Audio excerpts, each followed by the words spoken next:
I'm telling you something right now. Zeke's a dickhead. There, I said it.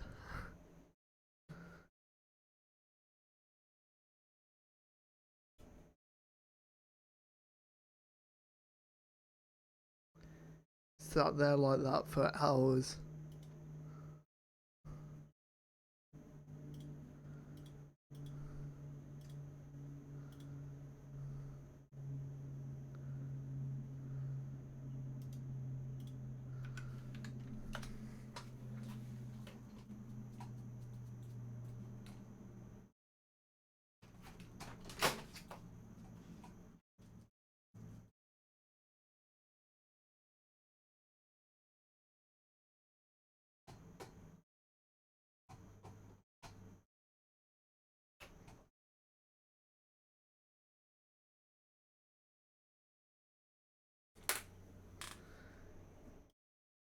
Did he download? He did download. Wow.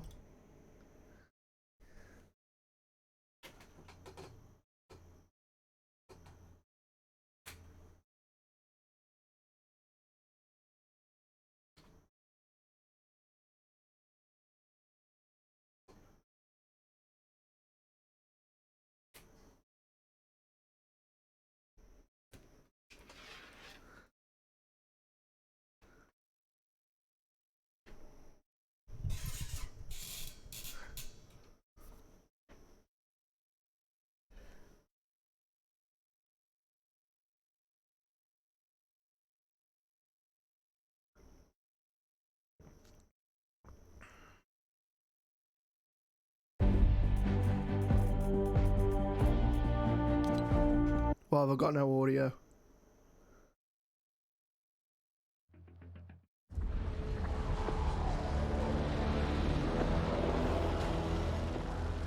Oh, I do, never mind.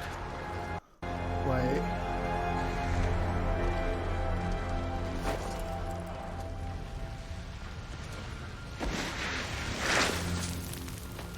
Kevin!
You should have known we'd return. You thought you saved your little reality. Well, that's to be expected, day one. All you did was prepare it for us. Oh, great, we've got 3 months of Fortnite. So we've got go 4 on nightmares and till gather Christmas what's now. left of your army. That's great. Ready your defenses.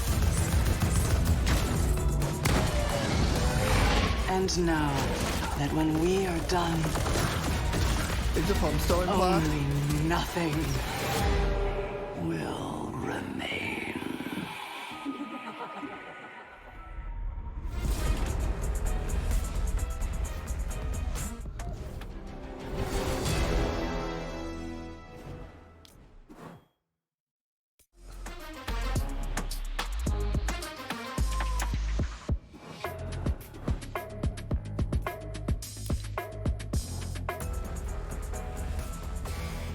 Oh, punch cards are back.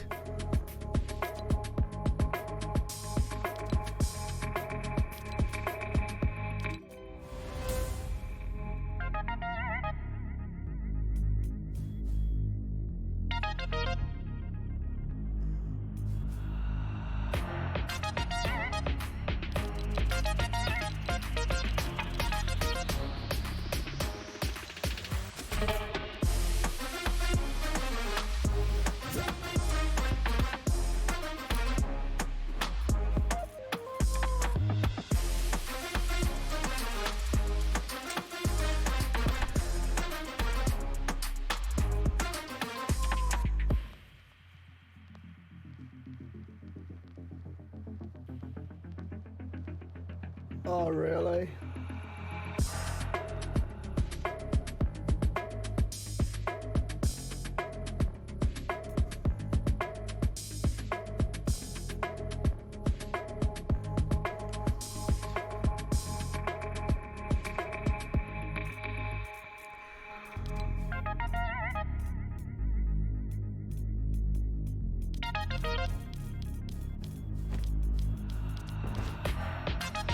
There's no way to like climb a full page.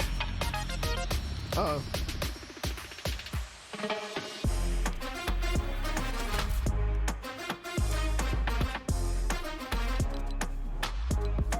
V-Bucks. That's cool. Nice.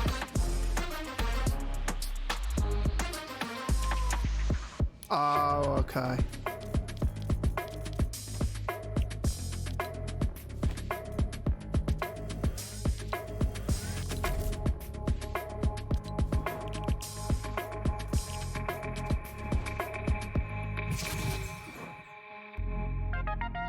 Nice, nice.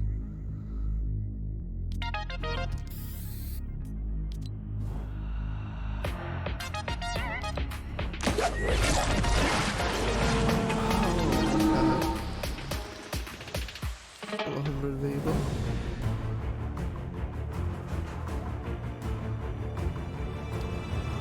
I hate you, Slow.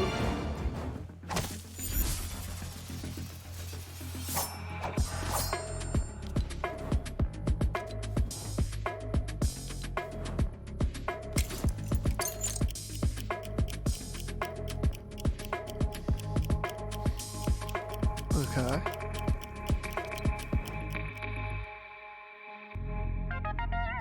Nice little contrail. 100 V-Bucks. Side.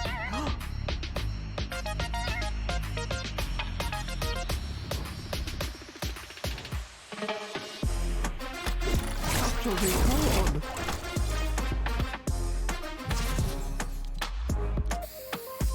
Okay.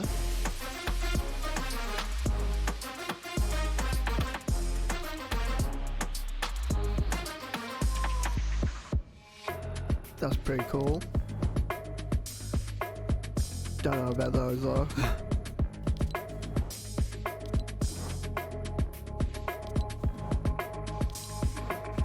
Wait, what was that? Oh yeah, let's not get into that. Risky finally has a reboot van. Rainbow.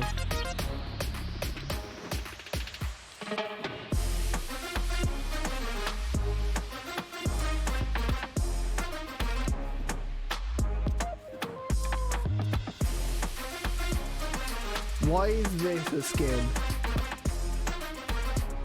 I guess this is the joke skin of the season. There once was a unicorn with magical feet that shared human rainbows with everyone he meets. They're Reggie and they're Chewy and they're Beauty and the Ace. Everybody gets some unicorn flakes.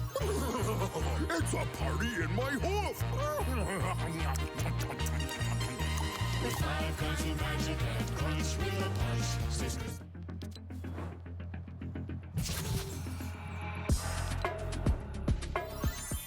There once was a unicorn I like Cinema as well. that shared human rainbows with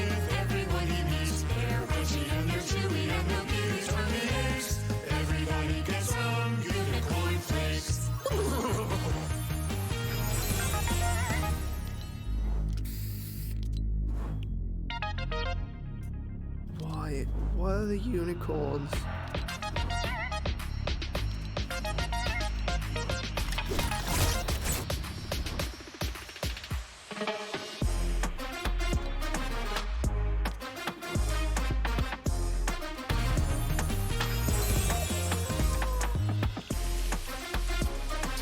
Where was it?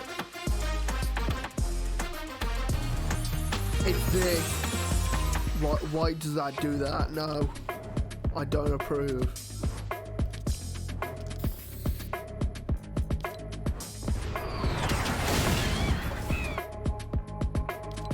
Nice, nice. 100 V-Bucks.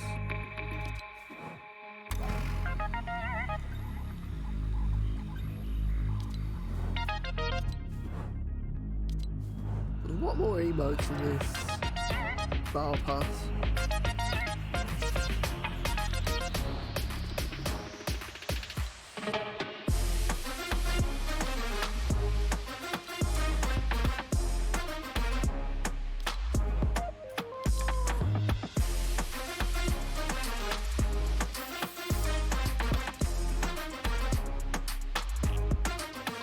How does the sideways work?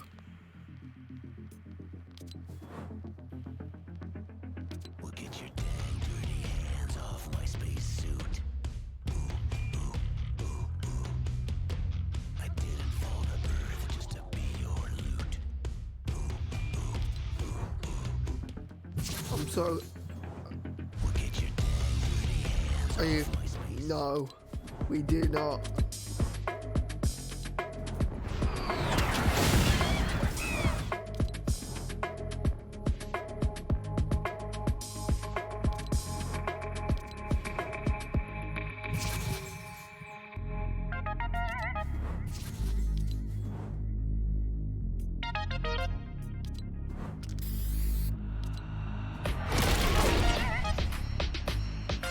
The bomb still exists.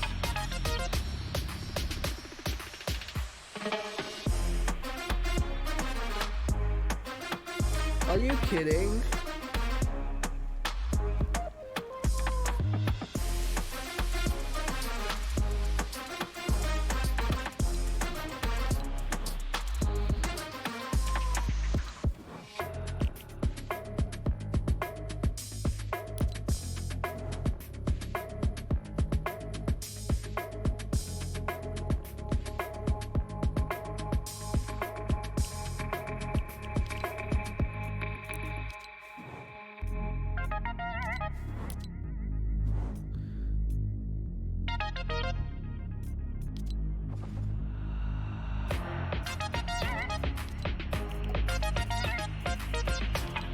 Why haven't you edited this yet? Epic.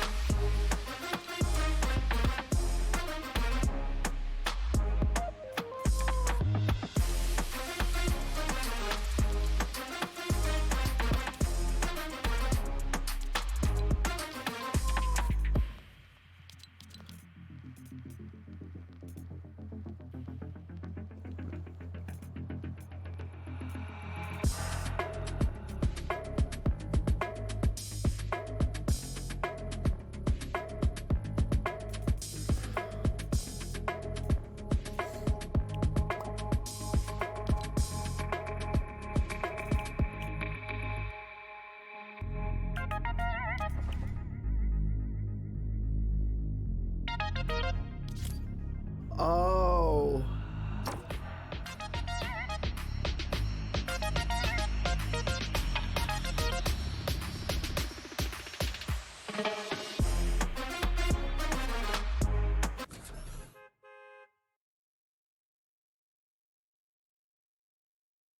So it's not like somewhere in the map, like you get Fortnite Nightmares.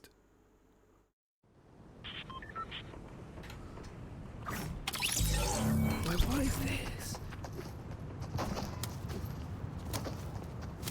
So I guessing this is where the sideways would be.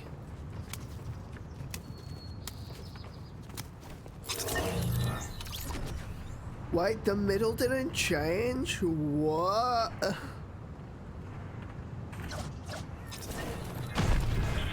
That's crazy. He's still here.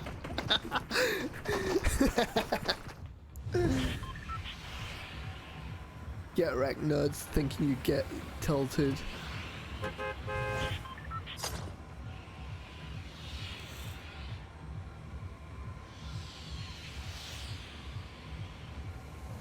Wait, what are these rift things?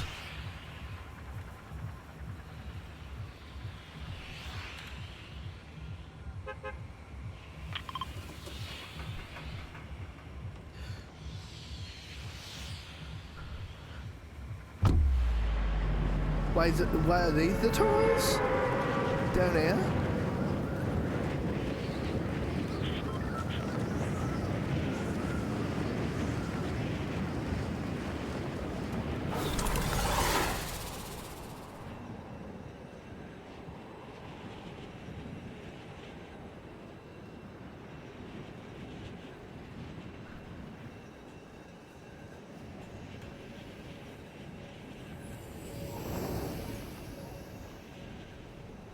Oh right, I need to turn my graphics down.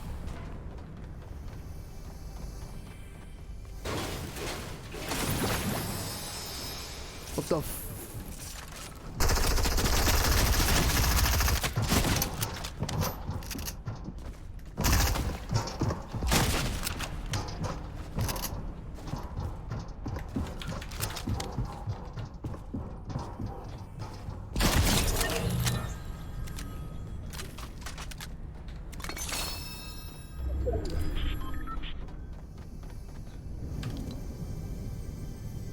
No building this.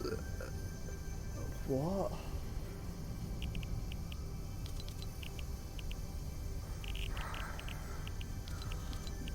I've never been more confused.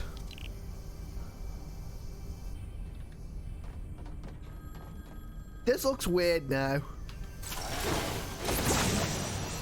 I played this game for 10 hours with shadows on. Now this looks.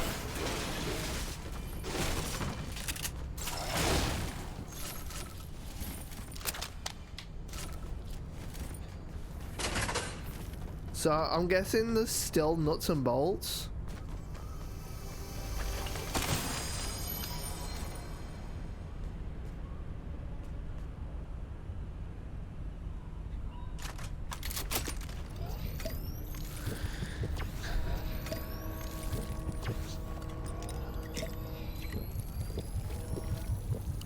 Wait, what?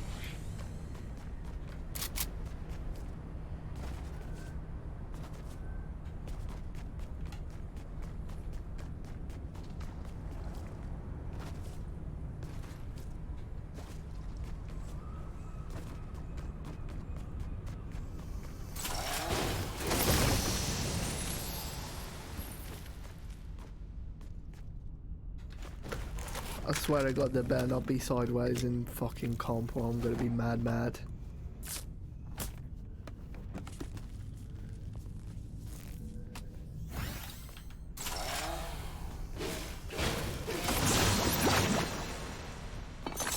What's this?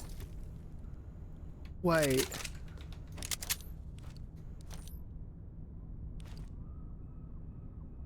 This was a chapter 1 gun?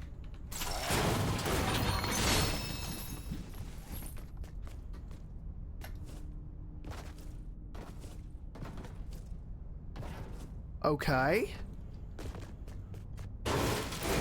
Like I haven't seen anything this season. I've literally just...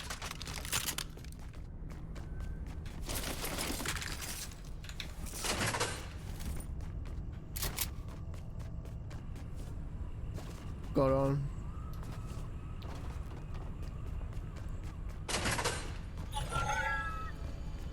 Wait, what? Huh?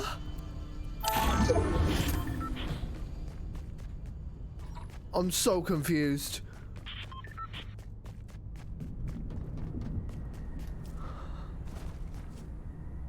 Somebody save me. So what are these rift things? things. I'm so confused.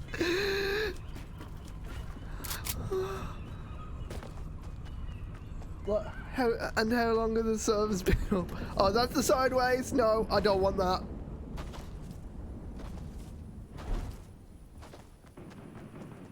Kevin!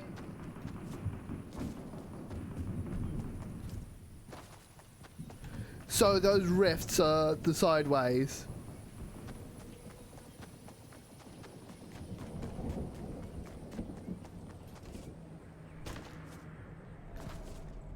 Kevin!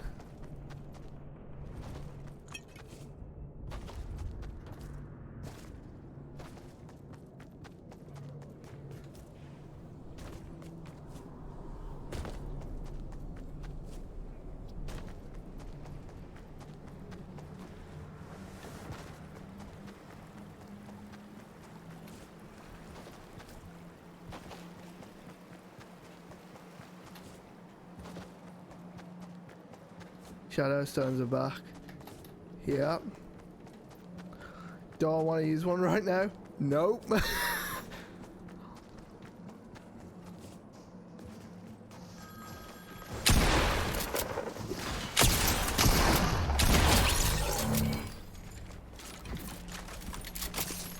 Wrecked!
Keeping clear of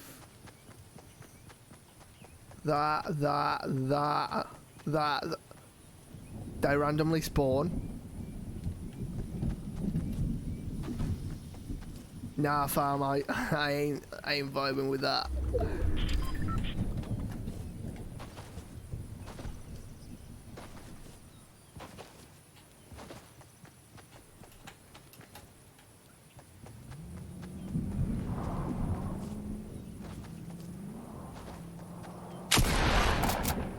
Why did I do that? Hello?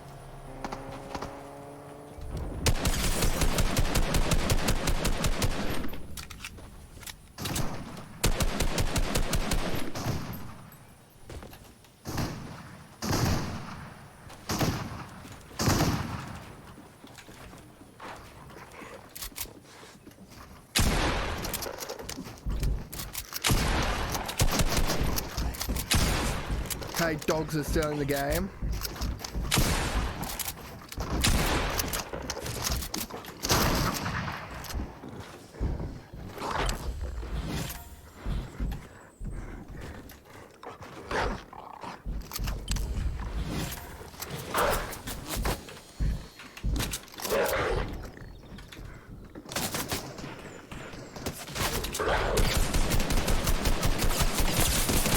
That's a bot.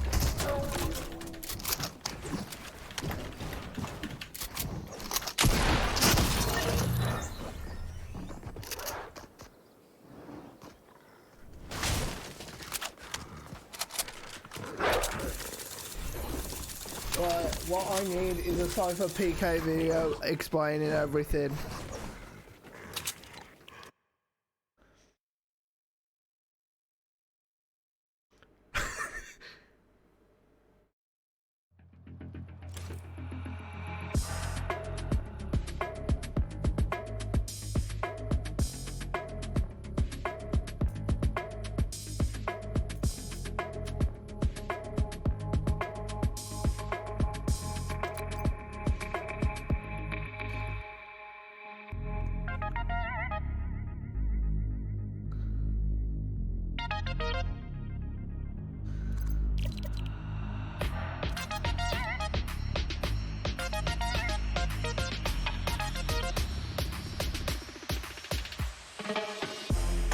Holly's back to Holly Hedges, so that's good.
That's cool.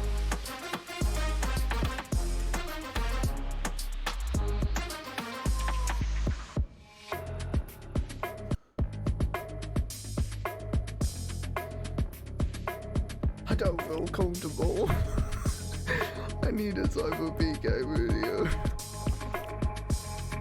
Let's go to my safe space.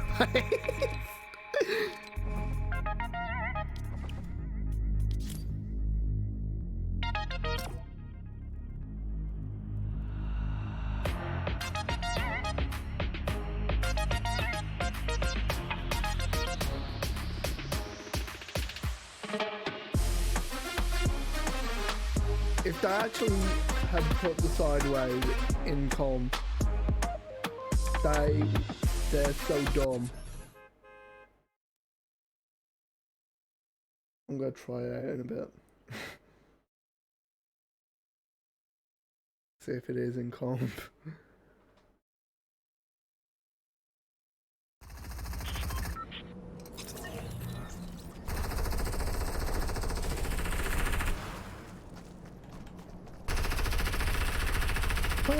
Bony burbs. Stay clear of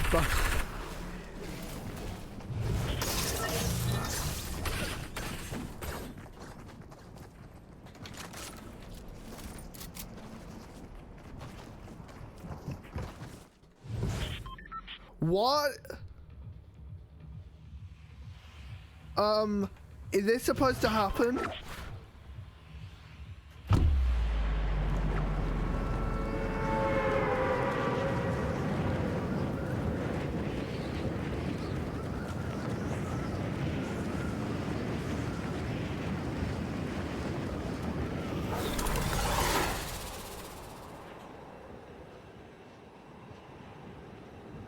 I literally did a big debate thinking, oh, these POIs are gonna get destroyed. And nope. Psych.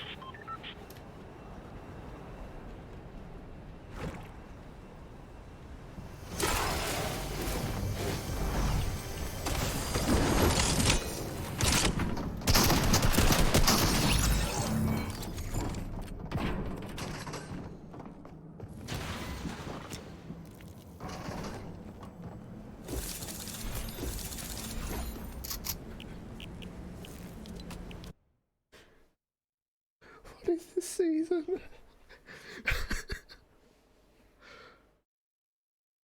I feel overwhelmed.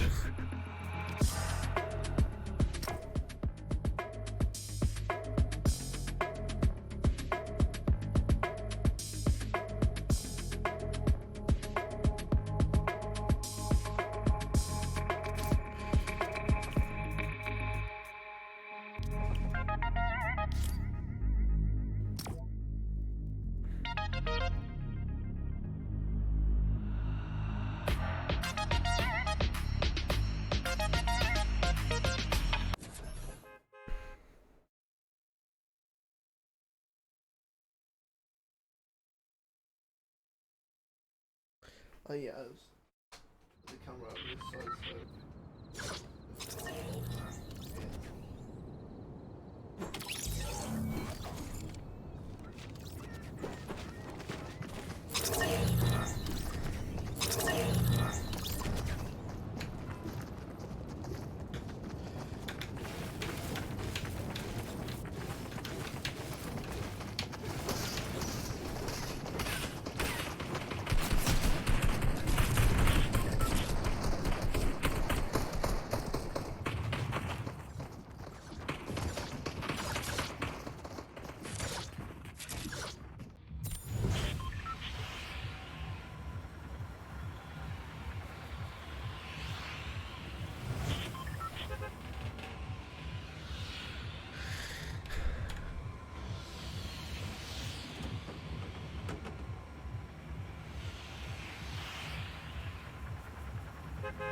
Wait, is this so nice? Yeah, there's the rafts. No, but there's not the one over the POI.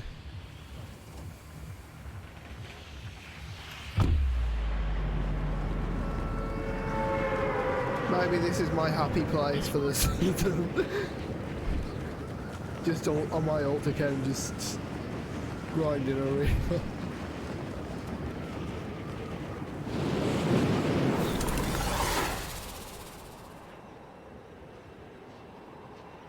That does look cool though.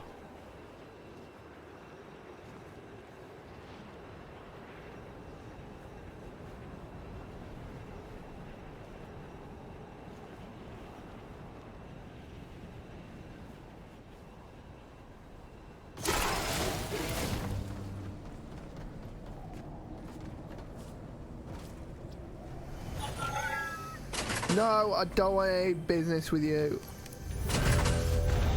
Don't give me faces on the vending machines. I don't want anything to do with it.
Wait, you can buy mats now.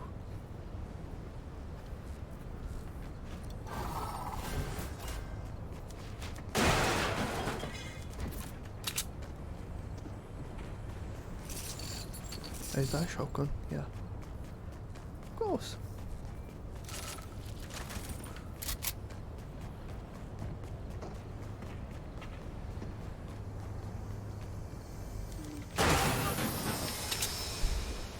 Literally the first time this chapter the pump survived more than 2 seasons. I don't know how.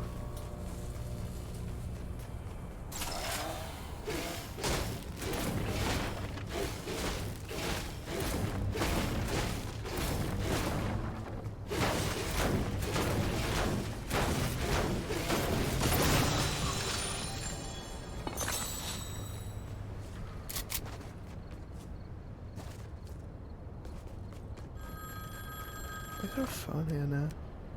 Swimming boat.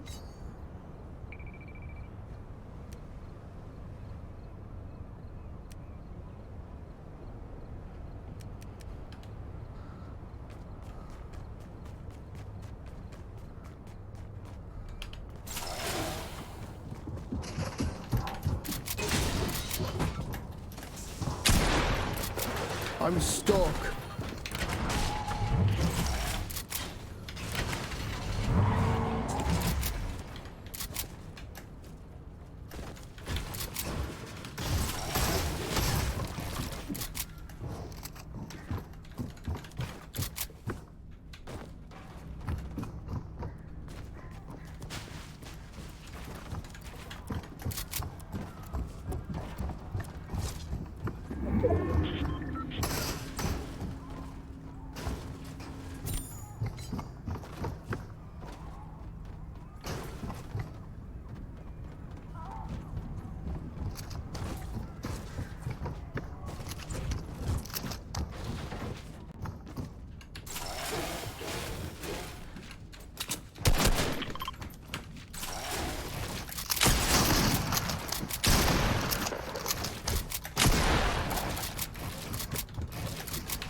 I just killed myself.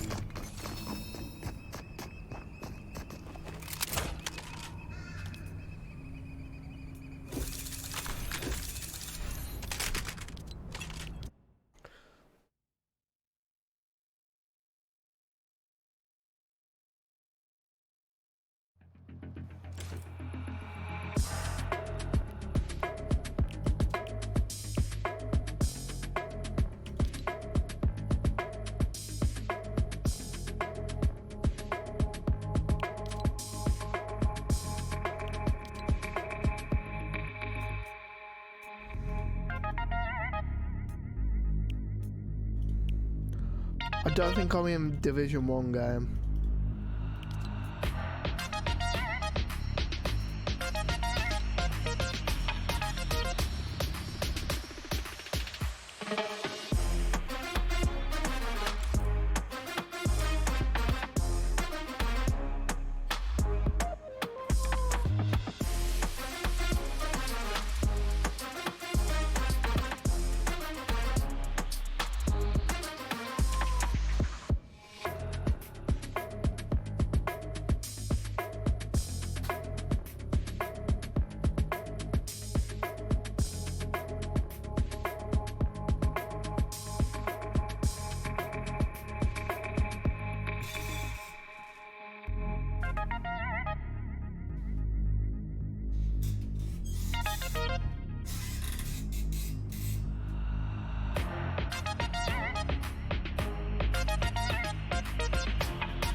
Wait, T-Rexes are back. Oh no.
sideways.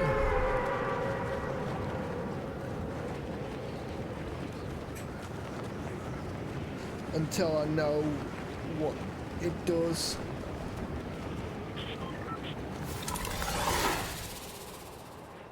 Oh no, he throws a bunch of zombies at you. Or a bunch of monsters.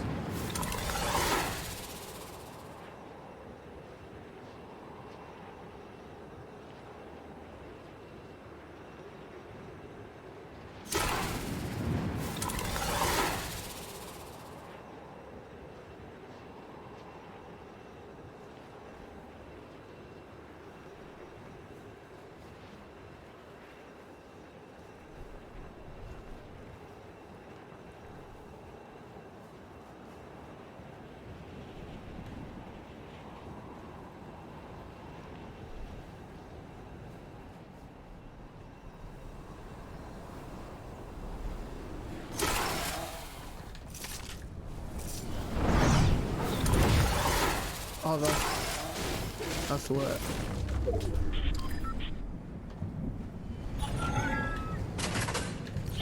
What do you want? Wait.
Wait, you can make a donation?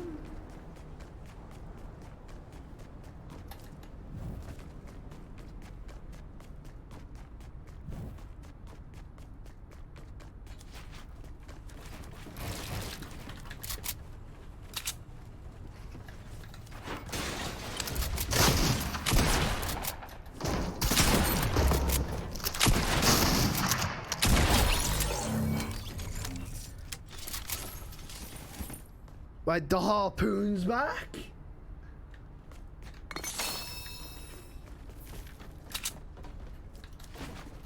Actually huge.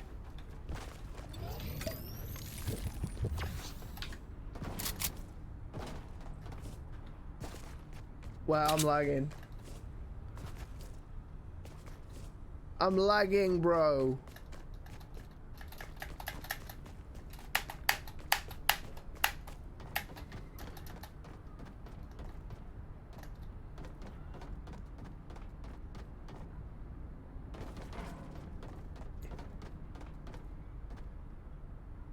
Is it anyone else lagging?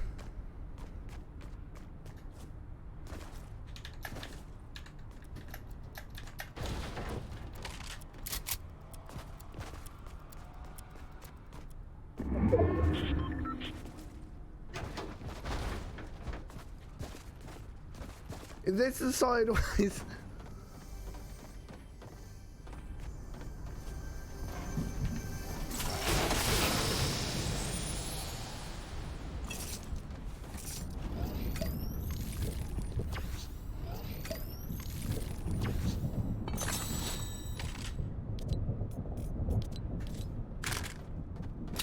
I can't move, dude.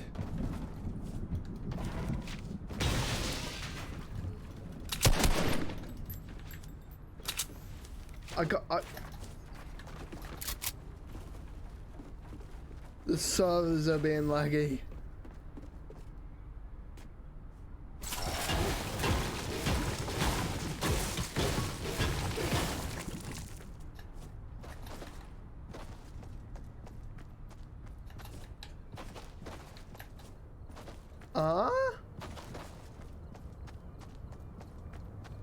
Is this just me, or is this...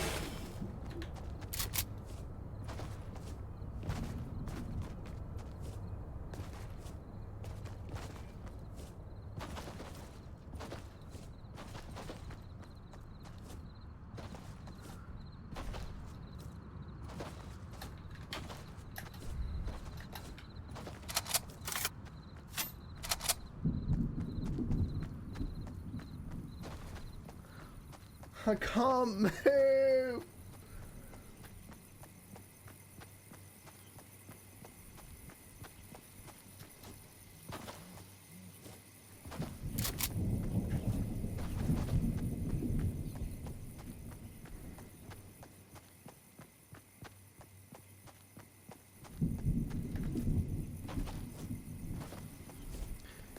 Kevin, help me, bro.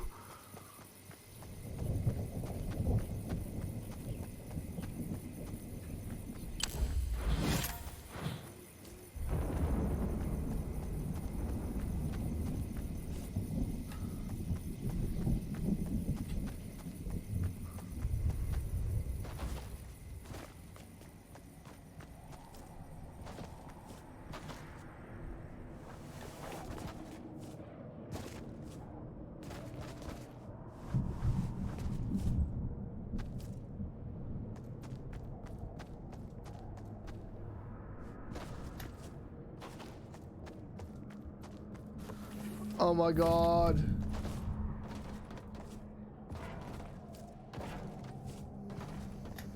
This rubber banding though. I've never ever experienced this much rubber banding in this game in all my life. Oh my...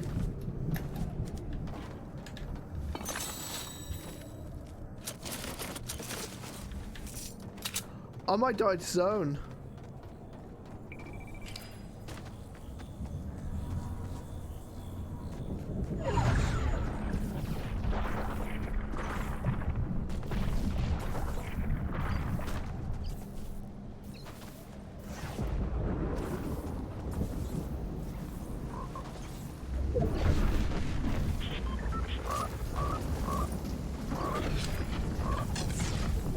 Gimme, gimme, gimme.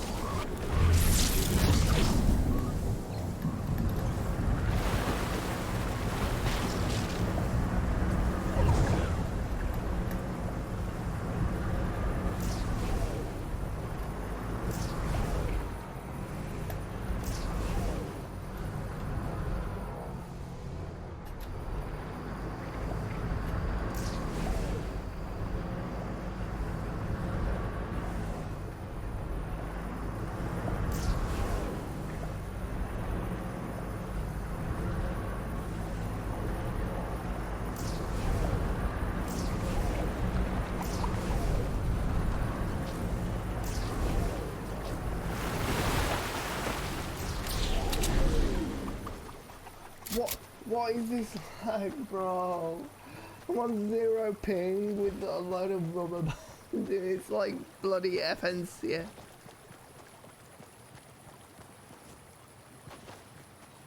Wait, fixed? Nope.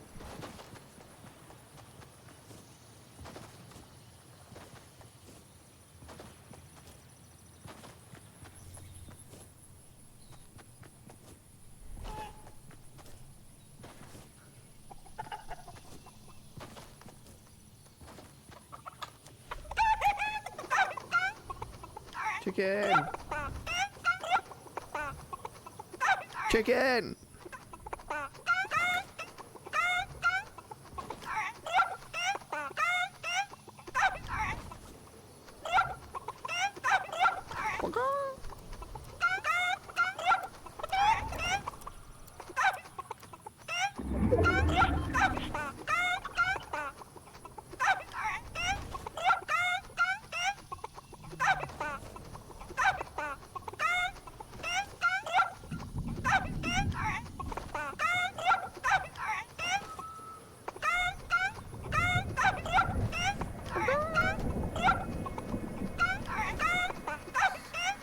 Oh, looks like someone's in the sideways.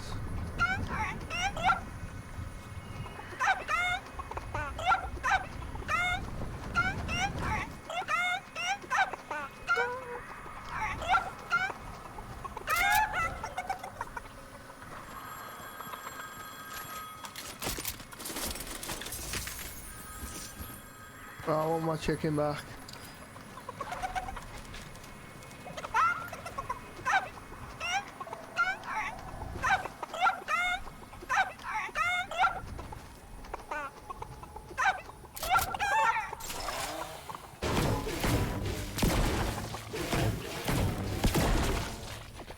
It's my chicken. Chicken!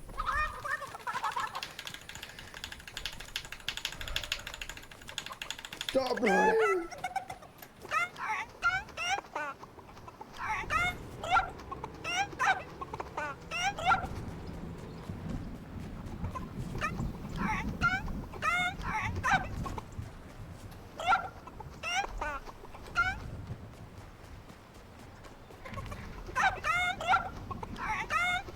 So it looks like whenever someone goes into the sideways,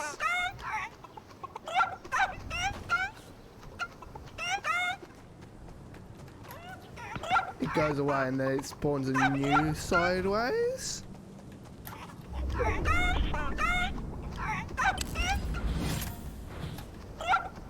Or does it just not spawn?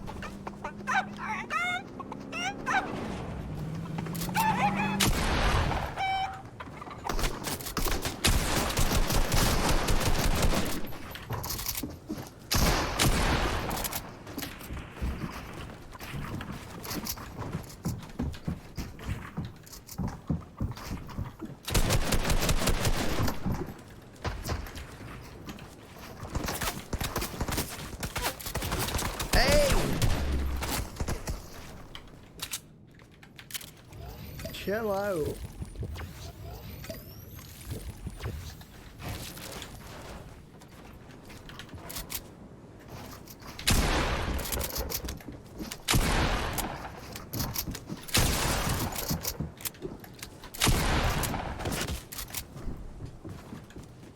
I've got no mats.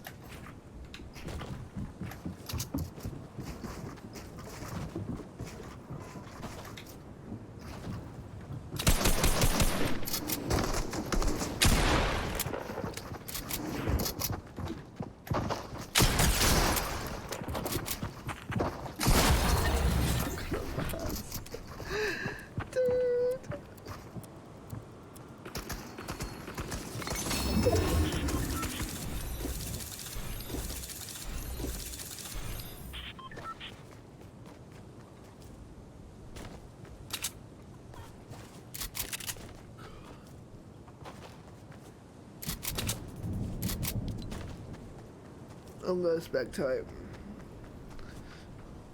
Screw it. Is there one that's sideways? No.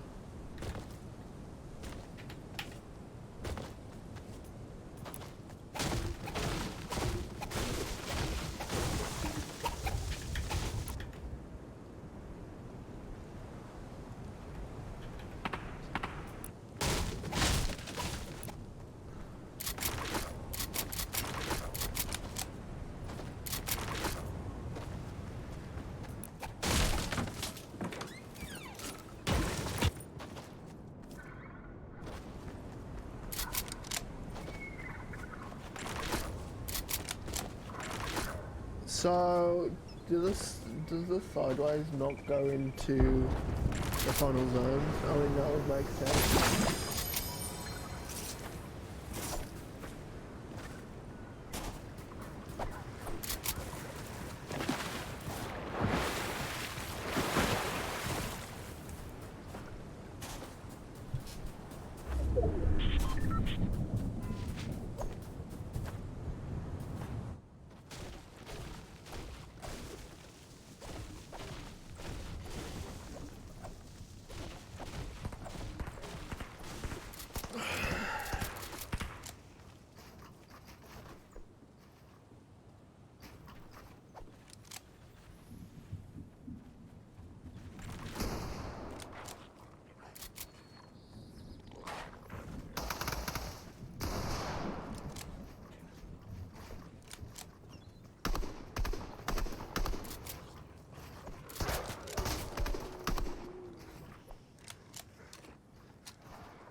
Wait, what's that gun he's got? Pump shock. That's not right.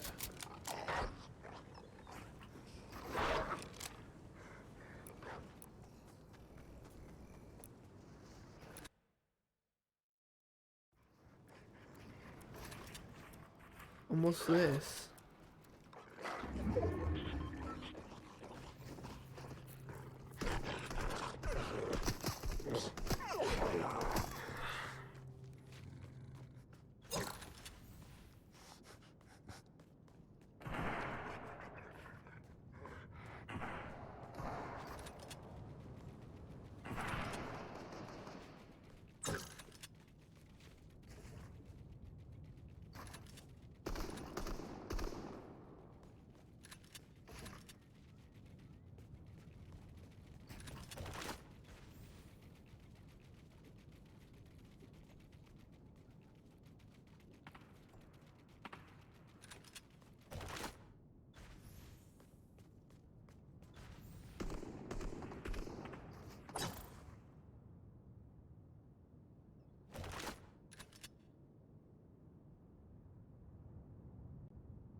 Hold on 2 seconds.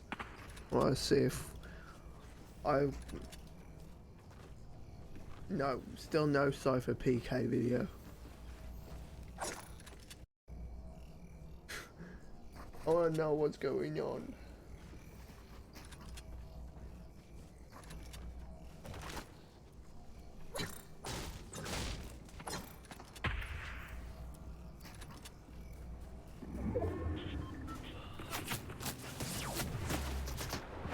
Get wrecked slowed.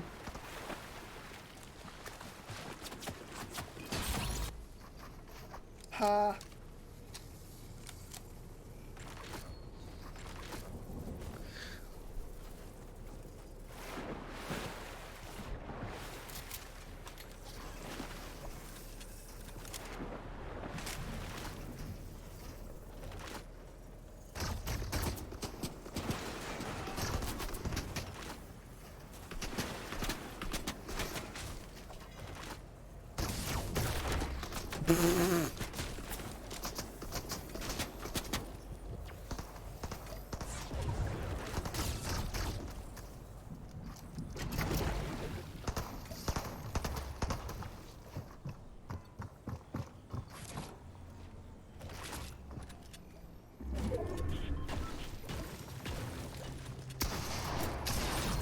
Ooh. Oh.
Oh, okay.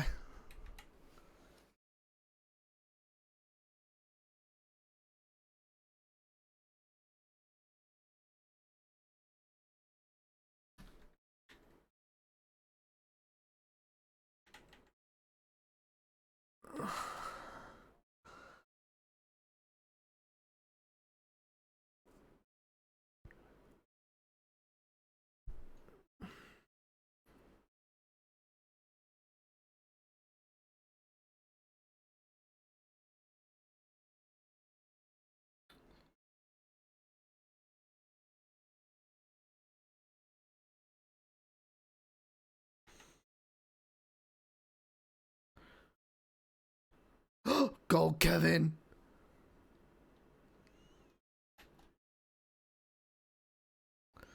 Oh yeah, I turned my audio off. Whoops.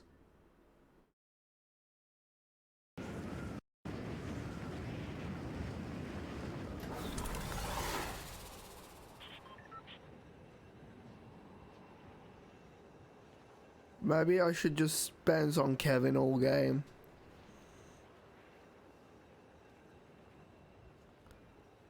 Kevin!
So in the trailer,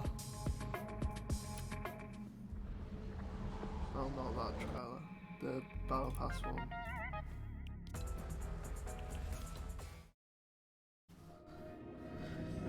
That made it seem way more extreme. You should have known we'd return. You thought you saved Well, your then again, I did that reality. with the Parasites last All season. we did was prepare it for us.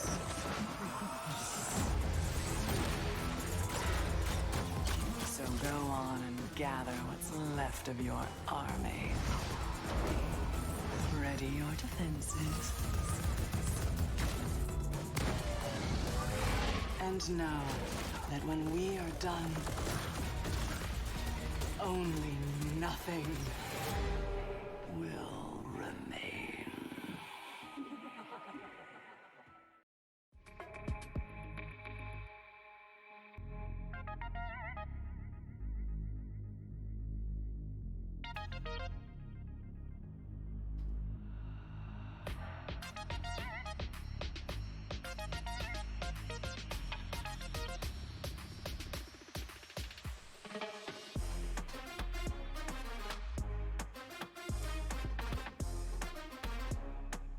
Ba-da-ba-ba-da.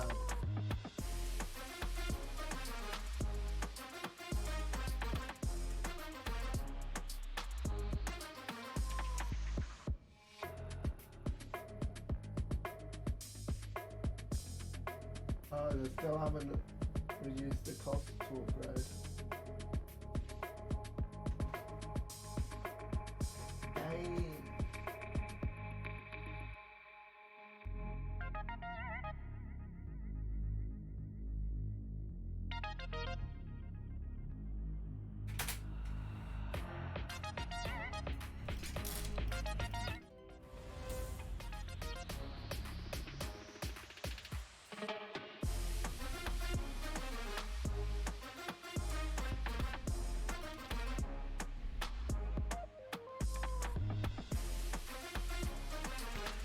Fortnite.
Ken's still there.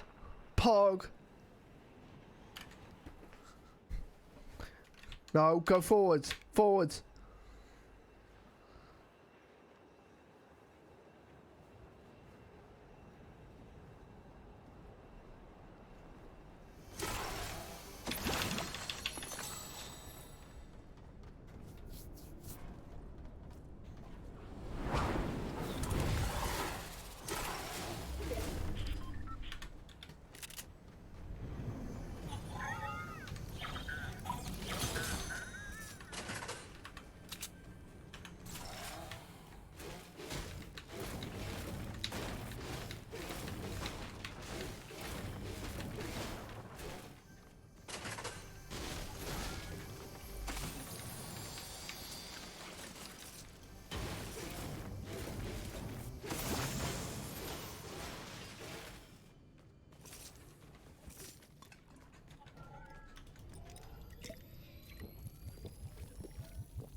Oh. Okay, that's still the same.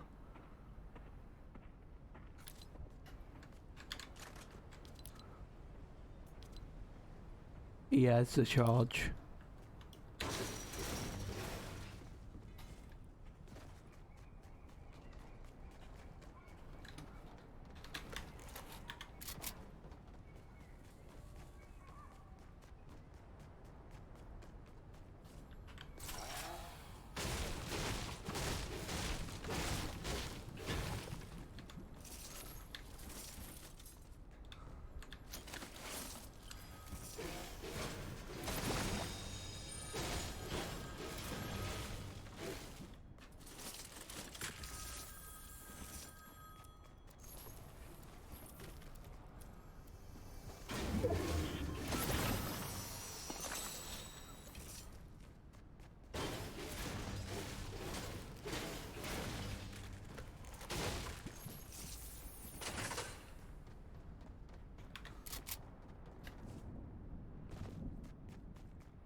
So this is the first time the charge and the pump has been again at the same time.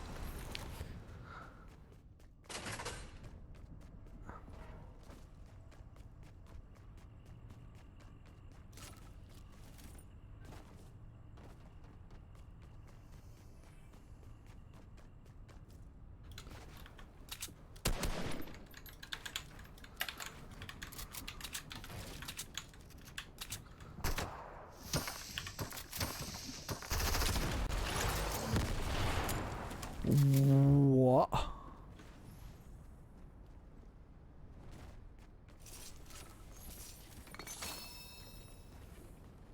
You absolute donut.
Why are you doing that?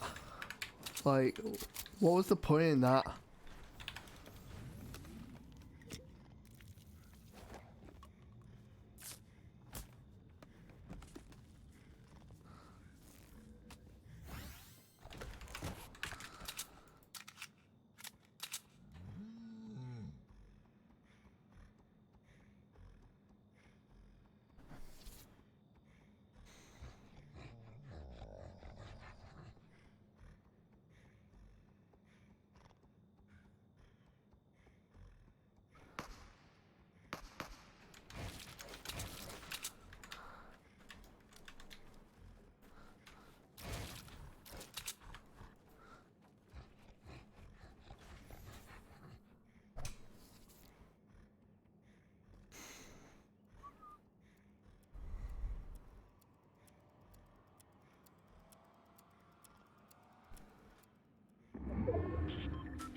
One sideways spawned up here, one's down here.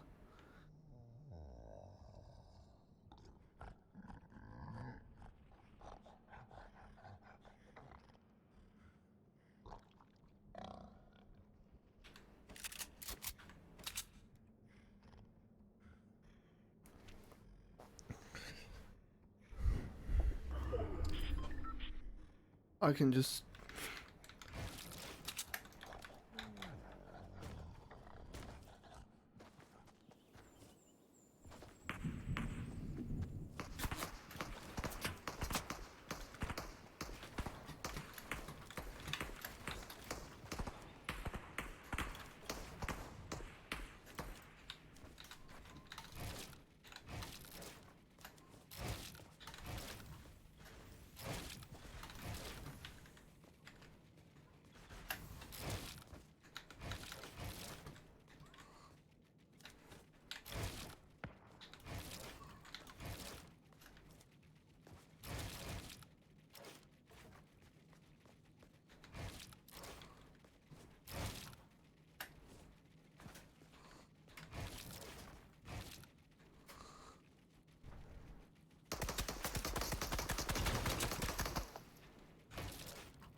And before the sideways spawns in my box.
Right, let's get rid of our grey areas.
New reboot.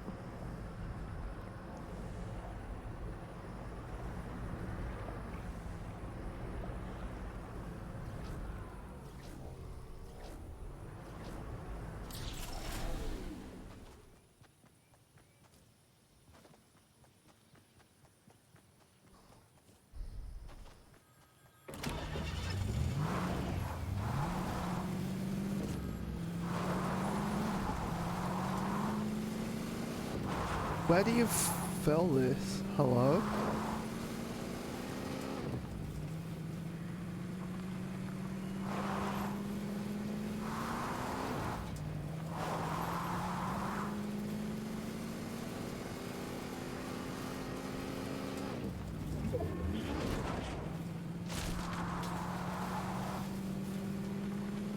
Ah.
What? He gave me?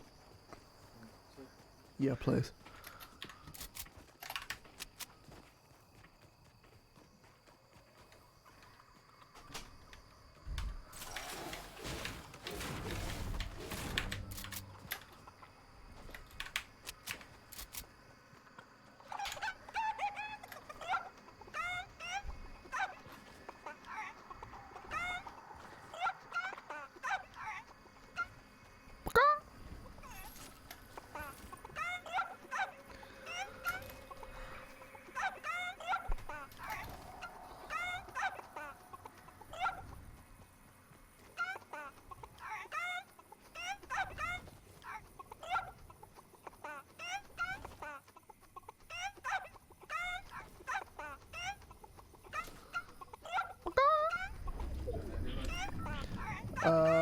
Yeah.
So we've got the sideways up north and east.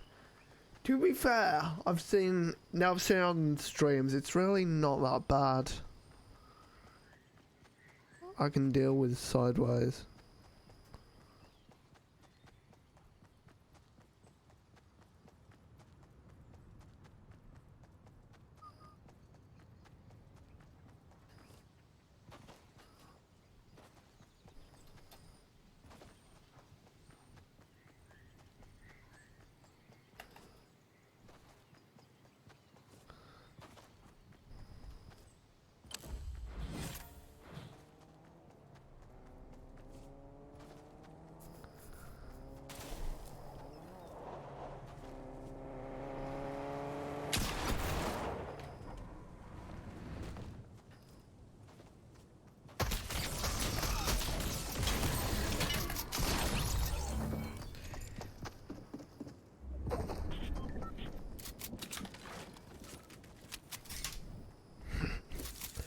You know what? I don't even mind.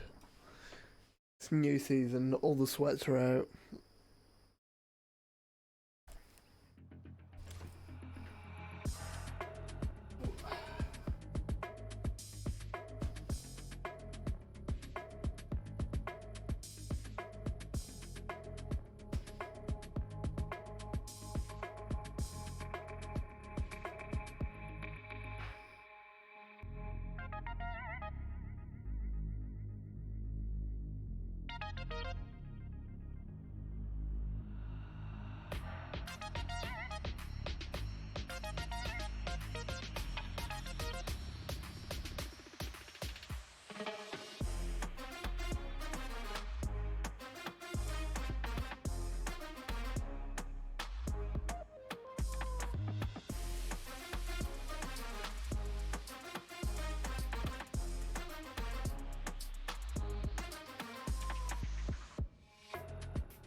Now you're gonna spend some. Why?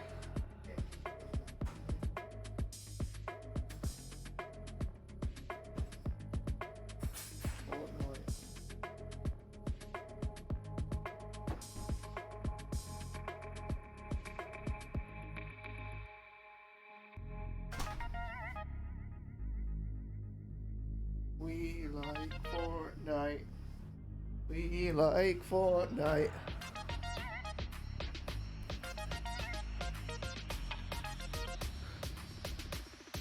Right, do we have a Cypher PK video?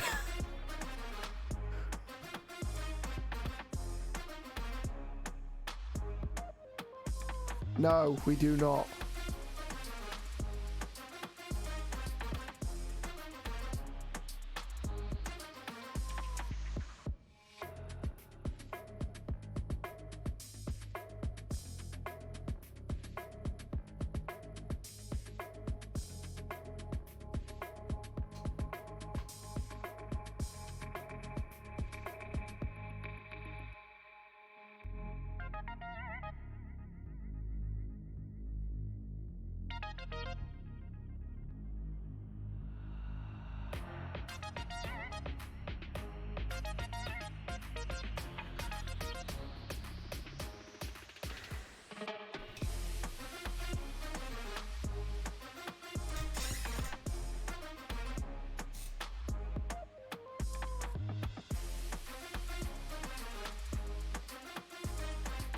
You know what? We go spectator lobby.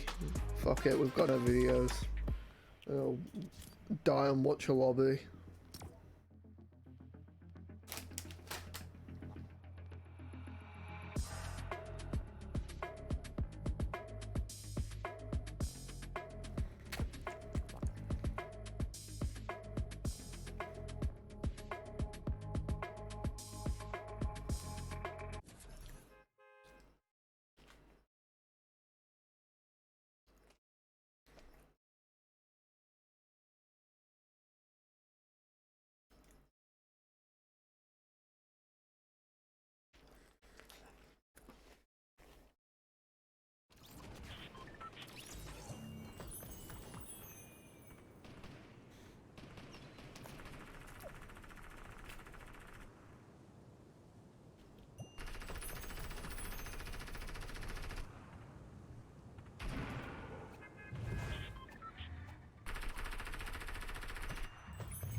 Yep, I definitely made a smart decision and goes, yep, I will use the charge. Because why not?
Yeah.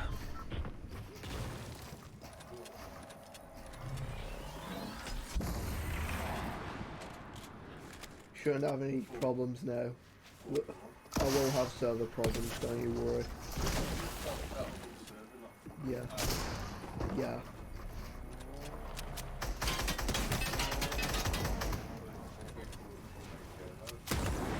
Good. Good, good.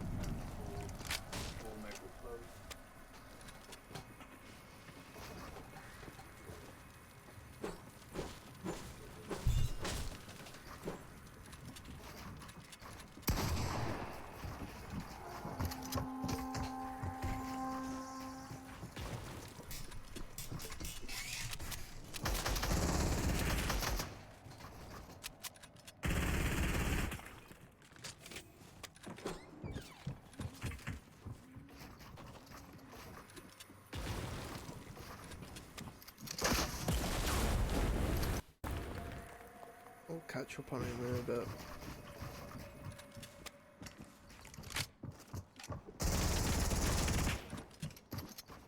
Everything Epic didn't tell you about season 8. We can watch that next.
Eight people left. This guy's still going at it. I wonder how many kills they have.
I just have to bring those two extras on.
guys are bots, dude. They're literally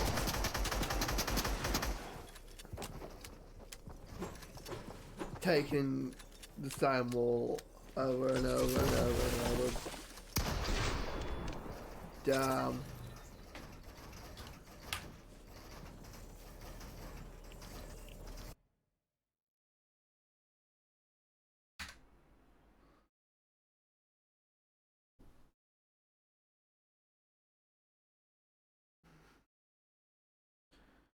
Cypher PK, I need to know what's going on in this season. I came home late to the party. Hey, what's up guys, it's Cypher. Fortnite Season 8 has just launched, and in today's video, I'm going to be talking about the changes, the new weapons, the map changes, and everything about Season 8. There is a lot to unpack, so be sure that you're subscribed and you have notifications on, because there's going to be plenty of Season 8 content coming your way. As you can see, I'm rocking one of the Battle Pass skins. Carnage is in the Battle Pass, and there's also some mythic Venom and Carnage abilities or symbiotes that you can find. You can grab people and use them to redeploy. So there are some crash sites, and there's actually some decent mobility on these crash sites. Near the crash sites, there's little mini Kevin the Cubes. When you consume them, you turn into a little shadow creature, except you don't have like a double jump, and the movement's a little bit more clunky. But once you get into these wind tunnels, by the way, it's basically like the wind tunnels from Season 9. I do think it's a little bit faster, and you can like go up and redeploy. Of course, right now, I'm a creature. I can turn this off though. Retail Row has a bubble around it, and actually that bubble, I believe, is the sideways. We should go check that out, because I saw that on a different part of the map, so I'm assuming it's just a random spawn. So let's talk about some weapons that have been unvaulted, because the crafting has changed significantly. Shotguns can you now have the option to change charge shotguns, pumps, and someone's landing on me.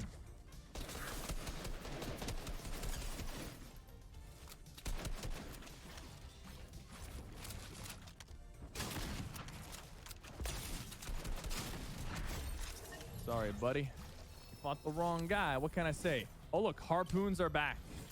They also added a new fish, some sort of shadow fish. Maybe we'll pull a shadow fish right here real quick. Let's see. Fishing, man. Fishing is, there it is. Shadow flopper. Take a bite to heal and enter a ghostly form. I'm assuming it's the same effect as the cube shadow image. So, like I was talking about, the crafting system has changed. You can now make charged shotguns out of pumps, levers as well. You also have the option to make a hunting rifle, a semi-auto sniper, a normal sniper. You can still do the rapid fire, but there's some extra stuff. You can also, there's also crafting resources to allow you to create sideways weapons. Retail is closing. I do want to take a look at, okay, this launch pad is almost useless, actually. Wow, that is unfortunate. Okay, so this is a bubble. It is useless. I'm gonna pop this right now and use it. Okay, this is definitely just like, not the shadow bomb. This is definitely like the cubes that were on the ground. But I'm gonna head into Storm real quick and see what's on the inside of this. It looks like in here. Oh, by the way, there's like this new gold vending initiative donation board. Okay, there's a lot of these guys. Hello? And it looks like there's is that like a big legendary quest or chest? Sideways rifle, we'll definitely take that. I don't know if killing these guys does anything. Looks like they drop loot, and there's like a cool chest. What does this do? This just it's a bouncer. All right, it lets you redeploy after the bounce as well. All right, we'll have to visit that area later, but I'm assuming it's just basically all right, here's the thing. Turret donation board. If we fund enough gold, they will unvault the turret. We as players have the ability to unvault items, but we have to donate gold to the board, and I'm assuming the items are going to cycle out from week to week. They will cycle and be that's different. crazy. Interesting concept. Definitely do not spend your gold on bringing back the turret. That's a waste of gold. This is the sideways rifle. Apparently this does more damage when it's hot, and I think when you shoot it to get it to overheat. I don't know how good this thing actually is. I do gotta try this thing out. I can't.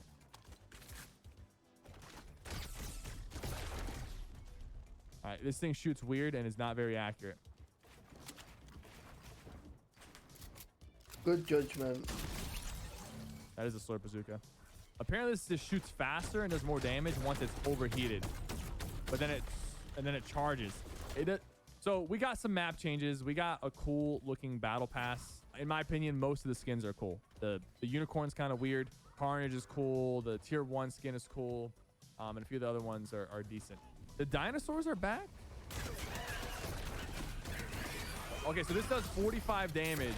This does 45 damage once it overheats. It does 30 initially, but once it overheats, it starts doing 45 damage. That's pretty significant, but the problem is you have to get it to overheat. Looks like we have another shadow fish over here. I'm just gonna pop it for the heals and just like more. I mean, you move pretty fast with this. It's pretty significantly fast. This guy's trying to shoot this shark. Oh yeah, the shark hit him as well. Shark's almost dead. Dude, he doesn't even hear us.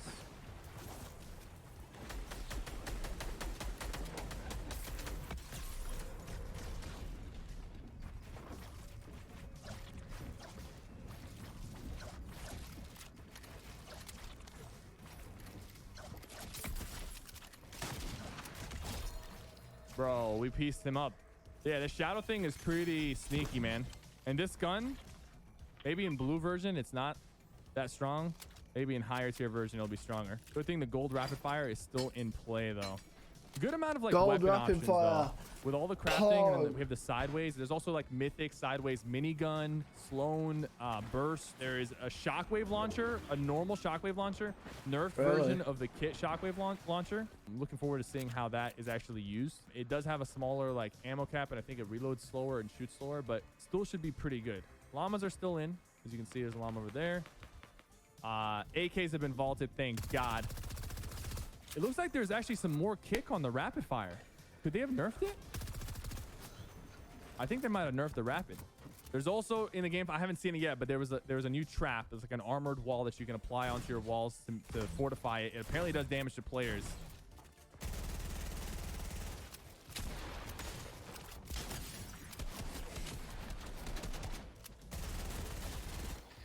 What?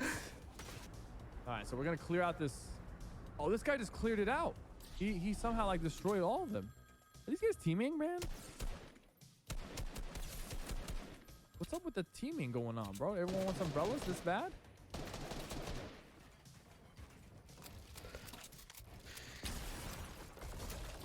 I think he's just showing, yeah, footage, just Well, showing all This is win. the second time I've been teamed on since hopping on.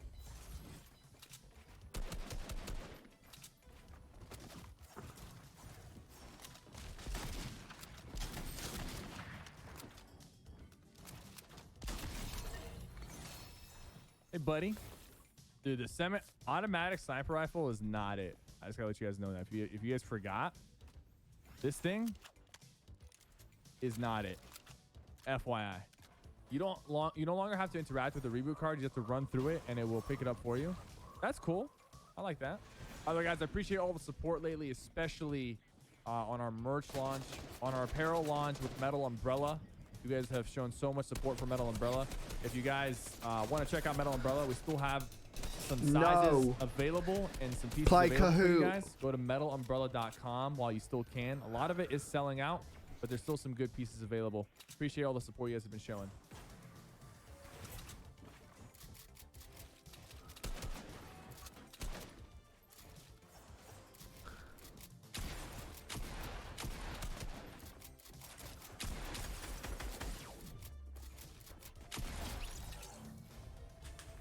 Okay, what the hell is that?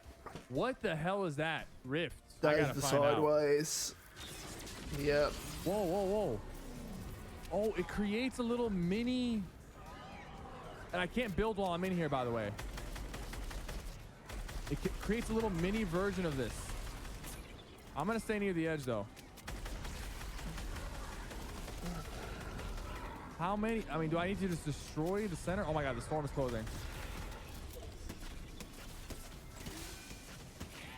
Oh Lord, that's not worth it. That's not worth it. It is if you do it right. I wonder if the loot from that is like worth pursuing or not. maybe with a squad you can take it out pretty quickly and get a bunch of loot, and then upgrade the.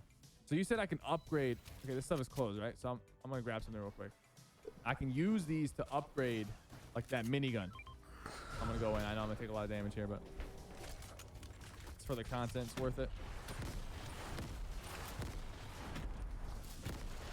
So like this minigun, I go to crafting. I can use 20 to get it to purple. I'm assuming it's going to cost more to get to gold.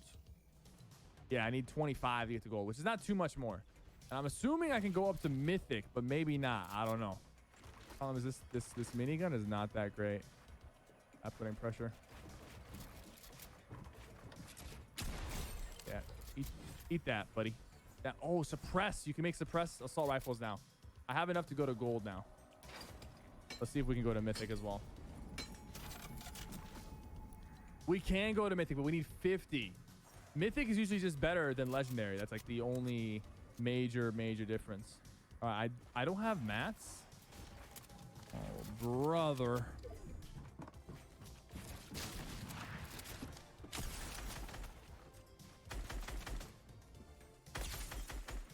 Yeah, buddy.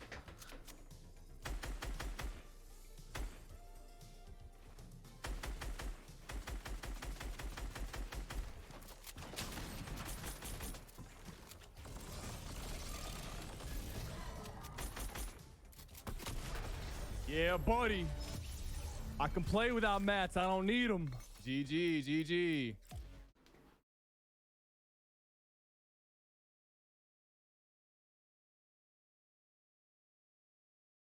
Cold beans.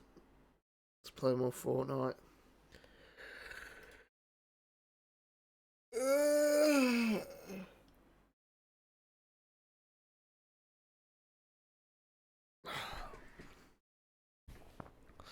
I only know bot lobbies. We can do in regular queues. Might take us a few hours though.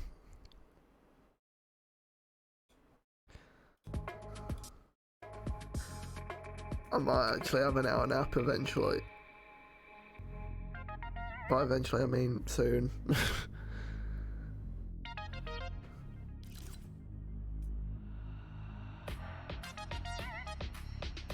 Or do I do it now?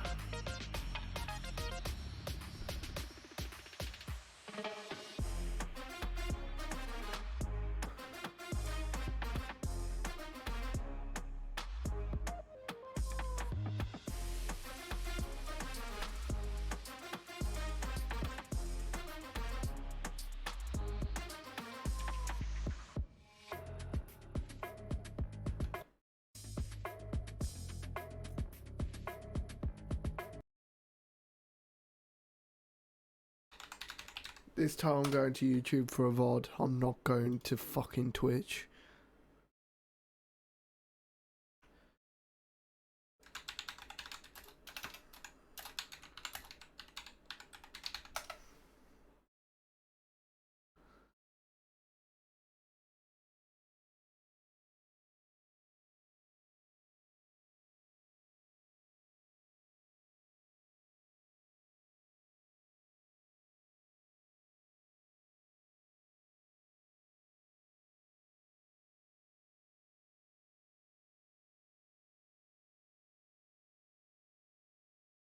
Honest, that duo is like their powers combined. It really is. I'd never heard that reference, but I totally believe it. Now, they're just a couple of players participating here today. Obviously, 50 duo teams, 100 players battling it on out. Now, everyone who's made it, you saw in the prizing graphic, they've made some sort of money, but they all want some of those top 10 prizes. Hell, that first place spot for 400 grand sounds great to me, but there's a lot of big names here today.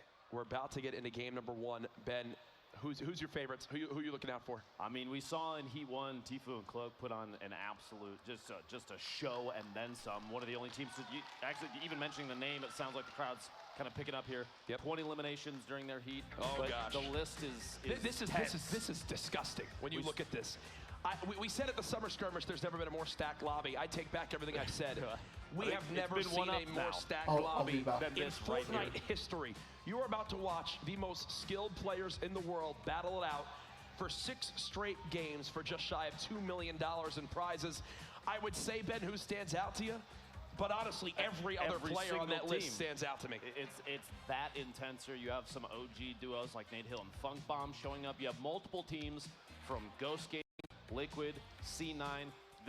It's absolutely wild. And it's great you bring that up as we take a look at our Players Lounge. One key thing to note, for player integrity reasons, skins have been randomized during these matches. Every game, everyone's going to be using different skins. There's Tfue. Ladies and gentlemen, Here we go. it is time. Game number 1 of the Fall Skirmish Grand Finals, live from TwitchCon. It's standing room only. 100 of the best Fortnite players in the world, and the battle bus has launched. Good luck to all. Make some noise. Looks like we've got a southeast to kind of mid-north bus path. You see the players jumping out, just kind of finding an even spread. You see in that southeast corner, Jack, too, people drop over the water to get as low as possible before the parachute, their glider opens so they can float on in. The little set of even just looking at the minimap, who do you think that pair of red arrows is down there in that set of houses? I'm going to bet you anything. I'm going to say it's Tfue and Cloak, and I'm pretty sure a lot of these guys, they scrim against each other. They play those custom games against each other. They know where they like to land. Chap's probably going to go towards Whaling. Tfue and Cloak's probably going to play that southeasternmost town, as some reference it as Westworld. Well, Aiden and Nick Mercs. You see even flying over here right now, looks like Tendon's already having taken damage from that little pair in there. J-Love and Punisher dishing it out in Dusty Divot, but there are still players floating into it. Nick Mercs and Aiden trying to establish dominance in Tilted Towers, but Super Evan and Gottnick took the large gray building. We'll have to see a little 2v2 in the town here. And Nick Mercs and Aiden, they're part of the Controller Gang. Hey, who's repping Controller Gang out there in the crowd? Hey, there's a lot of people rooting for them for that reason. Off the break, you see they land together. They mentioned their aggression. 99 players remaining, now 98 in the lobby as Cease goes down early.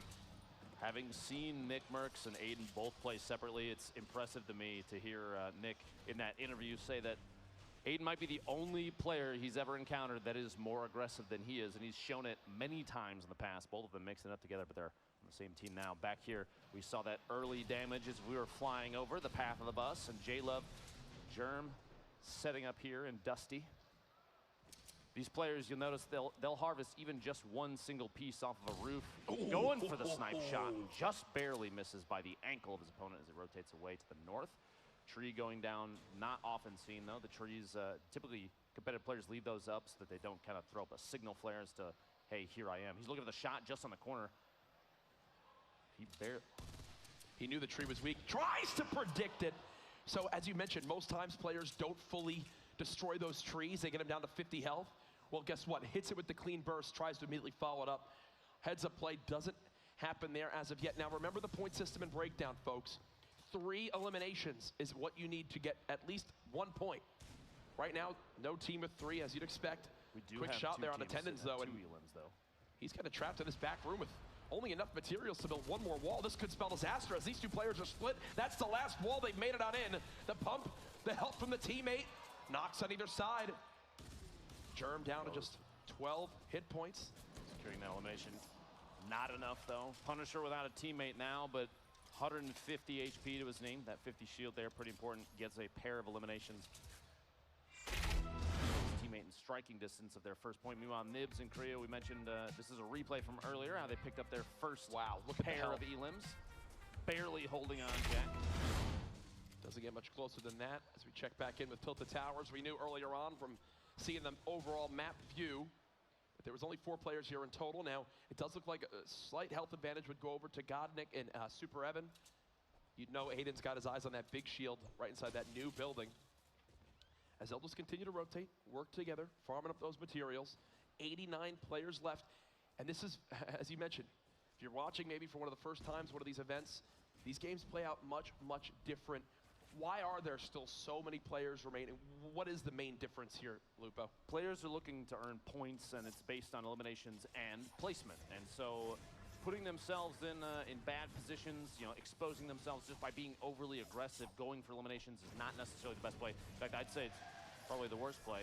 The crowd behind us as we switch between the POVs of I love Super it. Evan Godnick and Make some Nick noise every Merckx and time there's Aiden. someone you Every recognize, folks. time. Yeah. But players, they're going to try and play more for position in a situation like this because you don't have to engage every single fight. You don't have to be aggressive. You play intelligently, you play strategically, and sometimes that includes waiting. So the player count right now is still 89 left. Only a few teams have gone down as we've seen people fight for the same POI when they land. And that's going to be pretty common, like you said, in a competitive match like this. Ooh, and a nice suppressed epic assault rifle right there as they'll keep this high ground for the moment.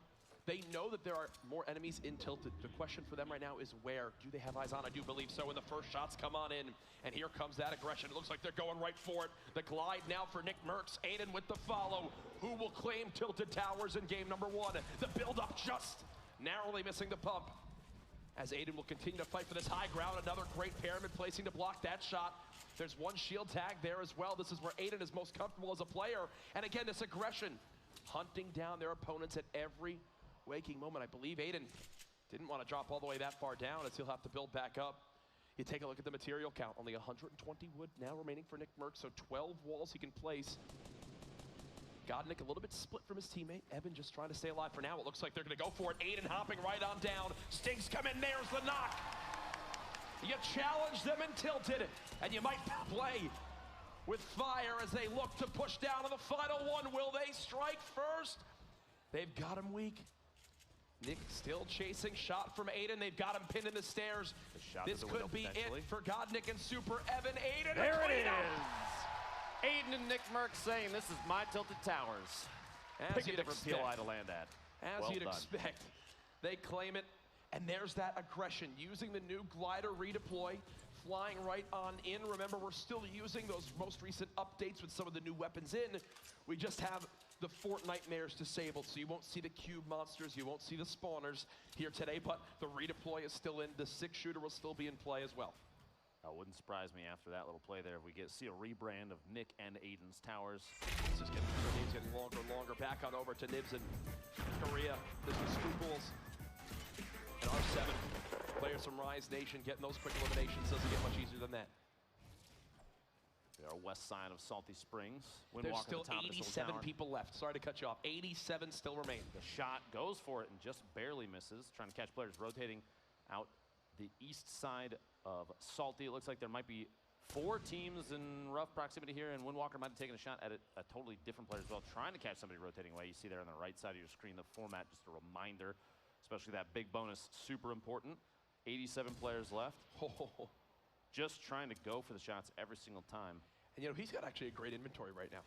He's got the swap weapon. When we talk about swap weapon, it's when you have that pump with maybe an SMG of some sort to swap on over and consistently put out damage. Here's Baldy and Gunfly, members of Optic Gaming, trying to push on forward. They've got 2 players nearby. They've got some great utility as well. Not a lot of ammo right now for Baldy, so he's got to make these shots count. He claims the first wall. Will he be able to claim a second? It does appear so. The build battle continuing. Grapple, possibly back up to the high ground. Nothing as of yet. One close. Whips the pump shot. His opponent maybe even not realizing that was him right in front of him. It looked like the grappler out. Shots from above. He's got to try and build up and defend. Gunfly, his teammate, has a top-down view as well. He's got himself kind of in a box, half owned by his opponent. Some traps, you hear him going down there, and Gunfly is trying to build to defend himself. And this is the worry about those third-party engagements. When we say third-party, we talk about when, well, there's a fight like this, 2 teams going at it, a third team that makes their presence known, looking for some free damage. As now it looks like the fight will stall for a brief moment as Diggy and Perfect Tilt have got to the high ground. Now, I'd like to point out Diggy and Perfect Tilted earlier during a previous Heat 4. They took home $40,000 from the Make It Rain bonus, which we're not too far away from. So we could see a repeat for them. Raz and Bog here. Bog not looking too hot HP, but Raz still able to defend his teammate, hopefully, here in the kind of the corrupted zone to the southwest of Dusty. Now, one thing to point out, Fortnite games, what, normally last 20, 25 minutes? Roughly. It has been now almost 3 minutes since our last elimination. That is how slow these games will be off the break, as everyone wanting to just hope the players around them all begin to drop. You see Hysteria there in your engagement feed with the snipe onto Villix from 45 meters, as Bizzle and DMO. Bizzle, one of the highest earning Fortnite players, And this in duo, history. arguably a pretty solid fan favorite. A lot of people have been supporting Ghost for a while. It's good to see those players show up. Aiden, another member of Ghost, always putting on a good show. The edits down, trying to take possession of as many of these surfaces as possible, just in case an opponent tries to sneak in. You can catch somebody off guard as they rotate underneath. And this is why so many players want to avoid, they try to avoid these kind of early to mid-game fights, because look at this right now for Razaru. No healing left, no other utility remaining, not many mats, less than 350 mats. If they get in a straight-up fight with these two, win or lose, I can tell you right now, based off of DMO and Bizzle's health, they don't have a hell of a lot either. So it's one of those things where it's like, hey, we get in that fight, and next thing you know, even if we win it, we're still sitting there going, wait, we have nothing to our name. Look at how little ammo they have for the assault rifle as well. Bizzle and DMO not in an ideal position at all. Oh, Vinny Zexro. Standouts from day one. Zexro, one of the most aggressive players we've seen so far here in the grand finals for the fall skirmish, taking shots. Literally, as I said, one of the most aggressive players, pushing up those ramps, building up. He's going to use the glider redeploy here in a second, get a top-down view as his teammate moves in at the same time. Vinny far underneath him. He's just looking for a top-down angle, and there's no risk here, because if that gets shot out like it is, he just pops the glider redeploy and flies in on his opponent. Exactly what's going to happen is his opponent building up above him, and his teammate trying to match. Looks like the quad, using it to just drop any structure. The shoddy for over 100. He himself down to 92. Vinny gets the knock. Overpeak is down, which means it's a 1v2 situation. Zach's going to take just a moment here. Pop a full shield. Vinny looks like he's doing the same thing with minis, which puts him just over 100. Overpeak knockdown right next to him. That's going to be tough to save. Oh, teammate Dopeye building up. Looks like he's getting shot from above potentially as well. Vinny and Zexro are in such a good spot right now. Even though they're just outside the zone, but with so much HP and shield, they have an opportunity to take advantage of that. Kind of look at Vinny's ammo. Do a little bit of gatekeeping. Only 12 shots. Yeah. Medium is very low right now. And a body shot from a bolt action could spell defeat for him as well. Dopeye's going to have to move very soon. Waiting for the edge here, especially if he doesn't have any HP healing, like a medkit, bandages, anything like that. He's in a tough spot. Zexro's going to take advantage of that. He's just kind of waiting. That's why he waited the very last second to rotate, see if he can catch his opponent rotating. Vinny gets that elim. Dopeye actually goes down to Yo-Yo, keep it up, who is potentially the third party. Maybe not the bounce he intended there as he flies towards his opponent. He hits the crater. He's having to burn through all his materials, down to just 70 left. 6 builds, 5 builds, he's ramping up. Oh, he gets pyramided. He's stuck in the zone for the moment, down almost out of materials. And folks, actually now 5 more seconds. This is going to be a $50,000 make it rain period right here. Here we go. Remember, during this time between zones 3 and 4, whoever earns the most eliminations, $50,000 will be earned. Keep an eye on that engagement feed. Who will win that huge sum of cash? Now, Jack, in a situation like this, you've played in events like this in the past. I think we both have, even today's Stream Invitational. $50,000, is that going to make you play kind of out of position from, you know, your normal strategic? That's a lot of money, Jack. It is a lot of money. I think the big thing with it is, you know, they can try their best to keep track, but it's not really one of those like tangible things that you can say. You know, for example, when you're going for just straight up eliminations to earn a point, you can say, hey, we're 1 elimination away. Let's really try to hunt down in third party one of these fights to get that last elim we need. In this, you're kind of just hoping other fights don't happen. You're trying to do all this addition in your head for these elims. I think you just have to play and keep it in the back of your mind like, hey, maybe we can get a couple extra during this, but if not, they can't let it change their game too much. Looks like Linane and Sketch moved into Tilted as Nick and Aiden are rotating away. And you see on the right side of your screen, Fuzzy 301 and Enigma already have 2 eliminations. If no elims happen during the time, it would carry over no matter what, which means now if 2 teams do tie for the most eliminations in the next 4 minutes and 8 seconds, then it still carries over. But put another $10,000 on the Make It Rain bonus. Every time that thing grows, I get a little more nervous for the way these players are going to change their play style. Here we go, Fuzzy. His teammate Enigma is out, but 2 eliminations. The 2 of them looks like they may have finished team 6 grenades. He's got a pretty good setup here. 142 medium ammo, surprisingly quite a bit for a competitive match where players are playing a little more strategically. There's 81 players left still in this circle. DMO, Bizzle stuck right there above Raz and his teammate Bog. Looking down from above. They're just outside the zone, so they're going to have to make a rotation relatively soon. It's not pressing. They have a 1.5 minutes still, and then some, so they have to bounce out. And again, that Make It Rain bonus you see is strictly counting the eliminations from this segment, just during the Make It Rain for the moment. As we continue to stick with players, Shifty Shafts and Salty, both about to be out of play, meaning the points of interest on the map, the named areas, 0 will be in play for this zone. Half the zone is in that kind of river in the ravine where you get stuck down there, you're in a pretty poor positioning. You see everyone try to sprint on out. Yo-Yo keep it up, Zexro and Vinny gatekeeping as well. They know someone's nearby. Yo-Yo keep it up, ticking down to that zone. He's trying to edge it as long as he can. He doesn't want to get too aggressive. Look at but this, he that can't even storm run out. might be kind of a trouble here. 24, 22 HP. He's got 2 bandages to pop before he's forced to move in. He's got to glide. Meanwhile, there's still other teams trying to rotate into the circle. Yo-Yo managing to fly just past. Doesn't realize potentially just yet that this is unoccupied, but he's going to find out quickly. No one else is there, which is solid play. 2 minutes and 20 seconds left in the Mega Rainbow. And we have our first 2 teams that have earned themselves a point this game. Hysteria with 3 eliminations with Blind will put them on the board with a point, both representing C9, and then ECA, Punisher, and Tendons with 3 eliminations as well. So laser there from Yo-Yo on Delvice rotating in. Wanted to take a look at that. His 1 elimination thus far. Donald Gamebro, his teammate, knocked out. Now, folks, just to reiterate, there's 76 players remaining in this game, and that's the entire zone on the top right of your screen. That's where we stand right now. 2v2 here. Sword, two members of Sword. Devious Frosty stuck up above. Having the top down on Aiden and Nick. Those stink grenades. You're trying to use those kind of to try and root Nick out of the little structure he's built up in. Any of those ticks of damage, players are going to try and move away from it. And if they're used correctly, you can force opponents to make moves just the way you want them to. Ghoul from Ghost Gaming with a knock on Diggy. And 75 players left, and this is probably going to be one of the last zones before everything's going to go nuts. 1 minute and 10 seconds on the Make It Rain bonus as we keep track of that as well. Cloak in the feed. Cloak and Tfue finally showing up in the feed there. In your elimination feed, remember, this is arguably the most stacked lobby in Fortnite competitive history. Here at the Fall Skirmish Finals, you wouldn't expect anything different, as Devious and Frosty still on that high ground. Are they looking to use the new Glider redeploy? What will the answer be from Aiden and Nick Mercs? Lenane and Scratch on the top side of the map too, beginning to move, and there's Cloaksy and Tfue right in the heart of the zone, little bit of healthy noise as here. ever, looking to strike early in game number 1.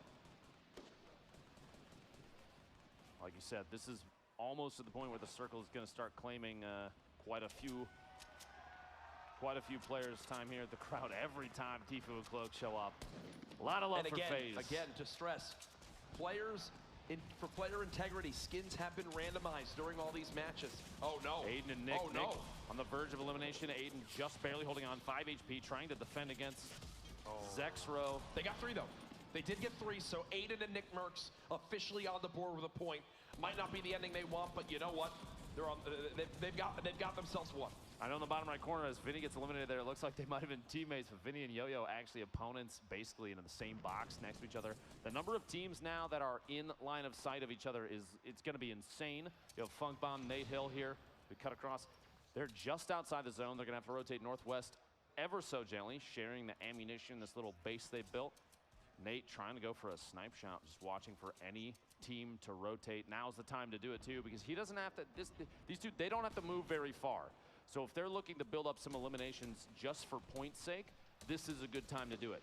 Hopefully they realize Payne, Vape Jesus, Marksman, and his teammate are all stacked above him on that hill. It's going to be a tough hill to move away from.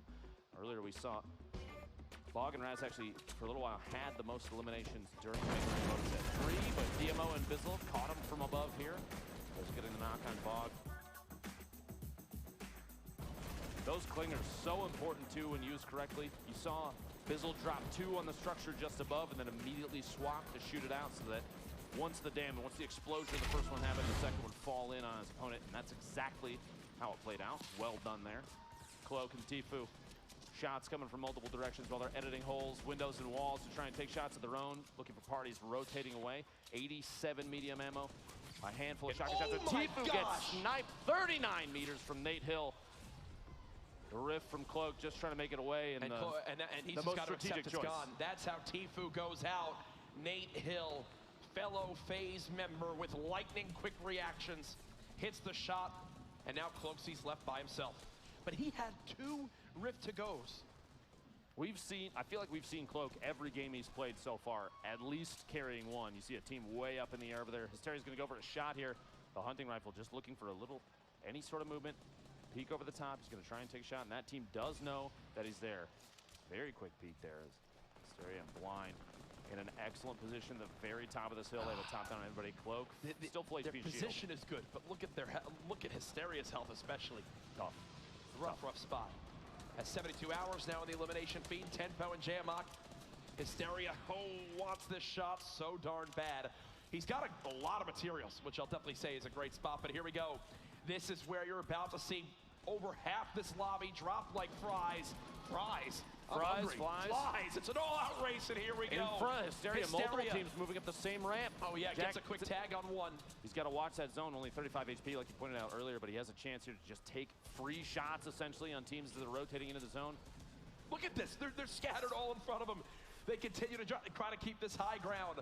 30 seconds as this zone continues to shift. Saint building on up. Morgossi now there as well. Funk Bomb and Nate Hill on the low ground. Blind with the pyramid on the top. There's someone up top as well. You see Hysteria frantically trying to stop that high ground from his opponent.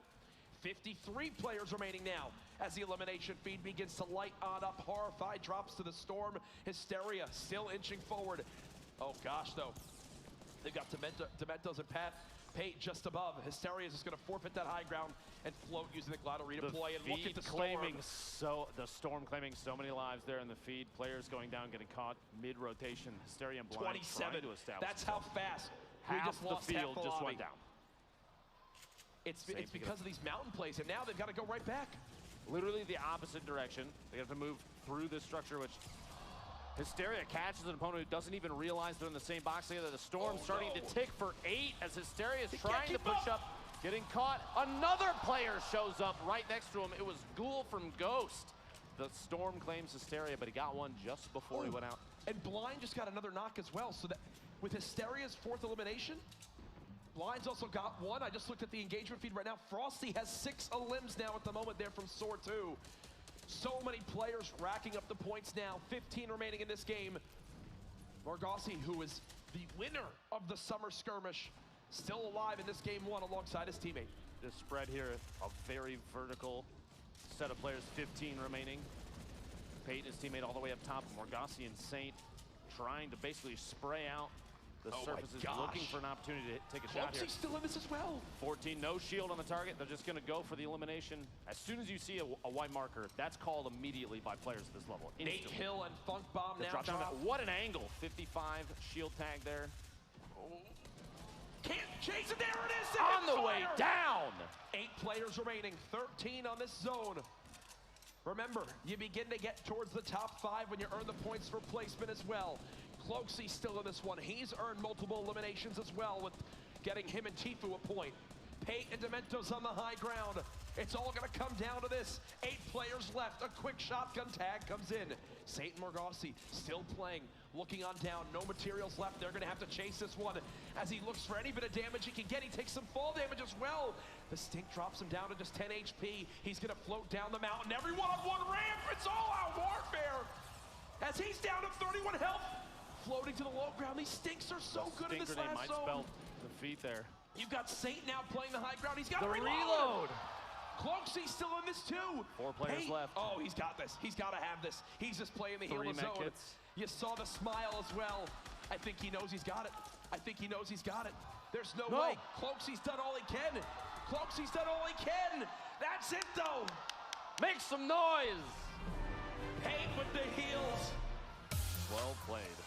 And just like that, they get it done. But you know what? Cloakzy's hyped by himself. The man goes all the way to top 2 with, I believe, he had like 5 limbs on his own. A valiant effort, honestly, but Pate, yeah, I mean, we saw at the end there, 3 med kits, was sitting on a campfire, and there were multiple layers built between him and Cloak down at the bottom. It was basically unlosable. Look at this. Look at this view. He's just enjoying the time. Not a care in the world, Jack. Cloakzy just fought off like 3 duos by himself, and Pace is enjoying life up in the sky with a med kit, a campfire, staying warm there. He could have done that all darn day, but what a game number 1 to kick things off here from our grand finals. 100 of the best Fortnite players in the world have qualified from these heats. Obviously 50 duos with just shy of $2 million on the line. And if that's the start we're going to have, then we're in for a great day. Remember, we're playing 6 games during this grand finals, and that's just the first one. At the end there, like we pointed out, there was a clear from 50 down to almost 25 or less players remaining with 1 Storm rotation. We saw a Storm move basically back the direction it came, back across the hill, and the players at that point, as they get kind of smeared around the edge, they have to fight each other off for even the same ramps. We saw Hysteria following teams up their build as they put it down. It's the mountains. It's the rise in the elevation that you can't push through it. It's not like normal when you're outside, you can just continue to run flat. You've got to go up these awkward angles, and you can only take so many paths, and you saw that's kind of how Hysteria's game ended there. We saw a few teams with at least 5+ elims in that one. I know the Sword duo had it with Frosty and Devious. I believe Hysteria and Blind did as well. And then at the end of that one, Tfue and Cloakzy. Tfue didn't have an elim, I don't think, but it was Cloakzy who by himself began to pop off, and I think got them second. A number of eliminations, simultaneously at the end, because multiple teams were falling down on top of each other. We saw Saint and Morgassi basically clamoring for any surface. Morgassi was hit multiple shots as players were falling down out of the sky and utilizing their builds against them, because otherwise he would have, I mean, as soon as you pop your glider on the way down like that, you expose yourself, because players look for that. We're going to take a look back at a number of replays from the previous match there. Game 1 of the grand finals. The fall skirmish here. Aiden and Nickmercs establishing dominance in Tilted Towers. Yo-Yo keep it up in his teammate. Game Road catching the second of that pair. Delphi off guard there. Bizzle and DMO. The usage of clingers there as they drop in on Bog and Raz. 1v2 situation at that point from above is tough. It's going to be difficult to get out of that, and they don't. Bizzle, DMO claiming that pair there. Hysteria and Blind. This moment was so nuts, as everyone was just trying to chase up the side of this mountain. Dean, see Lyle as well. Yo-Yo keeping it finally goes down, and look at the transition back. These ending zones that continuously move. Hysteria just kept getting caught. And the shot there, 170. Just huge as he drops Ghoul. Morgassi and Saint, you thought they had it. This was a great little flick.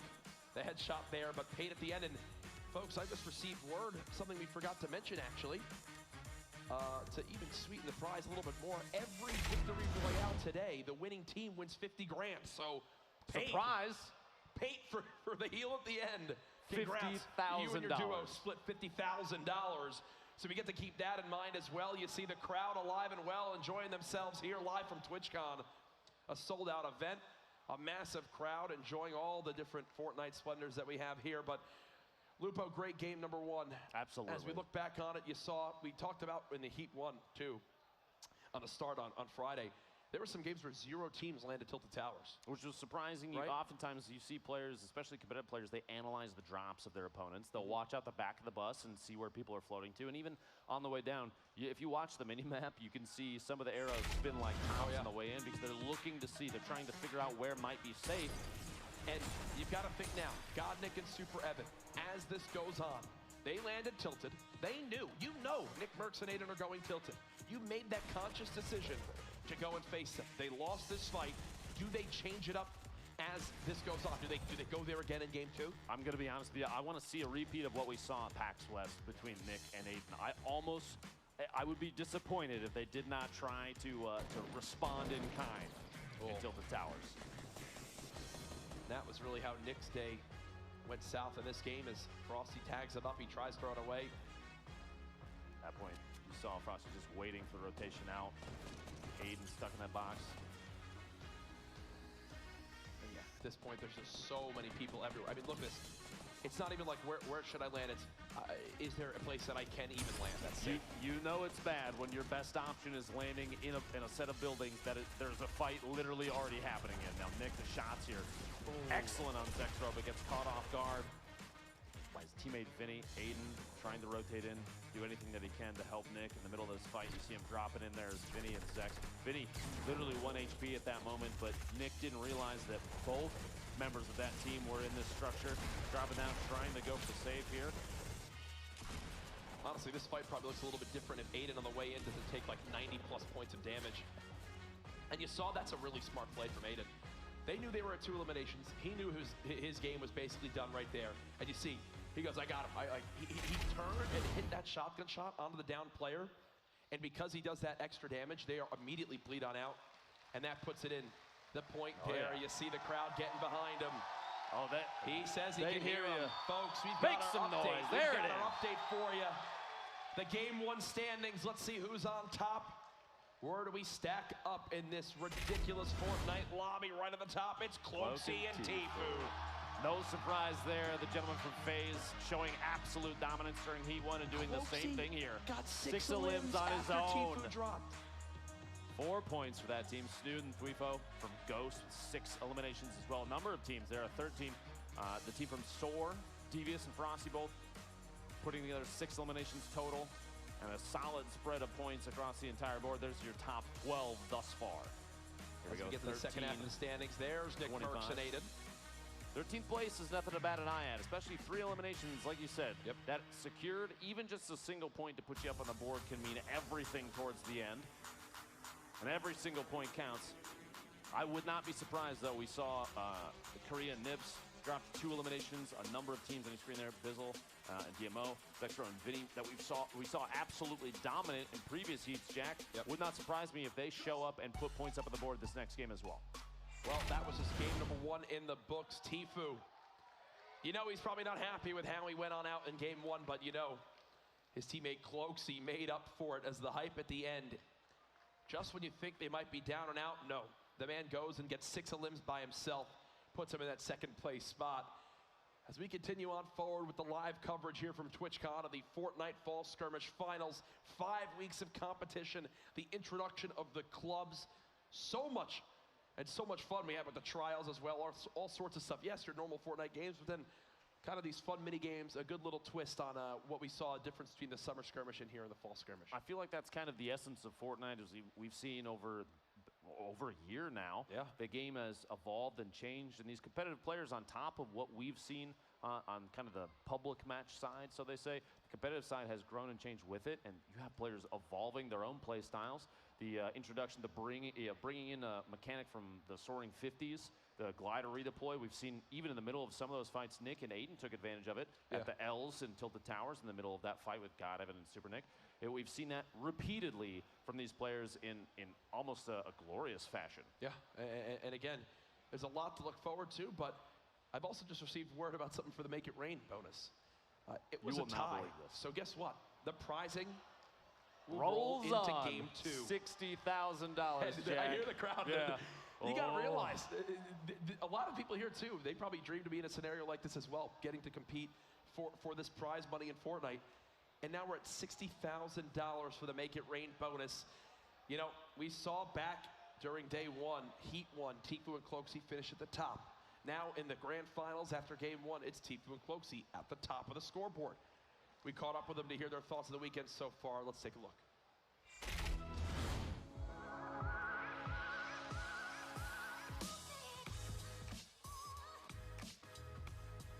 I've known him for so long. Yeah. Like 3 years, I think.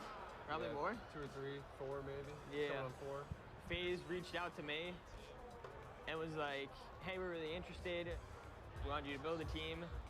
And Tfue was shining at that point, and I hit him up, and we tried a couple duo tournaments together, and we ended up winning like a bunch. Yeah. So we're just like, let's just keep the ball rolling and let's go. It's probably just getting to endgame and not taking unnecessary damage. Yeah, the biggest challenge I think would probably be safe zones. We haven't figured those zones out yet. I don't know, they just pop up wherever they want, and sometimes they don't go near us, so I don't know. We end up having to rotate across the whole map. There was one moment where like we were in a really bad position. Yeah. We probably would have died if it wasn't for a porta-fort. So do you want We to had bring to us play back a little in? bit You wanna bring us aggro, back in? and with the current safe zone, it didn't really work, but we still secured second. I died off a little bit early, but he clutched up and took us second. Yeah.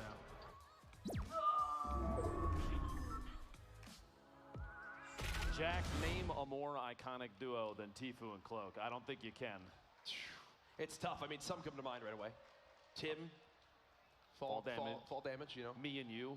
You and I. You and I. It's a You and big me step forever. for us. But, you know, you and Tyler had something special, but you know what? Had to come on in right there and the way of the Swoop road, that Jack. away. It's the way of the road, as we hit a little bit of everything on the branding right there. But we get ready for game 2, about to hop on in. As we do get ready, some Cloakzy replays, because we missed some of those eliminations. Going down that mountain, I really learned something big. Stick grenades late game are everything. And look, right here, he had 3 limbs with 8 players left. Now everyone dropping down. He uses his glider, floats down early, and then he just looks up and begins to fry. Look at his face, too. He might be one of the most calm players in a situation like this that I've ever seen. Literally, there are opponents falling on top of him, and it's just confidence the whole way down. That gold double barrel coming in absolutely massive, but here, trying everything he can to survive the last second. He gets to a point where he realizes he's not going to be able to med kit up, so he's just got to look up and begin to spray. And unfortunately, as we mentioned, look at how high up their Pate is. Just hanging out in the zone. Cloakzy did what he could all by himself. That's the beauty of duos, right? It's different than what we've seen from solos. We talked about it a little bit the other day, Ben, but again, reiterate for the viewers at home. What are some of the key differences between some of these solo competitions we'll see and now something like this in a duo format? With solos, if you put yourself in a position that maybe a trade is going to happen, one player is going to be gone. You're eliminated immediately. But with duos, you kind of have a chance to push maybe a little more aggressively, put yourself in a situation where a trade isn't a big deal, especially if you have an opponent team split. You can take one down. Maybe your teammate gets knocked. You pick your teammate up and finish that, just secure the elim, and then it's a 2v1 situation depending on positioning. You can push yourself, you can set yourself up for plays like that far easier than you can in solos. The huge thing as well, the communication factor. Oh, absolutely. Knowing exactly where the greatest threat is, being very clear on what your intentions are, on where the enemies might be looking at you from, when you plan to edit a wall, when you plan to release the edit back and kind of reset it. It is so key to make sure you are both on the same page, and communication is also something that completely changes the outlook of a game. The big thing we mentioned from Aiden and Nick Mercs, they both know aggression, pushing forward, that's their plan at all times. We saw when they hunted down Godnick and Super Evan back in game number 1, that there was no hesitation ever to chase on those glider redeploys. It's little things like that that help them claim Tilted Towers with ease. And that's why these players show up here and put on they put on an absolutely excellent show. Yep. And there's quite a bit to pick up. So if you're at home and you're watching, if you're here and you're watching, make sure you're paying attention to how these players are playing, because there's a lot of information coming out every single time we watch anybody, even just down to the movements that they make. Now, every once in a while, you'll see a mistake, and maybe that's an opportunity to say, yeah, this person failed in this way. But it's also a chance to see how they recover from those things. Yeah. Because that is absolutely important. Now remember, folks, there are not only thousands and thousands of people live watching here in San Jose, but there are hundreds of thousands of people watching online. We want to hear your predictions. We want to hear your thoughts, your live reactions. There you see on your screen. Use the hashtag #FallSkirmish or hashtag #FortniteTwitchCon. Tweet at Lupo, tweet at me. Do it. Just do it. You don't have a reason not to. Just do it. Because I need some. I think we're ready, though. I think game 2. Are you ready for game 2, Jack? Momentarily, you see our players there. I am ready. Difference, we got people using controllers. We've got people using mouse and keyboard. 6 games being played today. Game number 2 about to be underway. The Fortnite Fall Skirmish Grand Finals. We're having fun. Let's get it started, baby. The battle bus has launched. Game number 2 begins right now. This time around, we have a northwest, kind of mid-east, headed towards Lonely Lodge, bus path. Players jumping on out.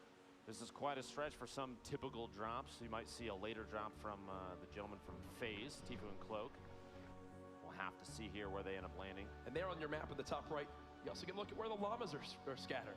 You got 2 very close next to each other there, one in Dusty and one to the immediate southwest in that corrupted area. That one actually probably going to be pretty exposed.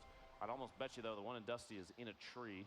And up in Wailing Woods is so secure. Look at this. You always wonder how a llama gets in a tree. You made a paper mache. What are you doing up there? You see all these POVs all at the same time. Jack, that's a lot of information to take in. Actually, one thing I'm noting, though, if they're not still floating, immediately harvesting as many materials as possible in every single location that they may have dropped into. Aiden and Nick, you see up there in the top middle. Already in Tilted. The red apartment building, a pretty common drop. You hear the loot boxes popping open. And you can tell, even just by landing on the roof, audio cues are strong so that they can hear immediately what might be inside, if there's a chest or not. Godnick and Super Evan back in their building as well. Looks like I got my wish, Jack. I wanted a rematch, and it's going to happen here, assuming they run into each other. Super Evan, for a second there, flipping through, has a trap, which has come in extremely clutch in Tilted in the past. Yeah. So many surfaces, even just natural surfaces you can place those things on. And this is the same fight as last time. This is the same fight as last time, too. Punisher slowly ticking out there. It's like Germ playing in the dark, potentially, in his webcam This sums up how, you know, these beginning fights are a base pistol, an epic scoped assault rifle with 10 shots, and that's the whole loadout. Two gray SMGs as well. It's just so scrappy. I saw in the elimination feed again, Cease goes down almost instantly, and whoa, Tendons. A 1v1 now, Germ and Tendons facing off here. Let's see if Tendons rotating away. He does have 50 shield. He might not have the knowledge of whether or not Germ has shield of his own. I think that the common shotgun that he's got is the difference here. Being able to get close with that tactical shotgun when his opponent has no shields, that's when the weapon's at its best. And another HP tag, that might be the kind of call to go. He wants to close the gap. Tendons looking to get revenge for his teammate Punisher. Jumps on over. Will he spot the players? Doesn't appear so as of yet. Has he lost track of him? The wall there. There's the knockdown. Finishes J-Love. A 1v1 now. Still trying to track down his opponent. The last of that duo. The shots going out. He's just kind of defend himself slightly. Has a chance to put the trap down if he needs it, if he feels like he's going to be invaded, but he doesn't have to. Quite a bit of ammo for that 1v1 situation. Back here, Nick looks like he's been knocked down already, but Aiden, 169 gets the knock. I got it. 1v1, the shotgun, the crit, Super Evan goes down, and Aiden saves the day. Don't worry, Nick. Aiden's got your back, bud. And I can tell you right now how that happened. I noticed it in the feed. Nick Mercs got knocked by a trap. Aiden left by himself to clutch on up, and that's why Nick wanted a team with this incredible player right here. He clutches it. 2 games of Tilted, 2 victories in that area for Nick Mercs and Aiden. DK and TJ out here, the little soccer stadium, watching for a rotation from a team that looks like they were just engaged with. TJ not doing too hot on HP. The heavy snipe. DK's inventory there. You see 19 heavy rounds. That thing often used for more than just long-range shots. The Gunfly Baldy here. Engaging the shot. Oh. Instantly eliminated Baldy with not really much to his name at all. Only one wall can be built. Basically just needs to hit a flick pub shot. As if is weak as well, but has at least enough metal to build a box, and maybe he can try to get the res on his teammate. And yeah, Baldy's got nothing to show for it. Looks like he might be going for the bush here, waiting just long enough that the revive is going off.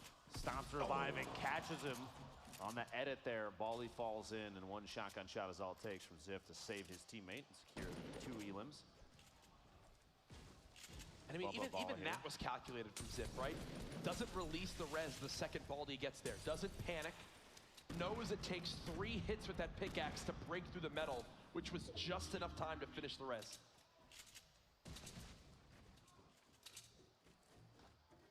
Scoped assault rifle in the hands of Balla. Bumpa's there as well. He's bouncing back and forth. Not a lot of HP to his name. Will he just deploy off this roof? It does appear so. They're going for it. They're risking it all right now, Lupo. Here's the quick challenge. No pump fired yet. Quick edit on the stairs. Unfortunately, will not be able to get a shot off in time. His opponent will get the high ground, and as he grapples, it looks like he'll have to give that up for the moment. Quick edit again. Fall on in. Nope. Nice little dodge in that shield. Might just be the difference. A great crack on the shotgun there. Be very careful. Just barely gets clipped. Linane and Sketch. Nice little victory there. But man, another scrappy fight. It's these early fights, Ben, that it's like, yes, you want them, but at what cost? What at what cost? It all depends on kind of the situation that you and your teammate might be set up in. Even early game right now, so long as there's this many players left on the field, you don't necessarily know who you're up against unless it's a drop like this. Aiden and Nick Mercs securing Tilted as Zextra and Vinny look in from the outside. But you have an opportunity to secure a couple early game elims and maybe put yourself in striking distance for a point. I think one player over by Kevin just did the extreme like boost launch. You saw him way up in the air. Yeah, that boost they use to get that high up, yes, it does 30 damage to you because of Kevin's shot, the cube, people call it Kevin. That's It launches his name, you Jack. so far into the sky that you can fly anywhere on the entire map. Talk about the ultimate rotation. Exactly. That's what it is. Literally you going anywhere from one pivot location is pretty crazy. JDW and Ronan barreling down towards C9 Blind and Hysteria. Team floating in don't do it. northeast. Don't. I thought he was going to try to take the shot. I still want him to. He's got 25 heavy rounds, minus exposing your position. Is this versus Vinny and Zexro? I'd assume so. It almost has to be based on what we saw earlier. And they were the ones who got in the fight earlier on. Zexro just gives it up. He flies away. And, Aiden's no. going for it, though. Aiden's chasing this, and Nick is nowhere nearby. And you can tell that's their communication. Nick is saying, whoa, whoa, whoa, whoa, whoa. Another team shows up. Aiden might have playing out a position that's going to be tough. Hopefully he can save himself inside the factory building here west side of Leaky Lake, but we'll have to find out. Nick finally making his way over. Slowed down a little bit based on the building, and this split could be tough for Aiden and Nick Merckx. You got to wonder, did Aiden bite off more than he can chew? Nick now there, doesn't get any tags with the assault rifle, and Aiden, look at the health. Down to just about 30 left. He's got some minis he can pop in time. And the zone's now there as well. Nick's just going for it. He's in a fight by himself, gets a tag twice with the pump shotgun, no limb yet. Pops the rift to go and drags one player with him as he's basically just trying to reset this fight. Scrappy stuff all around Leaky Lake. Players all over the place. Nick with no healing left, no shields he can pop. Aiden very low as well. Sees one just below, but can't get a tag again with the assault rifle. That second mini, anything to build up as much of a buffer in terms of taking damage as they can. They didn't know have a top down on his opponent. Uses the stink, kind of damages himself a little bit, but look for the shotgun shot, gets the knock on Zex with that stink grenade. Beautifully Perfect placed grenades underneath there. Does one tag, and it doesn't appear so. He's got Aiden firing down as well. They need this final limb. I believe if they get this, it'll put them at 4, so they've already got another point in this one. Aiden traveling on in, looking to give Nick the help he needs. Can't connect again with a shot. Nick goes down. Will Aiden hit the shot? He's whipped a few times now. No and he's got no left. builds. No, Vinny! Rips him in 2. It will be 1 point earned for Nick Merckx and Aiden, but Vinny clutches up, and I'm going to be the first one to say it. Aiden missed some shots there. They did. The early aggression, the push away from Nick, potentially a bad play call, and they may have paid the price because of it. That early split put Aiden in a bad spot. Majin, Saf and Cool takes Majin out. Very low HP on the Majin teammate, and there's the shot. Saf able to pick Ghoul up right after that. Dean and Lyle here on the just southwest of Tomato. Trying to avoid kind of any engagement they can here, but they do have a target right in front of them, rotating left to right. You see that around inside, probably a structure that they own. Maybe not realizing, but another team flying in at this point too. 8 seconds left till the rotation starts. The zone gonna close. And they're gonna have to make some moves. There's a lot of building over there in Tomato.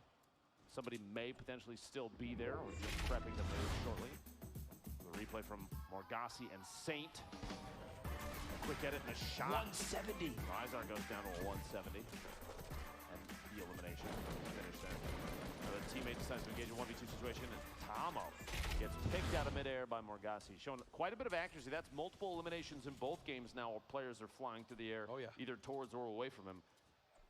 And now we always talked about back on day 1, Vinny and Zexro, how scrappy they were fighters. They got near the most eliminations in their heat.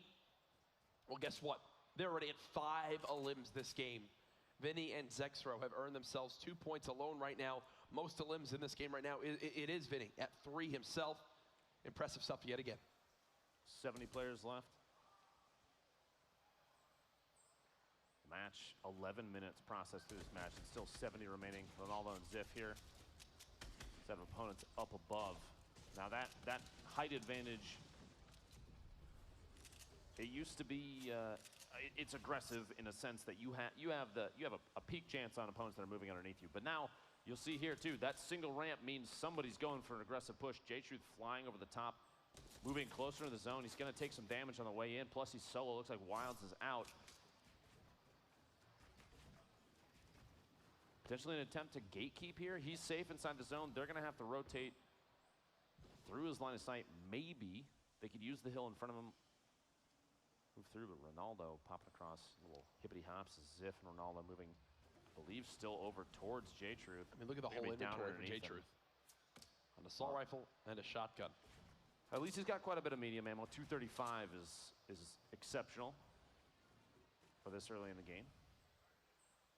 73 shotgun shells. I don't think he's going to run through those anytime soon. But Jack, more shots down low and up. Time. Make it rain bonus. $60,000, Jack. 60 grand for the player or the duo. The most eliminations during this next 5-minute and 15-second window. Who will it be? It was a tie in game 1, so the money rolled on over. The Make It Rain bonus now at $60,000. J-Truth following closely behind a duo in front of him. Still got quite a bit of material sitting on 027. He's over almost 100 builds of his own. See a couple sets of players in front. Gonna float in there. We swear the glider was deployed. He's continuing to just use his opponent's builds to get as high as possible. Saving materials in that situation, an intelligent play too. You don't want to burn through too much. Two Rip-to-Goes. 264 on the materials. He's got a trap. This Gold AR. Razaru's got to be happy with the loadout right now. I'm happy with his loadout right now. Not even involved. Snipe shots coming in directly southeast of him right there. You see the little tower. Ball getting tagged. Looks like one time for 22 damage. Going to float in next to his teammate and just build up underneath. They're inside the safe zone. No need to get overly aggressive. They want to play for position here. Even though the Make It Rain bonus is 60K, you're going to see competitive players like this opt for placement. They're going to go for strategy every single time. Oh, absolutely. This is the most populated, I think, retail row has ever been. New people are moving in. A number of strategies. We discussed this previously, Jack, but remind people watching at home or here in San Jose, why do you see players replace the walls of houses? Yeah, I mean, it's pretty simple. It makes a lot of sense when you hear it. They want to be able to edit and peek out of wherever they can. They want to have control over as many exits as possible. It's a battle royale. You can get pushed from anywhere, and they know this, especially with this many players left. Instead of leaving those old walls there, you replace it all with your own. And just like that, you've used the natural cover to be able to farm materials. Then you place it with your own cover to then be able to peek on out and either get aggressive and get shots on an opponent or have some quick edits to be able to escape with ease. Ghost, DMO, DMO and Bizzle in the small structure on the side there. You see a ton of teams kind of building up here. Morgassi and Saint have kind of an elongated structure there. They do have one shadow stone inside, so they need to sneak out. One of them, it appears, can. Not sure if there's a second one nearby or not, but they could kind of build a tunnel too to secure two if needed. To see here, a couple edits down below. But this is might be one of the largest structures I've seen a team build to establish a base kind of ever, which can be good and bad, Jack. Multiple directions for teams to push in on. They can't necessarily defend a wall in the way that they would want to, but they have the ability to kind of back up and close up these edits. You see a lot of those slanted edits just waiting in case they need to retreat. Looks like there is a second cube in there if needed. Maybe that's the reason for the extended building here. And you see how many materials gathered so far for Morgassi this game. Or 1,000 wood, 621 brick, 400 metal. Still sitting on quite a bit. 463, the material count on the right side of your screen. Zayt goes down. Cloak and Tfue there at the very top of your screen.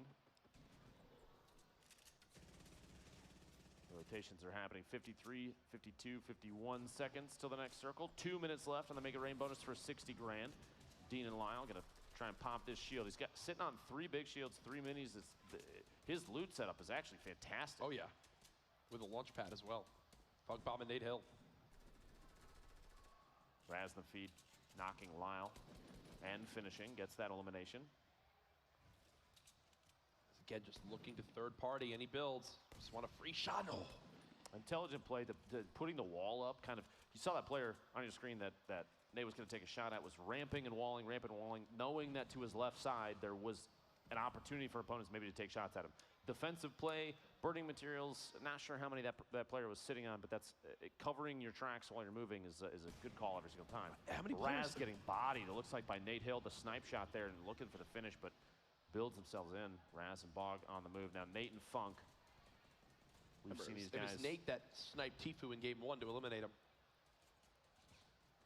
Once again, Nate Hill moving into the zone, wanted to make sure he stays near his teammate. You saw how he was building up, and then his teammate began to take control of the low ground, so he followed real quickly, but now a player just behind him. The speed at which Nate just turned around to replace that wall is impressive. Right? Spun like a top. 40 seconds left. The Mega Rain bonus. Fuzzing the feed, eliminating Yo-Yo. Keep it up. Couple points left and right. No team that is alive right now, though, Jack, has 3 or more eliminations. Safa, Gulev 2.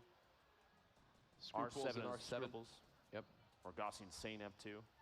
Vinny still with 3 eliminations of his own, but they're no longer in this one. 56 players remaining. 17 seconds till the circle closes. 15, 14 seconds to make a rain bonus. We'll have to see here. And look at Satan Morgossi's build now. You'd almost think that was 2 teams. It's large enough to be that way. Right? I wouldn't be surprised if one team forced on a rotation moves into the other half of this building. And that's it for the Make It Rain, just like that. So we'll keep you guys updated on if that prize money was won, the $60,000. Jack, the first circle move is coming up here in 40 seconds. Half of the new safe zone is still inside, which means there's a number of teams up there on the north side, just inside of retail. They're going to stay safe. And that's a good opportunity to third party, wait for teams on rotation, try and build up some eliminations. Maybe a big bonus during this game. We'll have to wait and see. I know that Cloak and Tfue, based on our previous views, are inside the safe zone, and they're notorious for excellent third-party opportunities. And also remember, for every victory royale, that team that wins it wins $50,000 too. So that's in the minds of everyone as well. The zone about to begin to close. Everyone gonna frantically have to go, and now it's Shadowstone time.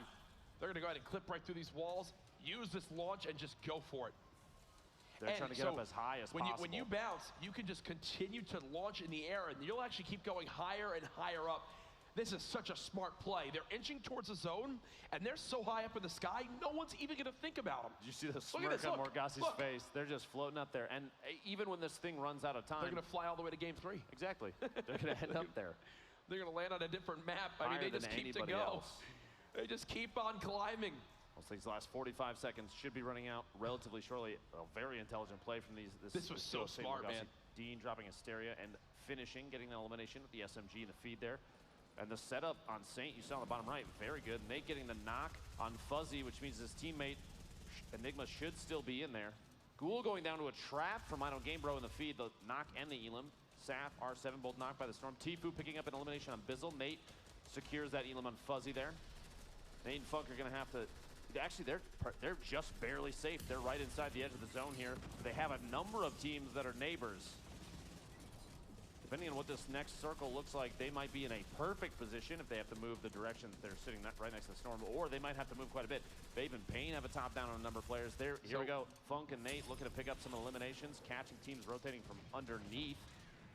We're now 20 minutes into this game, and there's still 45 players remaining. I think that kind of shows the strategic play that these competitive players kind of lean on. Yeah, there might be massive bonuses for elimination counts and such, but making moves, nice shots, keep yourself alive. The window, going for the shoddy shot as the opponent just starts to back up, and Blind gets caught off guard, which means Hysteria was down already. An instant elimination on Blind.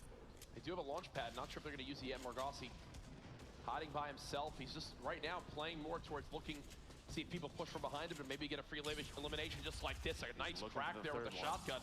But now there's players down low, and he gets ripped in half by Crodot. His teammate Saint didn't have any eliminations, so it looks like they missed out on a point just barely there. The FPS and Flame trying to rotate in the sky here. Everybody's got to keep moving south. The material situation not looking too bad right now. Hopefully they can catch another team off guard and pick up some more. Yeah, we can hear the crowd behind us. Yeah, I'm not even going to try to cast what I just saw on my screen. So they got to move again. I mean, look at this. It is an all-out sprint as the lobby is going to begin to drop like flies to FPS and Flame, still near this mid to high ground. Definitely above more than 80% of the lobby. Jaganza up top with Villix. We saw them do well yesterday. Base Soldier and Marksman still in this one as well. Payne on the low ground alongside Tfue and Cloakzy. Chap still alive too. We haven't talked a lot about him, but we know just how good he can be late game. Lanane drops to the zone. Bogdan drops to the zone. Nolan and Crodot both will drop to the zone. Tfue trying to inch forward. The Storm still pushing. Now at 17 health, he's got to go. Yeah, they're going to fall all the way down. Cloak still sitting pretty with quite a bit of HP, a little bit of shield, just lost some right there. Got a med kit right now. Med kit is going to drop the slurp. Cloak can pick it up. The play here, looking to secure Cloak, is basically a tank in this situation, trying to top him off as much as he can, while Tfue uses the med kit. Top 13. Tfue and Cloakzy still alive. Remember, coming into this, they were already first in points after game 1. There's one for Cloakzy. 11 players now left. How about another as more begin to drop on down? He's going to grapple up to the high ground, trying to chase these limbs. There's more players still above him. Great job with those roofs. 11 players left. Who will begin to earn placement points in this game? He's going to rain down grenades as he still has 2 more in his inventory. Not a lot of mats left. Base Soldier with a limb down unprovoked. 9 players now left. Base Soldier and Marksman are so weak. And with grenades floating on in, you've got to think the end could be near. Tfue eliminates Pain. You've got Snood on the high ground as well. He's got no walls! Tfue and Cloakzy with another. 6 players left. He still has 3 big shields. He can't use one yet. Cloakzy with another knock. Tfue's going to drop to the Storm. It's all on Cloakzy yet again. Can he clutch up? He got second in game 1 by himself. 27 seconds remaining. You see, everyone else is so weak. You've got to think this is Cloakzy's game to take. He's got the medal as well. One player floating down on him. He tries to react in time. The tag. He's got him weak. A lot of fall damage. No builds. Oh, no. Marksman clutches it out. No, second place. Dementos wins it with 12 HP. I thought Marksman had it. I thought he did. Cloakzy is the MVP so far today, man, with the plays he's making. Right there at the end, though, Dementos securing second place, and Pate knocked out first for that duo the game before. Excellent placement for these two so far. Marksman living on almost a prayer towards the end of that match. We saw his HP over the course of the previous 3 minutes. You see here, this stack of players here. Marksman down there, you see very bottom of the screen, the number 57. He must have had 15 HP or less. Still alive, bottom of this stack, just waiting it out with a Storm, kind of taking his time, taking shots up above. There it is. An excellent set of plays. Cloak and Tfue lasting almost until the last second. We've seen those two, like we said, all for P1 put on an excellent show. Oh, yeah. This is just the build-up. I expect big things from them next game. Remember, the momentum Royale starting. is $50,000. So Marksman was one shot away, obviously, with how weak Dementos was. You saw there the victory coming on in. Congratulations to Dementos and Pate for that victory royale. That'll earn them at least 3 points too. Plus another $50,000. That's $100,000 based on victory royales for that duo alone. Pretty I nuts hope stuff. they realize that, because if they don't, they're gonna soon. Pretty nuts stuff no matter what. Tfue and Cloakzy, another very good placing though. You've got to think they probably continue to hold on to that lead after game number 2. We are just a third of the way through the action, folks, for the Fortnite Fall Skirmish Grand Finals live from TwitchCon. Tfue dropped to the Storm there after he got cracked by a shotgun, which dropped him down to, I believe, just 5 HP. This packed crowd, people wanted to grab some food, wanted to make sure they're locked in and ready for the action that will continue. Just a few brief moments, but either way, fantastic start to the day, to say the least. Now, I want to point out, as the camera's panning over the audience here, which, by the way, make some noise if you're here in San Jose, please. Yeah. One of my favorite things about the Fortnite competitive community is the support that you see from every single player. Oh, yeah. As we were looking through there, I saw, Vivid, can you raise your hand? I saw him out there in the crowd. What a guy. They're all part of the same group. They're all friends, and you can see that behind the scenes. And even here on camera, you've got people watching these games because they want to support their teammates, Jack. You know, they feel a connection. A lot of these guys stream, they make videos, they're people in the community, they're involved as well. You see Saf, this was the play. Speaking of supporting your teammates, Saf picking up the save there. No. Giganza flying up. We've seen him with the grappler in previous games during the heats, and just putting on an excellent show flying up top there. The grappler, one of the best utility items in the game right now. 100%, 100%. Lyle and Dean, you have some crazy plays from all these players, but Cloak, this top-down view on a number of players mid-fight. The positioning knowledge from players like him, it's unbelievable. They know exactly where to be and when to be, and not overbuild. We've seen some players overbuild and put walls up preemptively, but man, this duo already 2 wins, 2 victory royales under the belt. That's gotta feel good, Jack. Oh man, that's absolutely nuts. As there, you know, we've got our updated standings we can take a look at here momentarily as we hop on in, firing them right to you. No, okay, because of the Victory Royale. There it is. Dementos and Pate will now take that top spot, having that tiebreaker, even though they have, what, 6 less limbs than Cloakzy and Tfue. It's the Victory Royale tiebreaker that makes a difference. Back-to-back for the Mentos and Pate, which is huge. 7 points on the board. And 6 less eliminations is, I think that's saying something. Yeah. Placement does mean quite a bit. Nobody's pushed their way into the big bonus zone yet. You know, those additional eliminations past 7, each earning that duo a single point. I don't know why I forgot that that's back-to-back for them. That's, Jack, that's 2 in a row. I kept hearing you mention it, like, wait, is that true? But then I'm like, yeah, I guess Ben's not lying. Correct me if I'm wrong, but I think if they win the next game, that would be the first three-peat in skirmish history.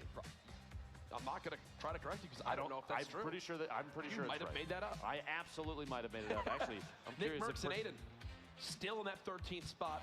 Each game they get 3 limbs, earning them a point. No change there. Hopefully somebody in production can double check. Honestly, that's such a big fact. If they go for a 3rd one right now and land that Victory Royale, that would be the first three-peat. Think of all the, they're right now in first, which means that they would win $400,000 for that if it stayed this way. But they've already won $100,000 today because of their 2 Victory Royales. I can't believe that. That's ridiculous. Mentos is my favorite player. He's a great friend of mine. I'm telling everybody that you play with that you said that. See if he wants to go to a steakhouse or something. For real. It's on him. It's on him, absolutely. Now, guess what? We finally have ourselves a Make It Rain winner. $60,000 for this duo. $60,000 earned for this duo during the Make It Rain bonus. And there it is. All they needed was 2 eliminations. 2 Fortnite elims netted. Yo-Yo, keep it up. And I don't game, bro. $60,000 US. That's ridiculous for only 2 elims, which shows during those rotations how slow it is. The focus of these players is strategy, it's positioning. Yep. Even 60 grand isn't enough to make people shift their play style, and that's huge. That's a big statement about how important it is to go for the top placements in here. Is not even $60,000 enough motivation for these players to play out of their wheelhouse. And right there, I can't tell if they've found out yet what's happened, but they're just big chilling. Oh wow, the seating has now leaked into the Lazy Links area as people soon might be a golf hazard, in the merch Jack, booth but who cares? Watching, yeah, watch out for flying golf balls Competitive everywhere. Fortnite changes the rules, Right? Jack. Hey, it's fine. It's fine. As this crowd repping their favorite clubs, the Dusty Dogs. They're the pennant that everyone here attending has had the chance to go ahead and pick up for free. Lucky Llamas in the back there as well. You'll love to see it. As again, we are just a third of the way through the action. This is not like days 1 and 2 where we only play 4 games in a heat. In the grand finals, the culmination of the Fortnite Fall Skirmish, 6 games. So even if you have an off 1 or 2, and as we've seen, all it takes is 1 solid game and you're boom. You could be right there in the top 10, top 5.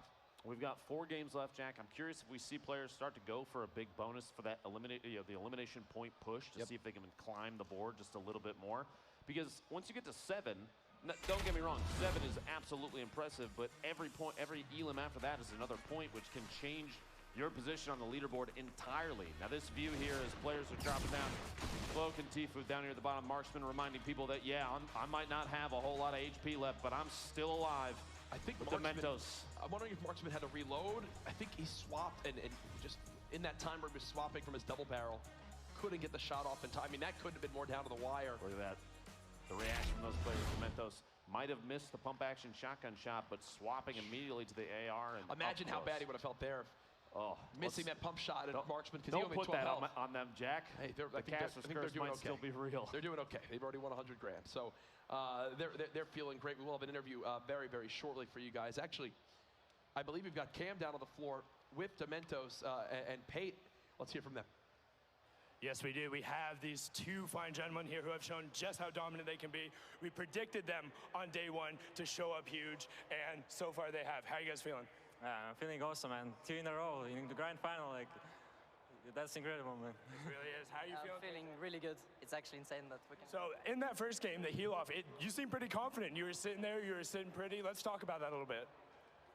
I don't know. We just played our game. Like, we were really confident before the start. I don't know. We just play our game and. So far, you guys have taken both Victory Royales, and you're sitting on top. However, Cloak and Tfue right behind you guys, same number of points. You hold that tiebreak with the Victory Royales. Are you nervous? Not nervous, man. We're gonna make it 3 in a row. Not nervous at all. Easy. So in that 3 in a row, we have not seen 3 match wins in a row. Can the Latvian and the Norwegian do it? We'll see. Back to you, Courage and Lupo. Wow, you heard him say 3 in a row. They're calling it right now. Easy. Wow. If they win 3 in a row, they have to give each of us $10,000 of their dollars. They do. Yeah, It's in the contract. They didn't realize it, Yep. and it's going to happen. I mean, I think it's going to happen. And then they have to give $5 to everyone in the Every crowd single as person well here, yeah. for lunch, right? See? All right, good. They're on board, it seems. So Good are we. point. They're set. They've got their travel already booked. What else are they going to do? I believe I've received word from production that we might just kind of keep this thing going and get into game 3 right away. We are getting the lobby all set up, but instead of taking a brief break now. What do you guys think? You think You guys wanna just keep going going? into the 3rd game, keeping this thing rolling? Good idea? That's what I thought. I think everybody here in San Jose is on board. We're at TwitchCon. And I've had an absolute blast of weekend, Jack, but for man, sure. more Fortnite, I'm not going to say no. No. I won't complain. Not at all. I will not be upset about it. So far, from what I've seen, haven't talked a lot about Chap and that duo there with 72 hours. When, will they begin to make more noise as this goes on? We saw some, critiques of certain players from the previous days where maybe they played a little bit too passive, and that came back to bite them. From other people that didn't qualify, you got to think some of those teams that are lower down on the leaderboards right now, do they start going for more of those early eliminations? If you're Super Evan and Crazy, who have been landing inside of Tilted and have lost both games nearly off the bat to Nick Merckx and Aiden, is it time to change things up? I feel like Super Evan and Godnick are in a position now where they have to have figured out the rotation path that these two take. They know exactly which building they're going to drop in. So even if they still want to go to Tilted, they don't necessarily have to play aggressive towards them. They can land the large gray building, rotate away through New and down to the pawn shop down at the bottom. Couldn't remember what it was off the top of my head for some reason. There are paths that they can take if they want Tilted to be their landing zone, but are potentially intimidated, not in necessarily a bad way, but just want to avoid that fight because like you said, it hasn't paid off the last 2 matches, and I feel like they had to have learned from that by now. Oh, for sure. And you've got to think that comes into play. I do see the lobby filling on up here, folks. What a start we've had to the finals so far. We're just 2 games in. Game 3 about to be underway. Can't stress it enough. Use those hashtags if you're watching Fortnite TwitchCon. You see as well Fall Skirmish. Get involved in the conversation. The question I have for you, will Tfue and Cloakzy take back the top spot from Dementos and Pate? Tweet us, let us know, and give me your reasoning. Even as you're mentioning it, Jack, the crowd behind us kind of going a little nuts there. Yeah. I love to see the support for all these different duos, and a lot of these duos have become very rooted in the community. There's a lot of people that are out here. Look at that, everybody T-posing. The T-pose starting in the crowd. All the T-pose. As everybody knows there, man. They look great. Just the nods, slow nods. As again, one of the creepiest emotes in the game, man. I'm just saying. Oh, for sure. Freaks me out. Scariest emote, one of the scariest emotes by far. It is. Because when you least expect someone T-posing, I feel like you're the kind of person, like if we were mid-conversation just out at like out on the town or whatever, you might just do that while I'm talking, and I wouldn't know what to do, Jack. Did you just think I'm gone and you stop talking? You're like, if I'm Jack, bored of what where you're did you saying, go? I just T-pose in real life. And You know my vision is based on movement, Jack. Oh, it does happen with old age. It does happen with old age. Thankfully for everyone here, Ben and I can stop talking about T-posing and can start talking about game Absolutely. Because here we go, folks. The battle bus has launched. At the end of this game, we'll be halfway through the action. You think we'll ever be able to explore that mountain out there one day in Fortnite? I think anything's possible if you dream big enough, Jack. All right? Why doesn't the mountain have a name? We'll call it Courage Mountain. Okay. Deeming it right now. That's not Epic approved, by the way. Don't actually refer to that anywhere official. Thank you. Here we Players go. starting to drop out, Jack. Chap in 72 hours. They're going whaling. You know they are. Don't blame them. It's one of the best locations right now, early game to drop. The cabins have a number of chests in the attics and down to the basements. You also have the giant bunker underneath where the maze is. It's interesting too to me that the surface there, that floor is wood that is painted green. Did you fall for that at first? Be honest with me. I had no idea. I had to be told by my chat what was going on down there. Not surprised in the slightest. I mean, then again, the other memes, I didn't know what to believe because bunker and whaling has been the going meme for 4 seasons now. Every single time an event happens, guys, the bunker's open, go check it out, and it's not yet. The bunker is where my hopes and dreams lie. A couple of these players already picking up big shields there. Vanitize and Windwalker both going to sit at 150 in a moment there. Dementos and Pate, the back-to-back winners, actually with a split drop, which is relatively surprising, on top of the hill and down at the corrupted area. But you know what? If nobody else is around, which they aren't, you might as well. But they're not the only split duo here. We have actually a handful of teams that have landed in relatively separate areas. The play there, Jack, if they know that there's nobody around, they have a chance to build up resource, weaponry way faster than anybody else. Even Tfue and Cloak right here. Cloak building up as he's ramping back up to the bridge there. He's going to go for the glide into Tfue. Going to grab that slurp up top. And if you're a FaZe supporter here in San Jose, make some noise, please. Oh, yeah, Jack. Round 3 potentially here. Jerem and J-Love at... Oh, it is Tendons wow. and Punisher, which, by the way, if you recall, Tendons actually won a game of Summer Skirmish solos with a trap. Do you remember that play? Yes, it was crazy. Yes. That was actually nuts. Jerem getting the knockdown on Punisher, the pistol, the hand cannon, tack, and green burst here in J-Love's inventory. Not too bad early game. They have such a health advantage. I mean, already with 177, there's the elimination. And these early game fights, I mean, these guys, they know they're coming to this point. They know what to expect, but it's just got to be so frustrating.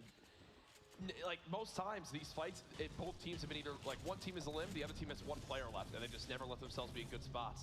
A quick wall replacement into an edit. Tendons down below, just sitting, waiting, biding his time, maybe throwing off. Did they lose track of him? Nope, No, looks not like anymore. J-Love has an idea here, looks through the surface there in the corner, the tack shot. Tendons goes down to his teammate's rocket launcher, actually. You hate to see it, but a good position there for German J-Love. Oh, wow. Nick, Aiden already down and eliminated as Nick Merck says, yeah, you guys don't get the finish together either. Whoa, Superman, or Super Evan, Very and Godnik. They get a point on the board, and in Tilted, not a point yet for the score. They need one more limb, but they have won themselves Tilted Towers this game, it appears. Now, do you consider dropping into the same location, which they lost that 2v2 previously twice in a row? Is that confidence, or is that them just being stubborn? I'll tell you, you know, game 1, it wasn't that close. Game 2 was absolutely close with Aiden clutching up. Game 3 goes down to 1v1, and oh no, the Clingers drop over peak just like that. Dopeye will be left all by himself. Does pick up 2 elims of his own. Dopeye looking at down another. Maybe he didn't realize there was a gold AR under that ramp back there that he did not pick up. Nolan just fell to his death. He didn't pop or redeploy on the glider. And that's something that we've actually seen a couple times. It's like, when you're still in those panic moments, you've played a year of Fortnite essentially, where there's no such thing as glider redeploy, where you fall from those builds and you were like, oh, I'm done. There, had the chance to redeploy the glider so that it didn't, you know, die to the extreme fall damage, but actually does wind up dropping to it. Might be a little bit of a panic scenario. Nerves getting to him on the main stage, who knows? Swapping on over to Retail Row now as Enigma and Fuzzy are playing from this high ground. Fuzzy actually locks himself there. Does get the shield tag, and that difference in audio tells Fuzzy that this player has no shield left, and that's why he gets so darn aggressive.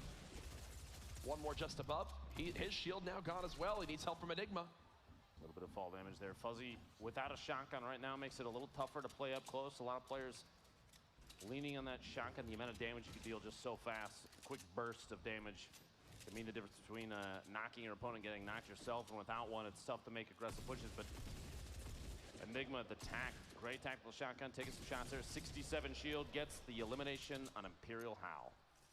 Nice cleanup there, and that's the help they needed. I mentioned Fuzzy was getting weak. Enigma had to step in and soak some shots, and there you go. Good little bait and switch now over to Blind and Hysteria. Early on, they did well back in game number 1 of this grand final. Had more of a quiet game 2. At this point, they've got to just be trying to root out, and there you go, the angle from the side. Blind, kind of, it's like turning a flashlight on roaches, you know, trying to get them to move around a little bit underneath as Hysteria is waiting from the side to get an angle. And he's got one right there if he could take the shots, and he just barely misses his opportunity to do so. Gonna make a push up to try and stay with Blind. You don't want to be too separate. You might have an angle from underneath, and Blind from above the sandwich here. The rocket and Blind down to 29 HP might mean the difference between winning this or not. And it looked like Blind in that engagement was getting shot from a third party. They might not be alone yet, and they're not. Blind and Hysteria both very low. They haven't been able to Grenades use any still healing coming yet. in. The med kit, hopefully he's got 10 seconds to pop this off in Hysteria. And this is that feeling that everyone knows when playing Fortnite. You're just almost praying that that you can get this med kit off in time, right? He's Don't just push sitting me, there. don't push me, don't push me, please. That 10 seconds takes forever to go by. Looks like Rizar potentially going hard right for a flank. We'll have to see how that plays out shortly. But over here, Leaky Lake, Saf, and Ghoul rotating towards Tilted or potentially just past it. Tilted won't be safe yet. We'll have to see what comes out from that. But this 2v2 Soar, Zextro, and Vinny. A team from Soar we've seen with solid gameplay in the past, the last 2 games. Wouldn't be surprised if we see the same here, but Zextro and Vinny also putting on an excellent show during their heats. Zextro, one of the more aggressive players we've seen, and he's going for it down on bottom. His opponent closing the edit, even though he took a little bit of damage through there. Popping, snub shield, anything he could do. The slurp ticking there. Devious rotating outside, and Frosty stuck in a box underneath too. These angles are gonna be tough, Jack, because up close you have almost barely no time to make shots here, and Zextro pays the price. Devious might tick out of the storm, gets knocked and eliminated. 1v1. The shot 93, the shield, and cannot get the spray. How weak was he? Yep. 21 left as the storm's ticking. And look at all this loot Frosty now has. I will say, Frosty, Devious, and there you saw Vinny and Zextro, 4 of the more aggressive players in the lobby trying to hunt down those eliminations. And I think those 2 teams combined probably would have the most elims so far today if you took 2 teams and added them on up of any one of these lobbies. On the left side of the screen there for a second. Maybe Tifu and Cloaksy as well. Potentially. Yeah. You saw the just a quick reference on how much material is harvested relative to what he's carrying right now. Full wood, 877 brick, 476 metal. We have not seen this early. 78 players left, and he's sitting on over 2,000 materials, 200 plus builds, a launch pad, 3 clingers. He's got an excellent setup right now. With a tac shotgun too, you don't necessarily need a swap weapon like we've seen with a heavy shotgun or a pump. So he's not missing out there just yet. Now the rift to go there looks like they're gonna bounce on out and try and get away as the storm is 1 minute and 15 from closing. And Germ going for it, potentially leaving Jayla behind, pick up the sniper, dropping that grenade launcher. Bizzle in the feed, securing an elimination on Cease. I'll be honest with you, Jack, I'm waiting to see 72 Hours and Chap show up, right? Hopefully at some point here. The feed been a little quiet this game. Felix eliminating Dopeye with an SMG there. Right now, the most eliminations on any player in this game, too, Jack, is Super Evan, who took out Nick Mercs and Aiden and Tilted. Won that, round 3 of that matchup. Saf and Ghoul go for a little pop here and fly across through the corrupted area. He's going to try and grab, the Shadow Cube. We've seen players use this to fly through the air with ease. Now, I did just receive word from production that player, if you remember from that Frosty, the Frosty and Devious fight earlier, Frosty was in the zone and spent about 1.5 minutes in the zone healing, looting, and was so deep and now has to go so far that he flew up to the top of the Kevin Island and used the super boost from Kevin to fly all the way to this new zone. Again, a sign of a great player who knows how to use those insane rotations you can get. Spent all that time healing, and because he knows that little tactic, could wind up getting everything he wanted and then getting to the next zone with more than enough time. Now that materials used list there on the left side, honestly significantly lower than we've seen a lot of other players, but it might not matter. Chug Jug to carry.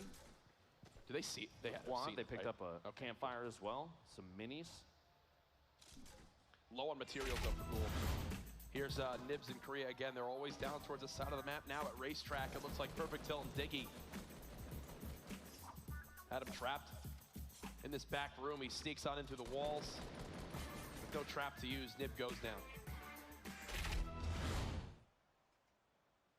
Pro, the top-down view on pretty much everybody here. Perfect Tilt and Diggy taking shots. We saw them yet again. Just a reminder, the Heat 4 Mega Rain bonus. These two took home 40,000. Launch pad just to rotate away. At that point, I think the decision was made that we are in a bad spot. Yep. You have to make a move, and Paradise, potentially a good opportunity to do so. They can use these buildings like we've seen players in the past just replace the walls if they need to. Might be exactly what we see happening here. Just going to establish a base. And the first thing you want to do when you do this is break down any walls that have windows, openings to the outside that could begin to shoot you in the back when you're least expecting. Another replay now from Villix and Jaganza, who took down Dopey. We saw Dopey again earlier on with Overpeak, of how Overpeak dropped. Dopey left by himself. It's always tough when you're in those 1v2s. And yeah, again, you see every wall that gets taken down first is a wall that has some sort of opening to the outside world. They'll claim that building. Solo and Swag Noodles, love that name, have someone nearby. Seems like they're in a close range flight. I believe this is Hysteria and Blind. Yeah, it is. Hysteria with a knock. Solo all by himself.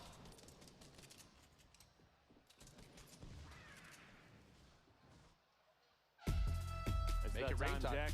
Make it rain time. It's reset back to $10,000, but still a nice chunk of change. We're just getting some limbs during this. Solo has knocked out Blind, and now Hysteria is by himself. As I think he's trying to run away from a third party who wound up running on, and it looks like he's leaving Blind behind.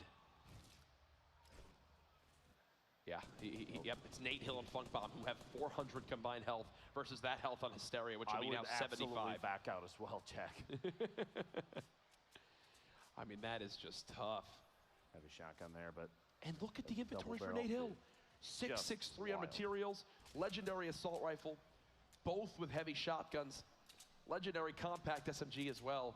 Here's the Make It Rain bonus right now. 3 teams tied at 1.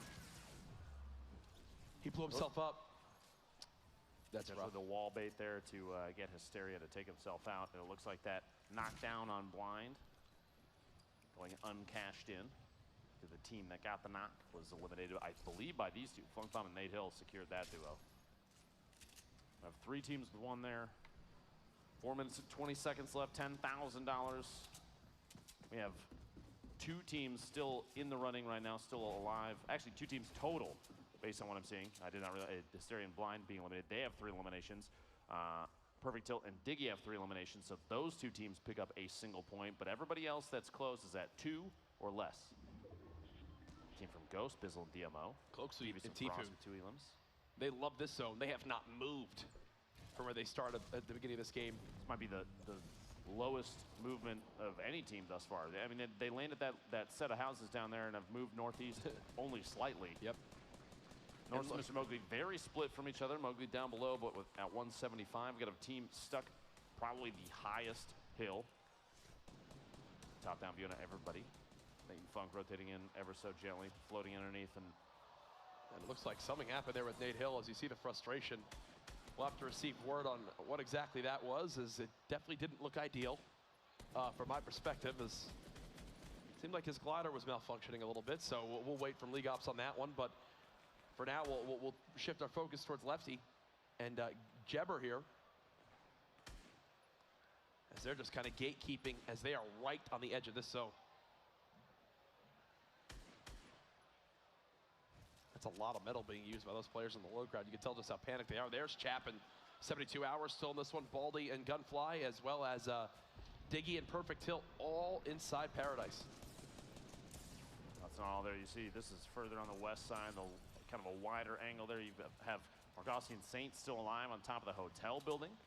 Ziff and Ronaldo here in the very southwest corner of this gas station with their own little base built up and going. Just for quick edits to take a look through, and typically you'll see teams like this, they'll edit a door and then instantly set it back so there's nothing there, just so they can look through and watch for any teams rotating on the outside, going for a little loot sharing here, some materials back and forth as Ziff goes up to 0.44 in this material stack. Flame with FPS, Ziff Ronaldo, Saf and Ghoul, all 3 of these teams right next to each other, just kind of waiting on this rotation. 54 seconds left until the next circle starts to move. 2 minutes remaining on the Make It Rain bonus, and no other team has gone past 1 elimination, which means if there's still a tie, that rolls over to the next game and will be 20,000. You can tell maybe going for an early move here, trying to get into an engagement so they don't get caught rotating, and J-Truth catches Baldy there, but it looked like Diggy actually got the knockdown, so that's their elimination. So that means that they've got to be real close. And oh, gosh. Down, though. Diggy's got to look out here. 31 HP. He does have a med kit and a campfire. All sorts of HP healing. No shield buffer to build up there as Tilt's going to try and move in with his teammate just to make sure he's safe. Stay inside the same box during like a med kit usage because the timing, 10 seconds is quite a bit of time, Courage. And if a team pushes in at that moment, your teammate can protect you just by building up walls or ramps, anything to prevent you from having to cancel that heal. Make it rain. 1 minute and 10 seconds left. You know that this zone will inch forward. Still 70 players remaining in this game, or 60, sorry. As a Rift to Go's been used. Who was that by? Couldn't even tell. Potentially Diggy and Perfect Tilt. Now, one team, Ronaldo and Ziff, have 2 elims during this Make It Rain bonus, so we might see them pick up $10,000. Pate. Oh no. He's got an elim right there. Still 200 HP. Ziff. And that pair's still alive, by the way, so they're looking for their 3rd win in a row. It would be a skirmish first if they can pick it up. Ziff by himself now, though, 96 HP. 3 victory royales in a row in this lobby is just... It doesn't matter if you get 0 elims, you're doing something right. Obviously, they've had multiple elims in each game, but still. Absolutely nuts as Ziff getting some great shots down range. Currently, they're at 2 elims in this Make It Rain bonus, so if no one else ties it, they'll earn themselves $10,000. Got to be smart on this rotation, Ziff. You don't want to put yourself out in an exposed position. Only 40 HP, but it doesn't have the ability to heal at all. He is barely on the edge of the safe zone. The storm might actually stop halfway through the box. We'll have to see here in a second. Flame, the FPS still both intact. Flame, 200 HP.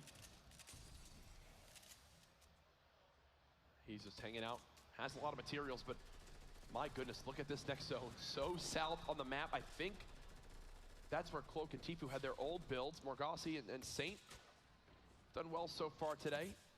Getting tagged on up. A lot of shields from Saint have been shredded off. And oh my gosh! Snipe 89 meters from Mr. Mowgli, who we saw down on the south edge, just waiting at the bottom in terms of elevation. Gets a shot. Morgasi, as he's rotating across, looks like Saint might be able to save him. Dementos goes down, which means that might be Pate, and that's Pate and Dementos eliminated. No 3-peat for that duo. Perfect Tilt picks up a pair of elims, puts him at 4. His teammate Diggy is at 2, which means they're 1 elim away from 3 points. After that, every elimination is an additional point. This could be a big, big bonus game for Perfect Tilt and Diggy. Diggy and Perfect Tilt building on up, and oh no, you see the shred of those ARs.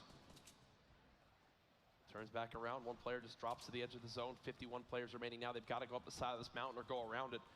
And that angle is just so tough. He's building right next to other walls. Enemies could be lurking on the other side of that. Who even knows? Looking for some sort of hip fire as he hasn't gotten it yet. 2 more players nearby, and he gets dropped real quick. Diggy and Perfect Tilt, I believe that looks like more aggressive gameplay. They've got to be going for this elimination just to secure that extra point. 45 are left, which means they're well outside.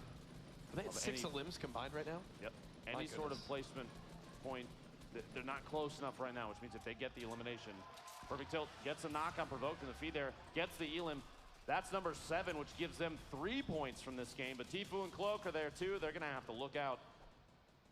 He just wants whatever loot there is here. A great upgrade for both weapons right there. The heavy shotgun in hand, the epic assault rifle in hand. You've got a rocket launcher you can pick up if you'd want to as well. 2 slurps right now for Cloaksy.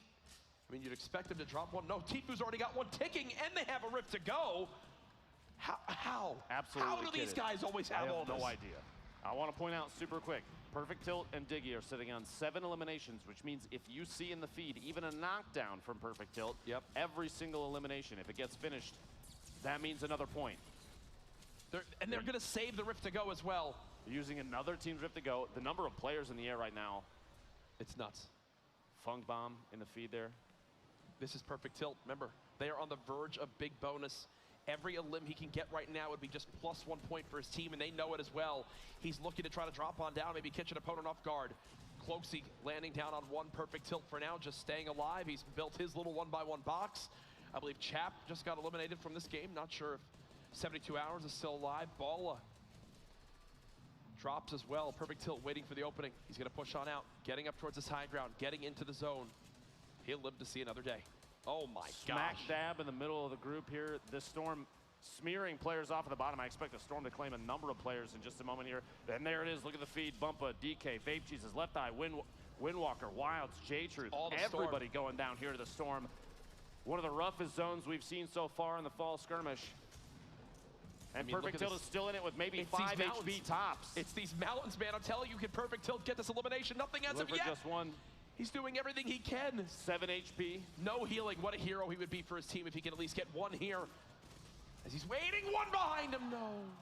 Funk Bomb. 3 points is still fantastic for that duo. 100%. Bizzle's in a nice little spot to potentially shoot down on, or above onto opponents when they aren't expecting it. Not a lot of materials, though. Big thing to take note of. Go Sean, knocks out Jaganza. Nice little pump shot right there. One player nearby, that's Sketch from Envy, who gets cut on down. You know he's going to drop to the zone. Tfue and Cloakzy still alive. Tfue still has a slurp to use. Hasn't had a chance to use it yet. And now he's down to the low ground. This could be the end of the game for Tfue. Cloakzy's still a lot more healthy.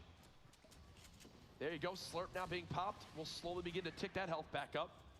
At this point, every bit of healing could change the game for that duo. The consistency of Tfue and Cloakzy, it's impressive. It's now 3 straight games in the top 10.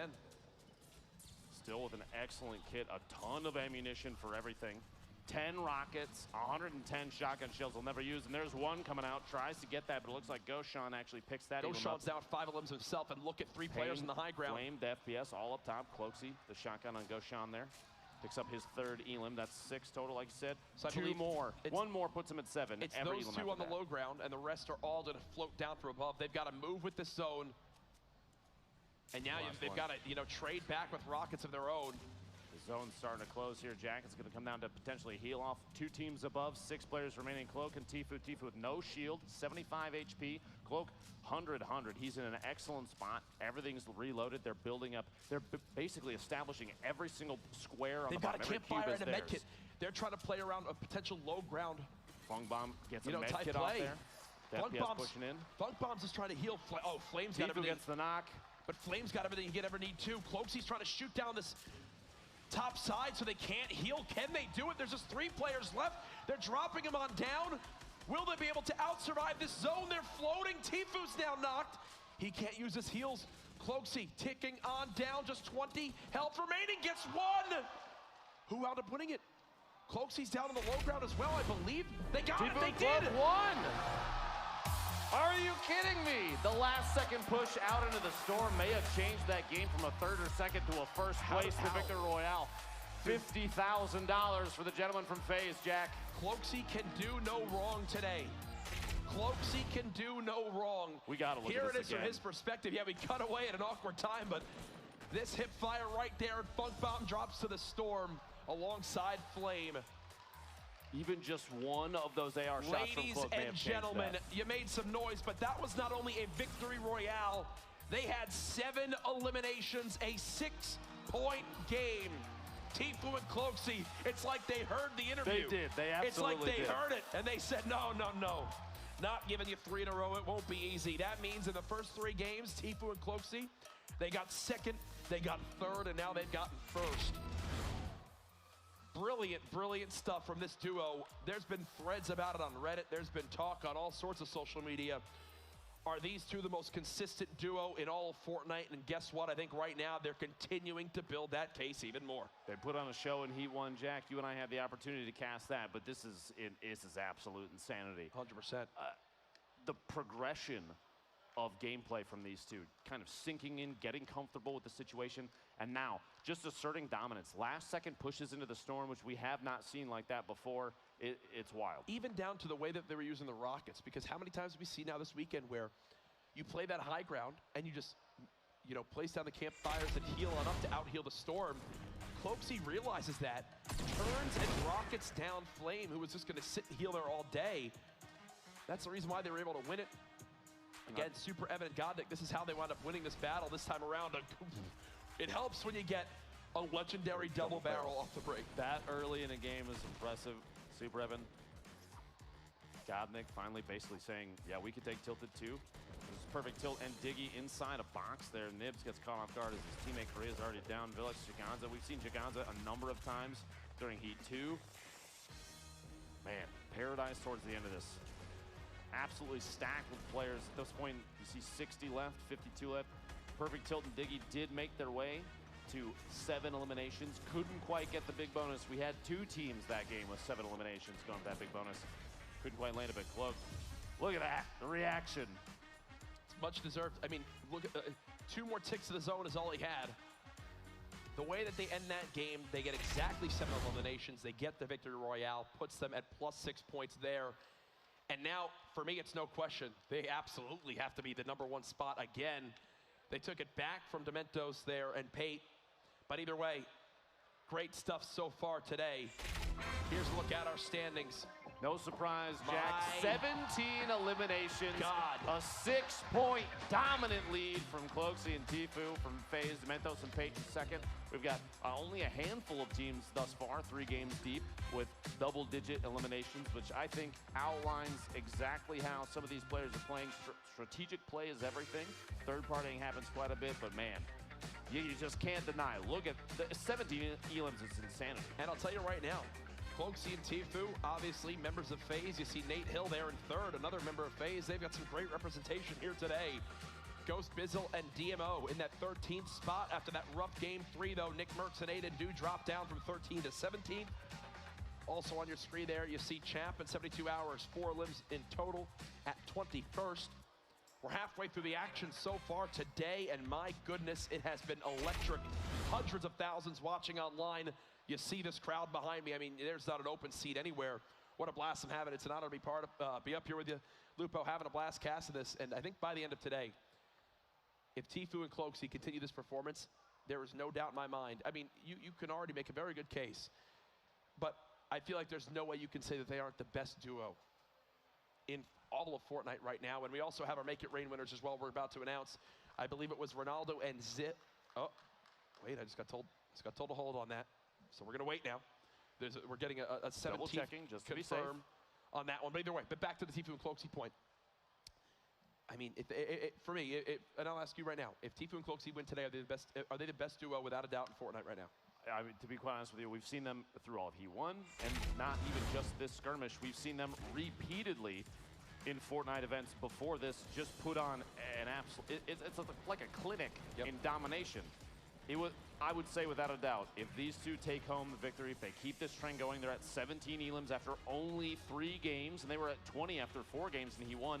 If they can win this thing and keep this going, absolutely the best duo right now in Fortnite, without a doubt. Absolutely nuts. So some of the highlights from the end of this game. For me, it's without a doubt, Cloakzy is the MVP of today so far. The way they use these rockets, you see there, the players, they were trying to campfire and heal.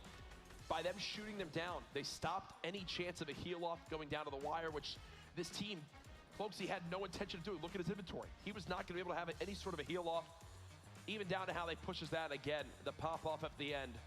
They know just how big that was, far and away, pulling away from the rest of the pack.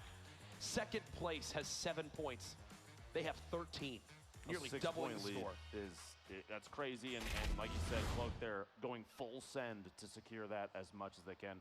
Now, I just got word, Jack, the Make It Rain was actually a tie. Oh, okay, so a tie. We'll have to carry that money over then, I guess, to 20,000 for next game. So, game 4, hey, 20K. it sweetens that purse just a little bit more. Remember, game 4 is not our last game today. We're only halfway done with the action. There's 6 games in this grand finals. And again, if you've enjoyed the fall skirmish, make sure you let the people know. Tweet about it. Tweet at Epic, tweet at Fortnite, hashtag Fortnite TwitchCon, hashtag fall skirmish. I think that's how you motivate them to run more of these things, right? Absolutely. At this point, I don't think they're slowing down, Jack, to be honest with you.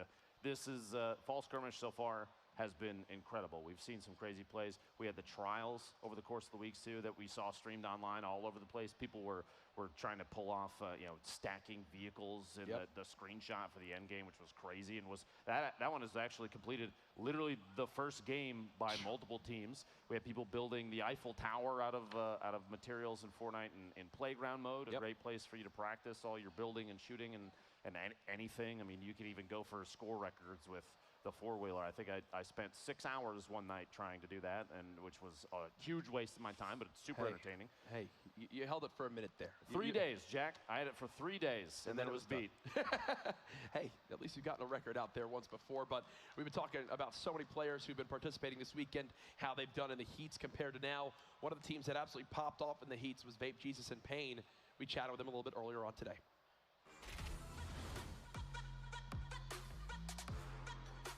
Top 3 moments of my life. You winning this, like being at TwitchCon, being my first TwitchCon with my teammate. We he's West Coast, I'm East Coast, and we play from different servers. So coming together and it working out perfectly, it's such a good feeling, man. Honestly, I thought we would have been third. That was what we were going for. Let's place, let's make it to the finals, and the finals we go all out. But when they're Pain and Vape first, I was like, wait, what? Yeah, I had "Let's go" in capital running through my head. Let's go, dude. I was so happy, man. Yeah. So we had the 1 point coming into the final game, and then we hear shots. So we're like, all right, cool, let's go rip, take a kill. And as we're rifting over there, it was perfect. So he starts Kakar, I'm like, I'm gonna start Kakar. So we're both birds just flying in. We swoop in, take the kill, and just jump off the top of the tower that they had and just start Kakaring again away. Yeah. And we just go back to farming. Don't give up to that final game, because don't even give up the final game. We had 1 point and jumped to first place from that final game. It's insane. So it's always try, always do your best. Even if your teammate dies, because I died and then he came in and still did it. It's just you can't tilt yourself. They had 1 point and one monster game from Pain made all the difference there to wind up putting them into that top spot, securing their spot here at the grand finals on Sunday, the last day of TwitchCon. What an event it's been so far. You know, Fortnite, it's worldwide. It's going on everywhere. So many people. The phenomenon continues, and with the amount of people watching right now online and also wanting to compete at these events, wanting to get involved, it's great to see. What's the standout for you so far this weekend from what we've seen at the event? Seeing players adjust on the fly to the strategy changes that came in with 6.2, the glider redeployment while midair has added variety in a way that I didn't really anticipate. We saw Nick Mercs and Aiden at the L buildings and Tilted Towers. All sorts of things have changed with the way that players take engagements against each other. We've seen people even taking an opportunity to escape from maybe a top-down situation they didn't have the advantage on. Plus, on top of that, previously we've seen people, maybe if you're in a disadvantageous position, if you have somebody built up above you, you can go for an opportunity to shoot the structure out. That's not, that doesn't punish anymore, and because of that, players have adjusted their play style. And I love seeing competitive, top-tier Fortnite players do things like that, because it's a learning opportunity for everybody that's watching. You know, it excites me because I feel like we're still going to learn some new things in these last few games, probably some tricks up some of these players' sleeves as we are halfway through the action for today. We are going to go to a very brief break. DJ Yoner's going to spin some tunes as we use the restroom, powder on up, and get back for the rest of the action today. Don't go anywhere. When we come back, the Fall Skirmish Finals continues.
and gentlemen, we are back live from TwitchCon. The Fortnite Fall Skirmish Grand Finals continues halfway through the action so far, and what a day it's been up to this point. Courage joined by Dr. Lupo. You're doing a great job, Ben. Same to you, my friend. Let's keep 3 it going. games down. We got 3 games left. Game 4 up before you know it. And man, this has been absolutely intense. 100%. Some of these finishes have been, we've seen massive groups of players drop off because of the storm, tough rotations. We've seen incredible heads-up play from a number of players. Now we have a show being put on, I think at this point, by Tfue and Cloak, trying to establish themselves as the best duo, arguably, right now in Fortnite. But they're not the only ones performing exceptionally. Pate and his teammate just before that won back-to-back games, 1 and 2. Who else stands out for you at this point? Well, honestly, my Twitter timeline is just Tfue and Cloaksy, so I'm going to say they're my only standout at this point. Everyone else has to catch up. To catch everyone else up to speed, though, we're going to go back through format, the prizing, how this all breaks down, how the points work. Here it is, first elimination, so key in a Battle Royale. 7+ elims, you get 3 points. 5 to 6 elims, you get 2 points. 3 or 4 elims, you get 1 point. The big bonus, after 7 elims, 1 point will be added for each elimination you get from there. So, what that means is, you do extremely well in a game, you earn yourself a big bonus, but it's so rare to get. Also, we're playing a Battle Royale, so winning and placing well is super key. Victory Royale is 3 points, second or third is 2 points, fourth or fifth is 1 point. Again, you get points, that's how you place higher. When you place higher, you win more money. And when I say you win more money, Ben, I mean you win a lot more money. $400,000 for first place this weekend. Everyone here in the grand finals already has earned at least, what, $5,000 each? Pretty good, but 5,000 to 400,000, just a slight difference. It's a little bit different, Jack. The top 3 are 6 figures, and on top of that, we have players going after just the extra little icing on the cake. That Make It Rain bonus rolls over between games when it's not claimed. We also have a Victory Royale is $50,000, which Tfue and Cloak just secured their first 50 of the day. We have 3 games left. Now, if you're watching from home, if you're here in San Jose, keep in mind, these are the finals at TwitchCon. There's no more Fortnite here after this, so if you're not here, I think you're doing it wrong. Listen to the people and how excited they are. Make some noise, y'all. Oh, yeah. They're feeling real good here. They're feeling real good. Love this whole crowd tuning on in. And again, stay involved in the conversation right now. I'll talk again is on the performance so far from Tfue and Cloaksy. Who will be your standout players in the second half of this grand finals? Who do you think will now begin to make some noise? That's the question I have for you. Hashtag Fall Skirmish. Hashtag Fortnite TwitchCon. If I had to pick my duo that will turn things around now, it's 72 hours in chat. I feel like those two, they know their own limitations. We've seen them put on an excellent show in the past in Summer Skirmish, Fall Skirmish games, and everything else. You've watched their streams most likely. Heck, if you're not already, go sub to them, please. Because these two, they know what they can do, because we all know what they can do. However, I feel like a team that might be finding trouble in a placement-oriented gameplay, potentially now is the time, Jack, to go for that big bonus and push yourself up the leaderboard. You know, the top team, Tfue and Cloak, they're sitting on 13 points. Second place is 7. So there's still a chance to push your way to the top, Jack, and it starts right now. Game 4, the grand finals. The Fall Skirmish kicking off right now. Here we go. The second half. Who will climb up that scoreboard to dethrone Tfue and Cloaksy?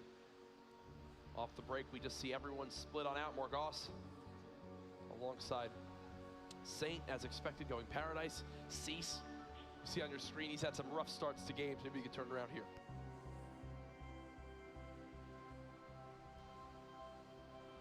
There we go. One thing I've noticed, Jack, while we've been watching these games, the grand finals, a majority, if not all, of the POIs have been occupied by at least one team. We've had a couple teams early game. We see here Attendant and Punisher.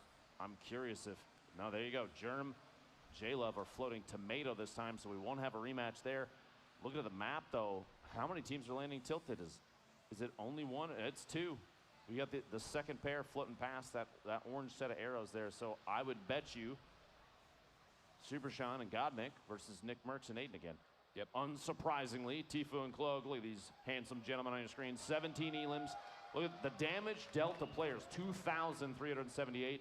Only 2,000 damage received, tons of wood acquired. But did you see the gap there? The material used was 5,000 different. My gosh. They picked up 5,000 materials from either chests off the ground or, unsurprisingly, their opponents after they're eliminated. Wild. The utilization there is incredible too. 12,000 materials used is insane, but it shows why they do it. You've watched through these games, replacing the walls of structures they're in, the efficient path, by the way, through these buildings, knowing exactly where to go to pick up every chest they can. Well, the destroying loot, all here's the the furniture thing. too. The loot is just so dense here.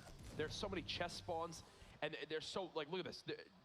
There's probably, what, 10, 12 chest spawns just in that little area right there, that when you claim it, when you're by yourself, Jack, it's uncontested. It's uncontested. You know they're going to be maxed out on everything. They've already both got max shields. You've got a legendary double barrel already in the hands of Cloaksy. They're going to farm all these materials. Go Seft. Looking at that this early, start, this first player dropped. Does it surprise you in the least that these two come out of here so kitted? No. Constantly, look at this. 3-0-0 on the materials, but multiple shields, an epic heavy shotgun, kitted to the teeth. Horrifying Vanity's over here in Salty, down the street from them. Windwalker and his duo. In this blue building, a couple of floors down below. The snipe shot. 130 meters going for the elimination there. His teammate is able to wall it off. Windwalker going to try and save. As I'm Vanity's surprised he Horrify didn't starting to see, make like, moves. right there. Right there, I think is a perfect example of a player still not used to the new mechanic of the Glido redeploy. Horrify now using it, but Vanity's could have closed the gap way quicker. Oh no, he blocked his teammate, this player. Vile immediately dropped. You got Horrify still challenging. Nice 40-plus tag on the shotgun there. They want to clean up the second player as soon as possible, give no chance for another team to come third party this fight. Chasing it down, 33 health tag. Now the end might be near for this player on the other side of this wall. Windwalker's still doing everything he can to try and make it away. All this noise being made right now, you've got to think somebody has eyes on this somewhere. Almost not landed, 10 HP left. Windwalker trying to take him out the last second. There's Elevate, maybe making a move up there. And that's what I'm saying. That's why they wanted to take him out quick, because now Cease is there as well. Super Evan and Godnik fighting Aiden and Nick Mercs again for the 4th straight game now, I think.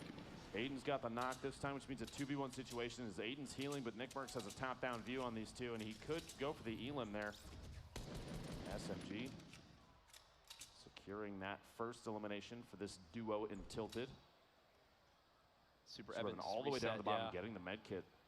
Full use there, which means 100 HP, and for a player like Super Evan, these competitive players, 100 HP might be all that he needs to take out this duo, depending on positioning, rotation, maybe a quick edit and a shot through a window. That's all you need. To see here, saw a trap in Nick's inventory. Aiden kind of waiting on the stairs. See his opponent rotating around. The angle here might be good enough. He's gonna go for the stink and gets himself instead. He's gonna have to rotate back away from that. Nick is still able to move through it, but that's damage ticks on Aiden if he moves down. He's not going to. He's gonna try and skirt it around the edge. And there in the elimination feed, you actually elevate just shotgun, Horrify, and Vanitai. So they get in that scrappy fight. It takes them just so long to get that other elimination that they draw all this attention. That gives Elevate time to push on in before they can heal. And just like that, they're dropped. Oh, Aiden just got chunked. Shotgun there. Nick's gonna try and smack out the roof above. A pinch here, kind of a sandwich. Looks like a third team. Vinny and Zexro, we've seen very aggressive in the past. I saw a legendary heavy shotgun in the inventory, I believe, of Vinny, as Nick and Aiden are trying to build inside this building. I'm thinking at this point, Aiden probably has no healing. The trap maybe preventing a push. Nick might go for a drop down, and he goes for it and gets Super Evan on. Oh my gosh, Jack. The game sense. The game sense to know to do just that. That's why Tilted belongs to Nick and Aiden, my friend. But now look at what Zexro and Vinny are doing. They're max shields. They are in such a brilliant position to do some damage. I think Nick and crew, they're going to try to disengage for the moment. They don't want this fight. And this has been the same sequence of fights that they've had each game so far. They fight Super Evan and crew. Then it's immediately Zexro and Vinny who wind up pushing to fight them. I would almost be certain that Nick Mercs and Aiden know it's these two. And that's why they're playing it this way. At this point, too, I feel like Vinny and Zexro have to have this as their strategy, because they know that these two teams are going to get engaged with each other, and they have a history of making it last quite a while. So an opportunity for the third party is almost easy. It's not scripted, but you know it's writing itself. 100%. You know? They're gonna rotate in there every single time if they think they have an opportunity to get at least 1 or 2 easy eliminations. Enigma and Fuzzy. You said it first. Go ahead. Now building on up. Couple of grenades on out. Oh, I thought that one might have connected. Fuzzy's got the hunting rifle. Looking for an opening, just narrowly misses. There's still 92 players left. 92 players remaining. We're 7 minutes into this game. Couple pound shots. Enigma and Fuzzy going to rotate away, deciding maybe as the storm is coming in, it's a better option to make a move. Kind of low on materials for a competitive match like this. Only 500 total right there in the inventory. Dopine over peak. Have someone trapped in a box down here. Greasy, the shot from behind, the pinch from both sides. SMG spray coming out as building against that. It's going to be tough, but it might be able to pull it off. Now, Yo-Yo, keep it up, and I don't game bro go down to over peak. Pair of Elims there. Greasy. Curious if there is another team. They are pretty far towards the outside.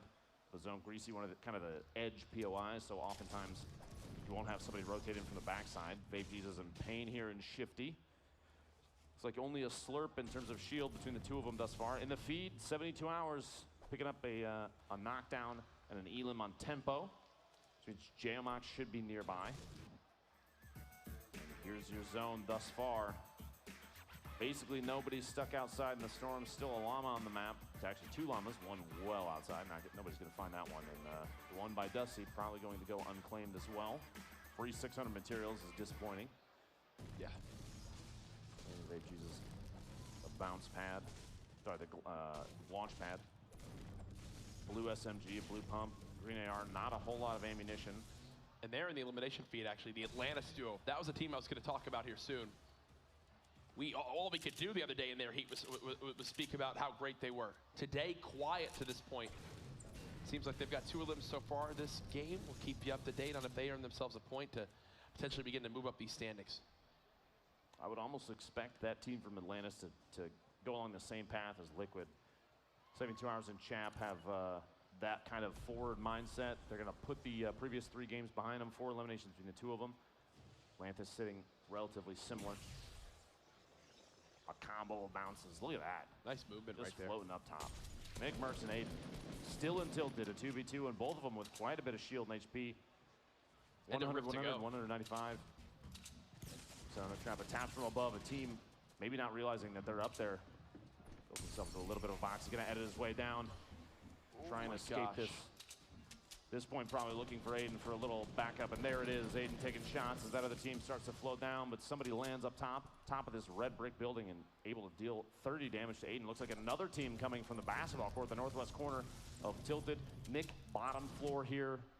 And look, you got a couple teams coming in here, Jack. Pate, Dementos, Sexro, and Vinny up top. Diggy in perfect tilt over just past L's. The most eliminations for any player in this game right now, still only 2 for Horrify.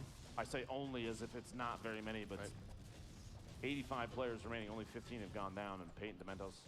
Look at this, any material they can get. They're in the bottom of this building, and it's the floor, but they're gonna knock it out in an attempt to get every little bit, every build they can pick up is important. Yep.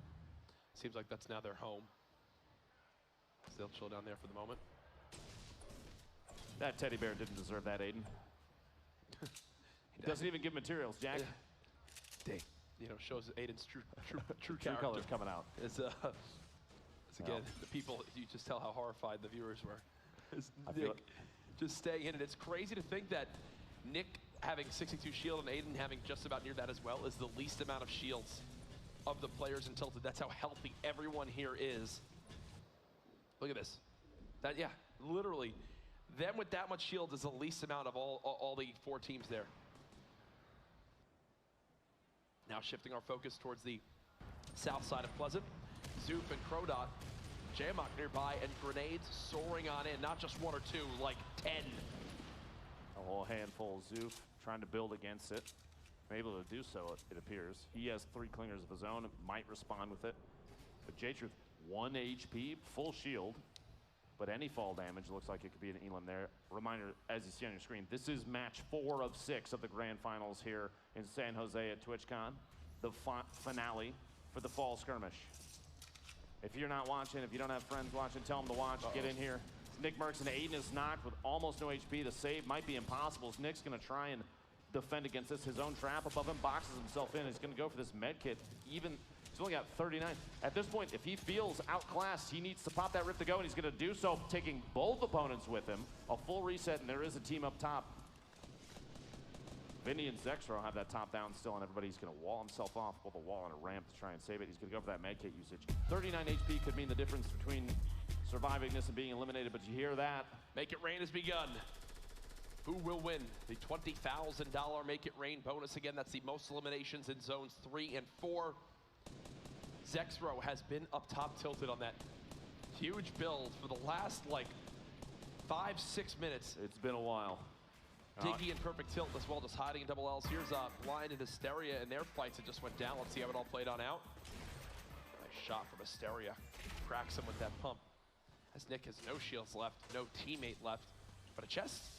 Oh, there you go. Can't complain with that. Can't complain about that at all. I want to point out too, did you notice as Nick opened that door, the quick flick up, he made just a quick circle with the right stick to check the ceiling to see if there was any trap in there. If you're in Tilted Towers, you need to do that at any moment of the game. It's like Tilted Towers training, essentially. Yes.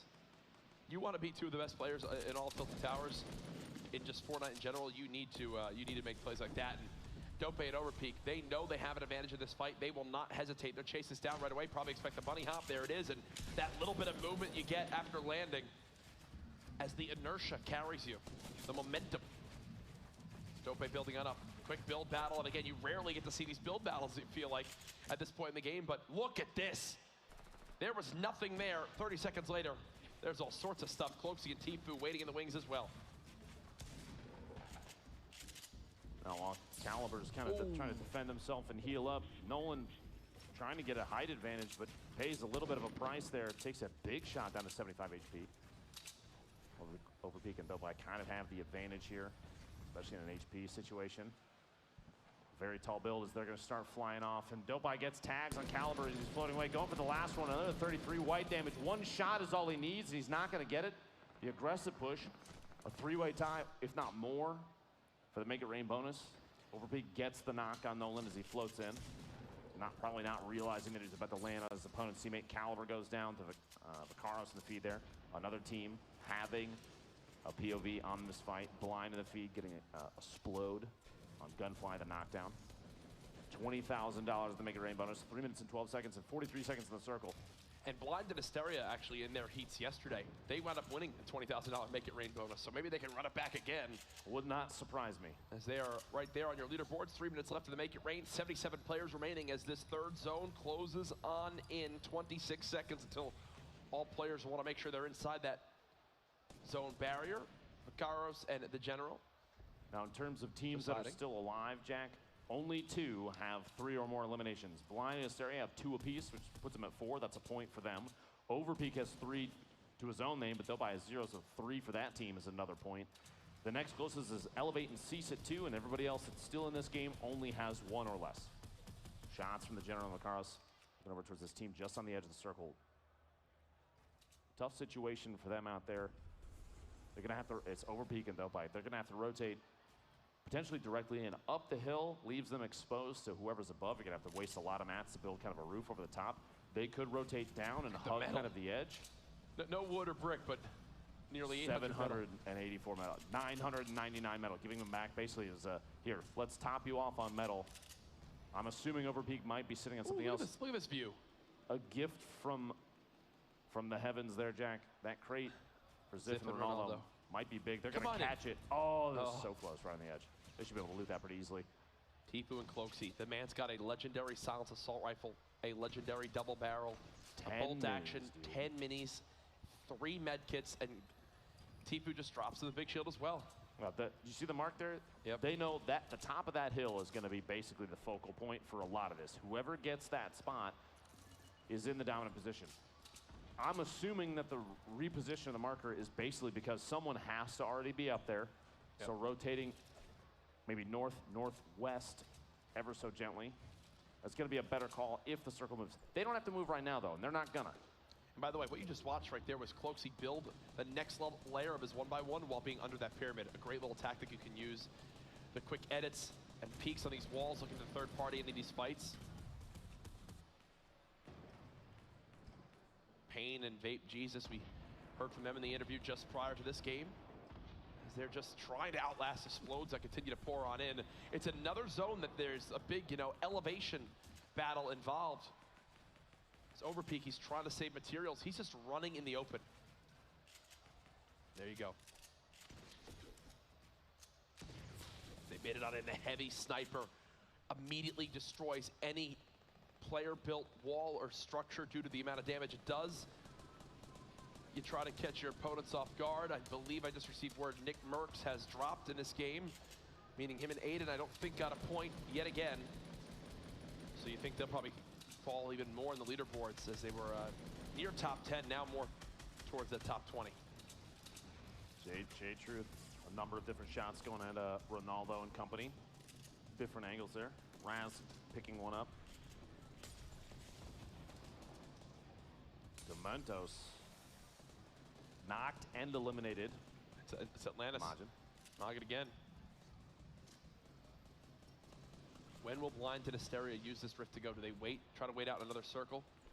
You know how big that next zone is with the rotation of just how far it is. That's typically where we lose most of our lobby. Blind and Asteria still at 4 limbs. Overpeak now at 3. The Atlantis duo, I talked about them earlier on. They now have 3 limbs, putting a point on the board for them. Another high player count game, 69 remaining as we're 15 seconds from the first circle move. Everybody's got to go north, northeast, but half of that next safe zone is safe. And here's your list right now, the scoreboard. One team sitting on 4 eliminations, C9 Blind and Asteria still in this thing. Overpeak and Dobai actually just picked up their 5th. They just got 2. Overpeak sitting on 5 of his own. That's 2 away. That's 2 points for them, but 2 away from 7 would be 3 points. Then every elim after that would be that big bonus. We haven't seen anybody take advantage of that yet, but it would not surprise me if we see a team soon push for some eliminations. It's almost time for this match to escalate very, very quickly. Chap still in this game. He just got the knock on Pain, and you see Overpeak. He gets eliminated as well. Chap with 2 on the Vape Jesus and Pain. Liquid finally showing some life. Here we go. Glider redeploy for repositioning. Blind for a moment there had the rift to go out, but decided not to use it. They're looking for a structure that's already established, and they find one seemingly with ease, which every single time they're able to pull that off, it surprises the heck out of me. The awareness of who's inside structures. They are not. He's going to have to go for a knockdown knockdown in place if he has the material to do so, but he might not. I think Asteria's trying to break in towards Ghoul. Look at how weak Ghoul is. This could be their 5th elimination. This could be 2 points on the board. Oh, they want this fight so badly. The focus there on Asteria's face. This man's been competing in all sorts of games for over a decade now. He falls right into a trap. Now it's Blind all by himself. Can he clutch this on up? He's down to 32 HP. What a disaster this would be. This elimination right there gives them would give them another point. Can he get down towards Asteria and get the res? So be cognizant of the trap too, still inside, and leaves it up. Asteria still alive. Just through that wall, there's a player right inside. Watch for the edit here potentially, and I think Blind was waiting to take a shot with that rocket. Goes for it as he's rotating in. Gets perfect tilt midair with a shotgun, and Blind he's done his picks job. up his 3rd elimination. He's done his job. That's 5 for them. 2 points total. Oh, he didn't get the shot off. He's looking for almost another one. Go. So many Rips players rotating. He's got to go. 14. He's going to die to the 6. zone. And that's it for Blind, but he's still got to feel good. 5 eliminations for that duo means 2 points. A tough spot as he's trying to rotate in, and it felt like countless players popping up in front of him and disappearing. There were grapplers. No. Chab in 72 hours looking for big moves from these guys. The first 3 games have been relatively quiet, but here we're sitting on Chab with 3 eliminations. 50. Tom has 2 of his own. own. There's still 50 players left, man. And this circle is basically chaos at this point. They're sitting on 5 of their own. Look at this spread right now. Gosh. A number of players. I see Funk Bomb is still in this. Players from Ghost still alive. Oh my gosh. The duo from Hero in the bottom right down there. Raz goes down. His teammate Bog must have been eliminated already. I see Tfue, I don't see Cloakzy. There might only be 1 left alive. You're correct. Cloakzy has been eliminated. Tfue has one of his own. Chap barely hanging on to 100 to elevate and picks up another elimination. That's 6 for this duo. That was with a common tactical shotgun. When do you see 100 damage hits with that? He really got the full brunt of that weapon. Chap getting knocked. 72 hours trying to make every little bit count. 6 elims for this duo. 1 more would mean a 3rd point, and every elim after that is the big bonus. Going to place a trap to defend himself in case somebody tries to edit their way in, maybe from above or the wall, the bush that he had defended against. Cloaksy out of this, and Tfue 12 HP. Nah, The he's Storm dead in might the claim zone. this one. He knows he's done. And there it is. The tick out there. 8 damage every second is tough. 72 hours. This is when the man goes to work.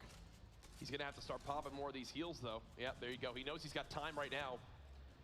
Can he get a second bandage off? I do think so. And then it's gonna be an all-out foot race. 15 people left. Devious with some knocks and eliminations. Tendon still in this as well. There you go. See, He's gotta Devious stay just ahead of dropped the right circle. there. Billix and Jaganza always seem to be on this insane high ground. Quick little shot with the rocket. Tendons goes down. Can he That's follow the up the 7th elimination? elim. Every elim after this for 72 hours in Chap Big is another bonus. point. The big bonus might activate here in just a second. We haven't seen any team do it yet, He's out of Jack. mats. He's out of mats. He's just got to start firing this At thing, man. point, he's got to just go for the elims. No. Can't get the shot. There's one in front of him. Can he get the elimination? This is big bonus again. There's The knockdown on Hasn't General. got it yet. Keep in mind, this is for big bonus. This is another There point. it There is, it the is. first one. 72 hours in Chaff. It's been a quiet game, but it gets blown up. They know they got another point, though. Brilliant stuff from them. That's 4 points total for the duo from Liquid. Snood and Cruz still in this one. Funk Bomb waiting to medkit. He's just going to sit in this zone, eat it, and heal. Will it pop in time? Will it pop in time? Will it pop in time? Yes, it will. 20. Oh my Just gosh. barely hanging on. He's gonna go for another one. This could be big for Funk Bomb. 8 players left in this circle that just closed. 7, you're gonna watch them tick down. The feed is gonna be the place to watch. More players Gets it off dropping. just barely. He's got to go now, though. He's trying to keep on up. You see Bizzle with the med kit. Funk Bomb alone, Bizzle gets one off. That might be gotta it be right it. there. Yeah, That's got to be it unless they see each other. There's no way Funk's will do this. Bizzle should have this one in the bag. He's healing in the zone, and there it is. Bizzle gets it done. He's got the campfire. He's got the heals. 2 eliminations, but the Victory Royale gets it. A quick little 3-point game. Again, Bizzle, we've seen this name at the top of Fortnite competitive for a long time now with the wins that he's had through the skirmishes. And there it is again. I feel like these duos had to have overheard us at some point, Jack. We were talking about a number of these teams that we've seen in previous skirmish events that haven't necessarily put on a big show yet. Starting to show up here. The gentleman from Liquid, 72 hours in Champ, securing 4 points in this game alone. And they finished in 6th. They were just one outside. placing away. That's still a big game, the first team to get the big bonus. But DMO and Bizzle from Ghost. Yep. Bringing home a win. They get the job done. That's a Victory Royale. 3 points for them and $50,000. You see the crowd right there. What a guy that man Temper is. And good as ever as he's there rooting on his fellow FaZe members. Again, thank you all so much for tuning in to the Fortnite Fall Skirmish Grand Finals live from TwitchCon. It's the final day. Everything 5 weeks of competition culminating into this. We have 2 more games left. Up to this point, Liquid were quite quiet, but there they pop off, I believe. And again, I want to get confirmation, but I'm pretty sure that game they had more limbs than the other 3 games combined. I almost guarantee it. Yeah. They put on quite a show, and you see replays from that last game here. Overpeak and Dopai securing a number of elims, getting Yo-Yo, keep it up, and his teammates stuck in a box there. The number of little bases that build up every single time, always impressive, and these players know how to navigate their way through. A pinch from both sides gets Imperial Howl eliminated there. FPS alone is teammate Flame knocked, but this float all the way to the edge of the zone. Blind trying to calculate the shot on perfect tilt, and he does so. Man, all those players pushing up the same ramp, Jack. And one of the common techniques we've seen in situations like that, whoever has the lead on the ramp up will occasionally place walls behind themselves to prevent other opponents from following all the way up. What that does is it forces them into the storm. Those little ticks of damage could potentially eliminate players. And the goal there, it's not for, let's say you're in the lead up the ramp and you have my team right behind you. You're not trying to eliminate me yourself. You're trying to make sure the environment takes me out because you're more focused on placement. And that's important because competitive players keep their mind on that. Oh, placement, it's at the forefront of their minds throughout most of it. It's why we keep adding those extra elimination incentives to keep them pushing for those fights. But we do have our standings updated for you all at home to see where exactly we stack up. And here it is again. Nate Hill and Funk Bomb. No surprise here. 19 eliminations over the course of the last 4 games, only picking up 2 that last game, but 13 points. Still in the lead by 3 over Funk Bomb and Nate Hill. That's 3 members of FaZe in the top 2, which is insanity. Snood and Thweefo from Ghost. their teammates, Ghost Bizzle and BMO, pulling up to 6th. Zexro and Vinny, 11 limbs, puts them at that 13th spot. Aiden and Nick Merck still sitting right at 17. You think, will they begin to pop off here in the final few games? Also there's Zoof and Crow Dot, but that's our standings up to this point. No movement there from Tfue and Cloakzy, so their 6-point lead down to just 3. Now, I have to be honest with you, Jack.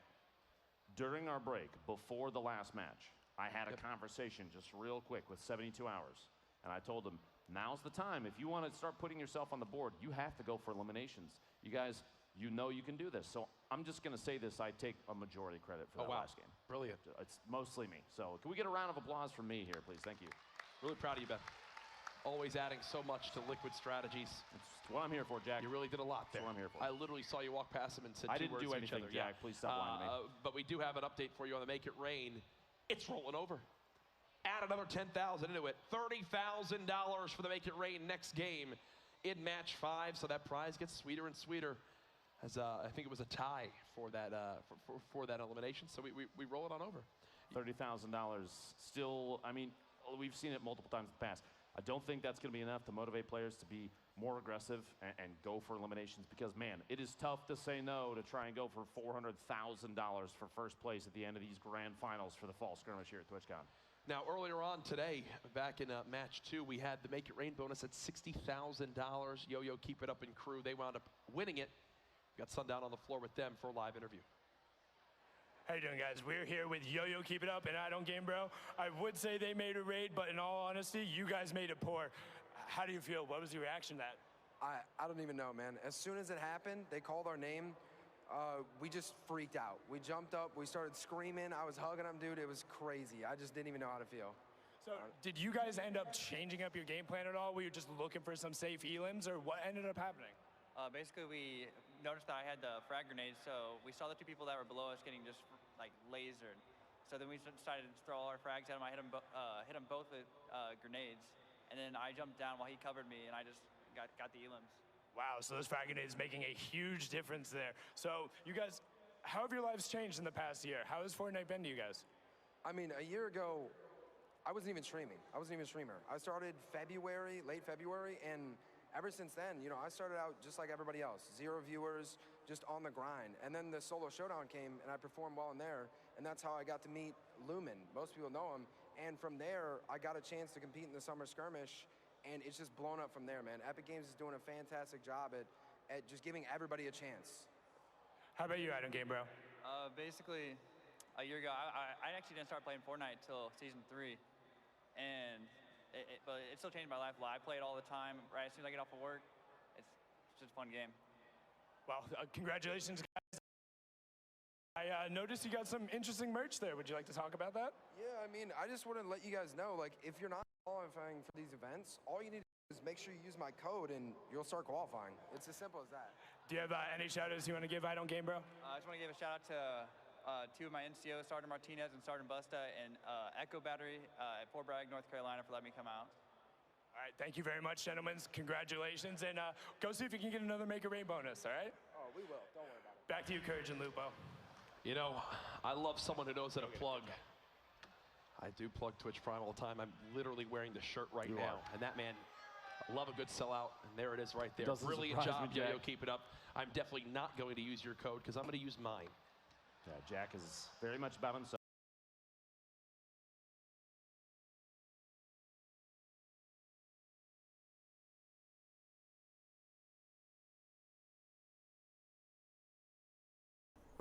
Oh, I'm back.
I should be here for the rest of the stream now.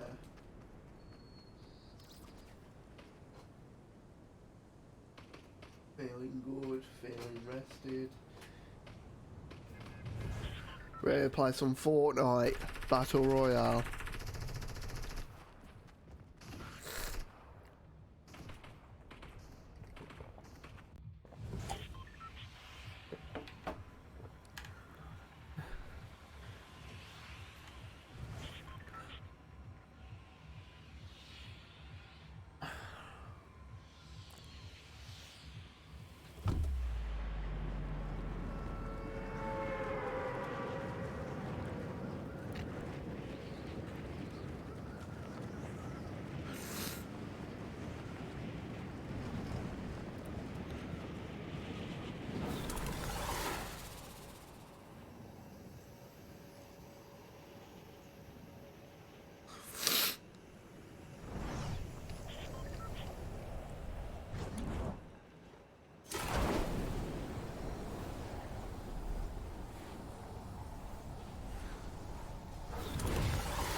Hi, Captain.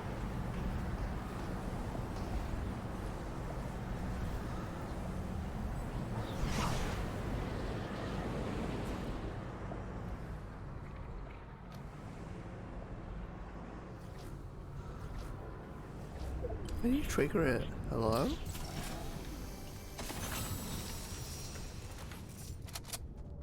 Go for mass.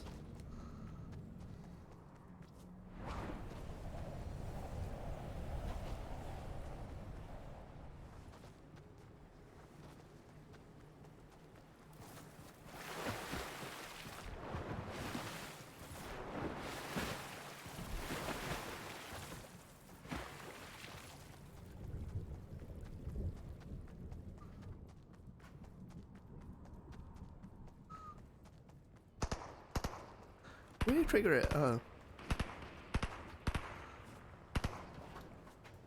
I think that's all the map, right?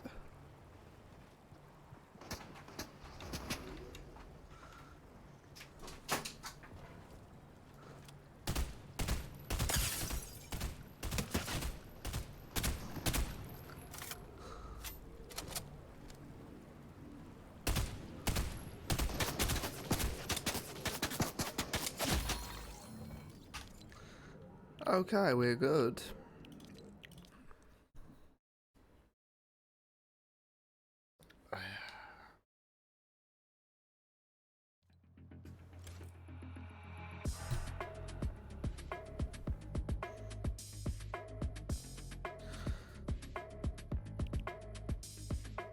Battle the sideways.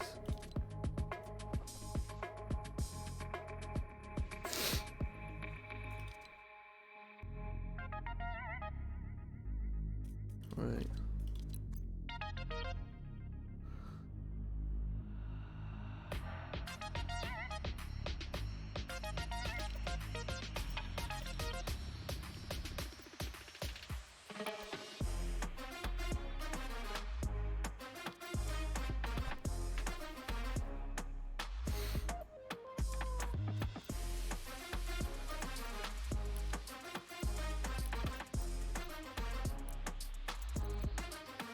Ah, there we go.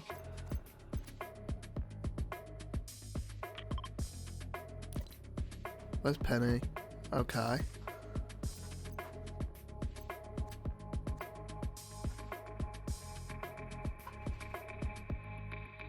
Okay, it looks like there's a load.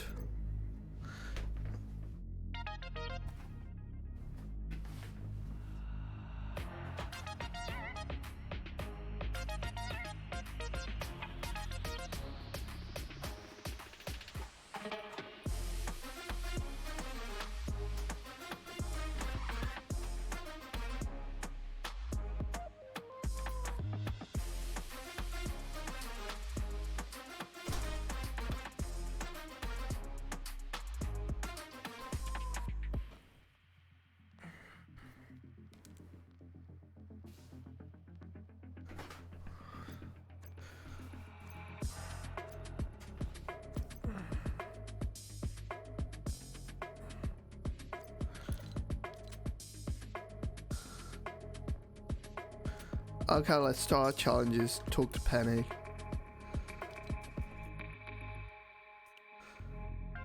I guess we just do this in Team Rumble, honestly. Team Rumble has its own set of quests. Bruh!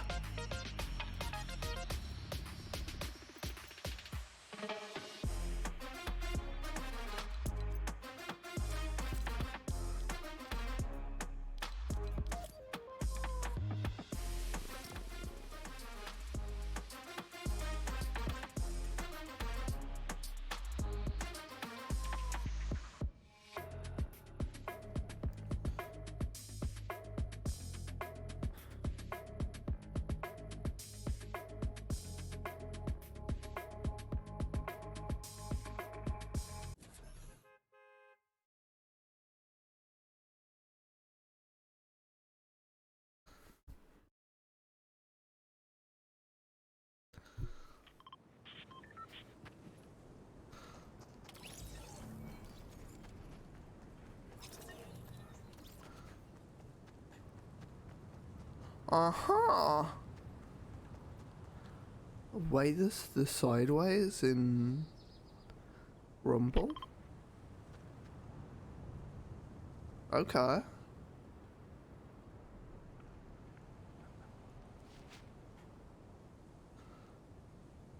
So Penny is by the little wooden part.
Gotta talk to Penny.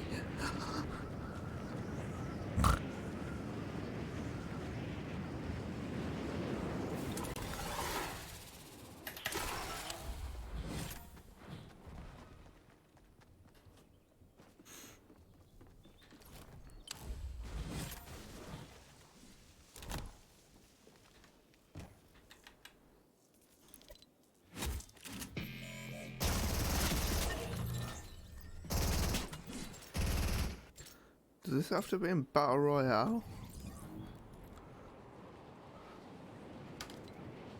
Okay, I guess off to Battle Royale we go.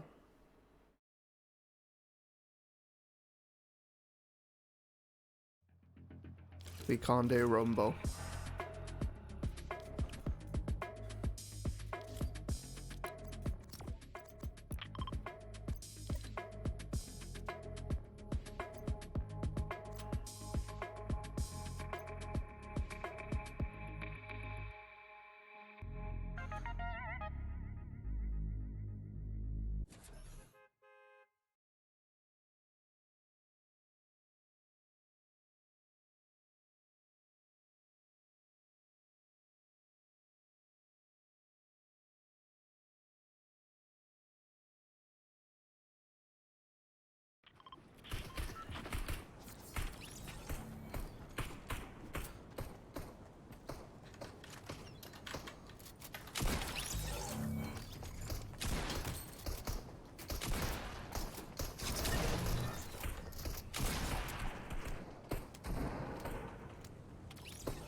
How do I do this? Hello?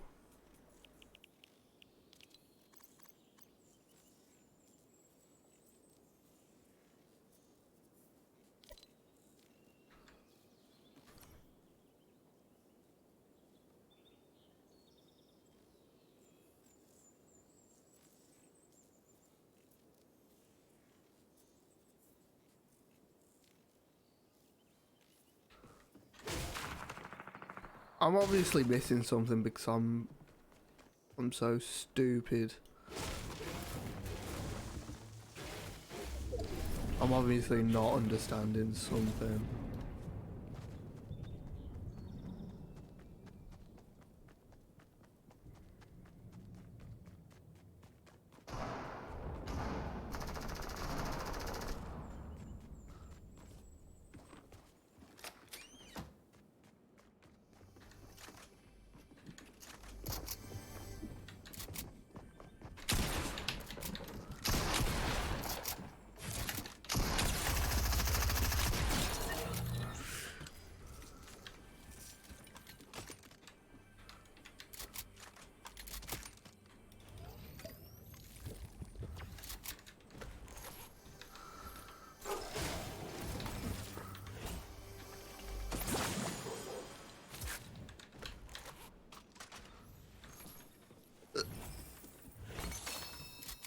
Huh?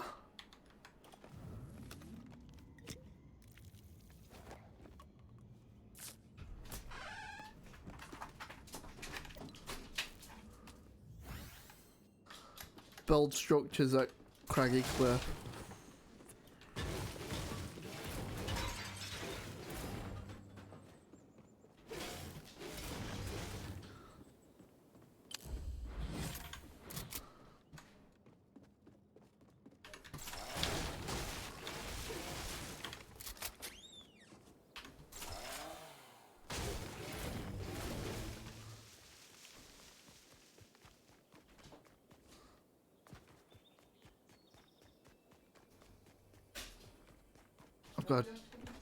I've got to try and get to Craggy.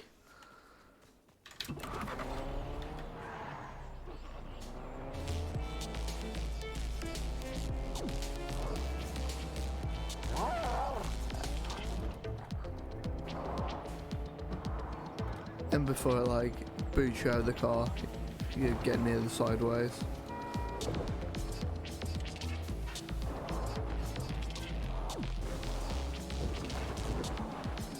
Where is the side? Oh, it's a corner. No. Friendly! No! No!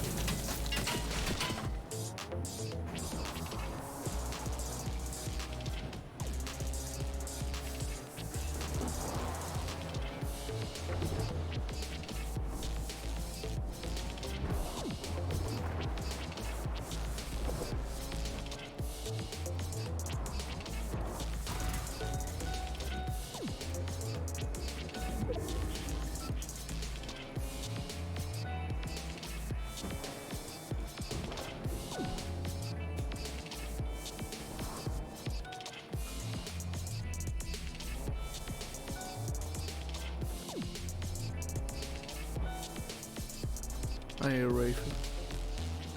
Well, I need a completely different car for a start.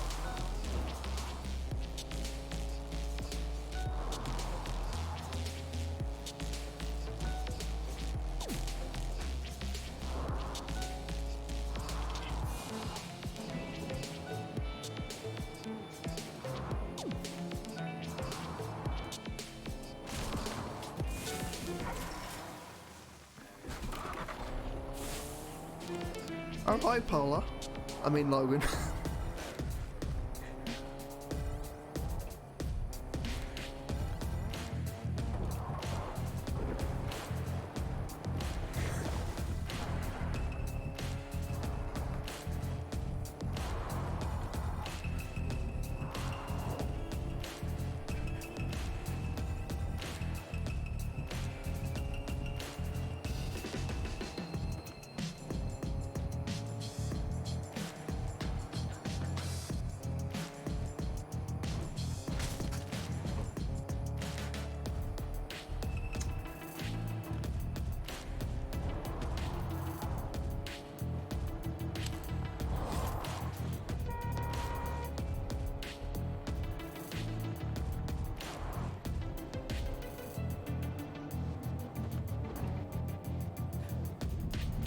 You go the wrong way.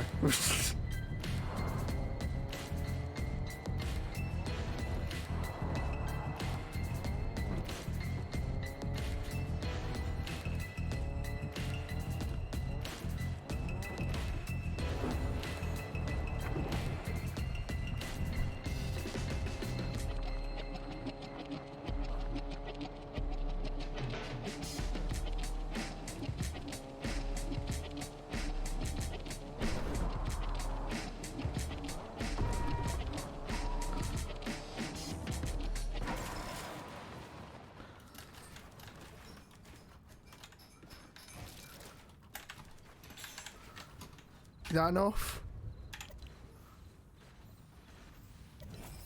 Thank you.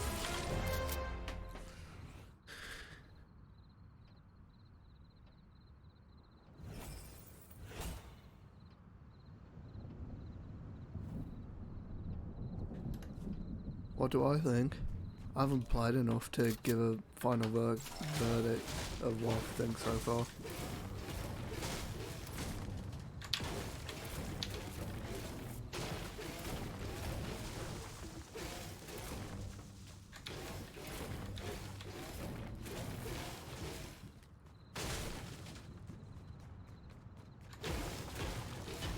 No, I'm enjoying it.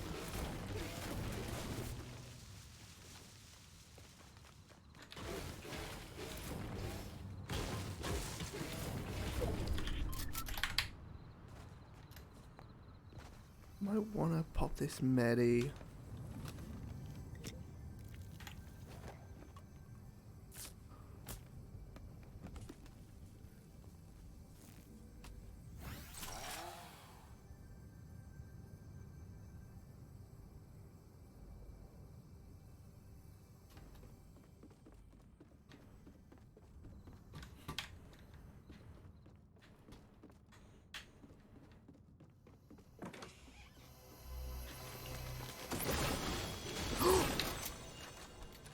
Nah, best season ever. Can't change my mind. Just get me a free spaz.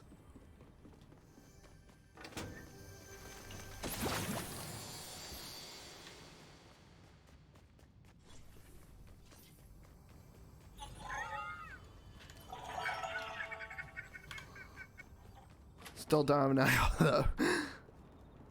Oh, you read my mind game.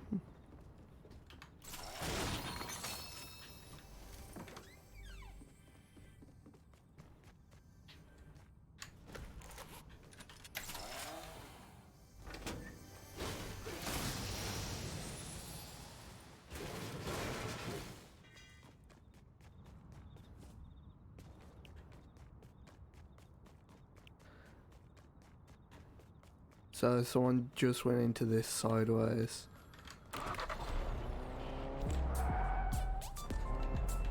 I think in this sideways as well. Yep.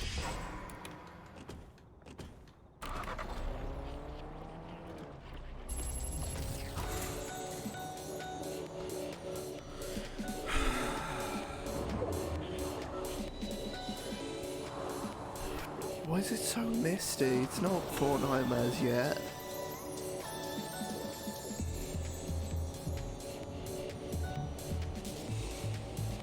You're a month early.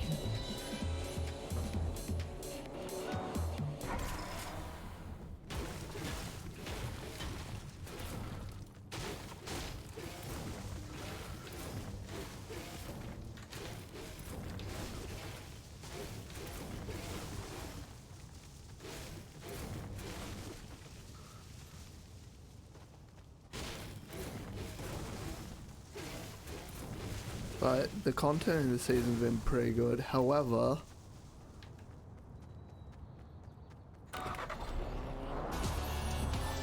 you know, let's address the elephant in the room. Epic likes their Chapter 2 map too much. Like, look how much has changed. Bugger all.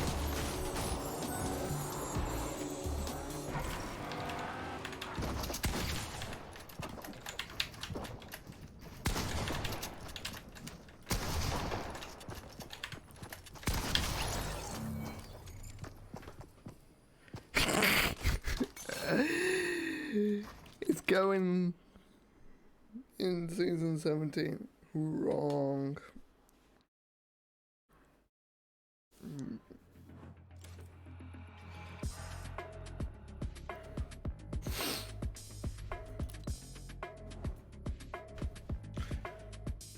Like, it's like a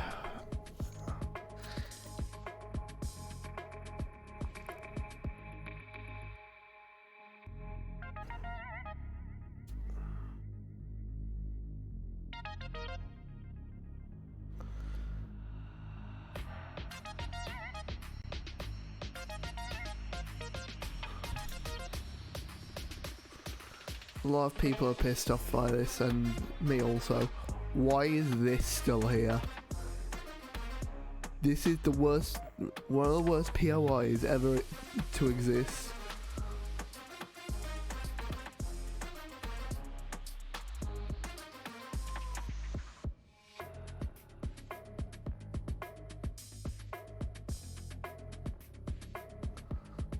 Like, this is the worst, but this is a close contender.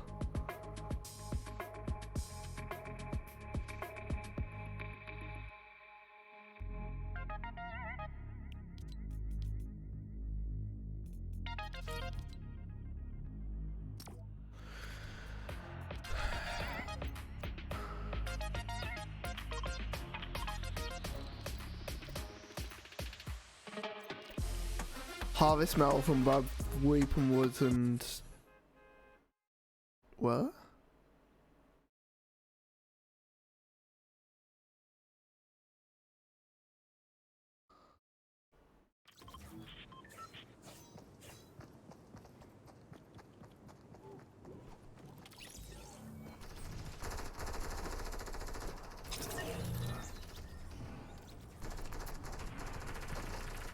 I don't go here, I want to go here? And try and get out down to here, get some metal.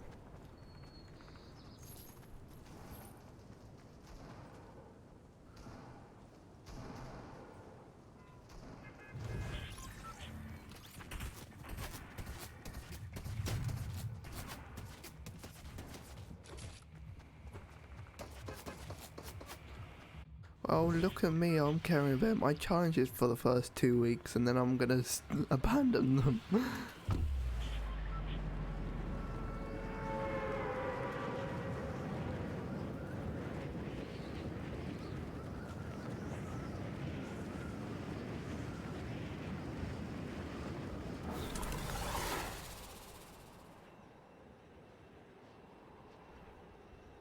They won't. Don't worry, they won't. It's gonna be jump scare zombies and it's gonna be terrible and...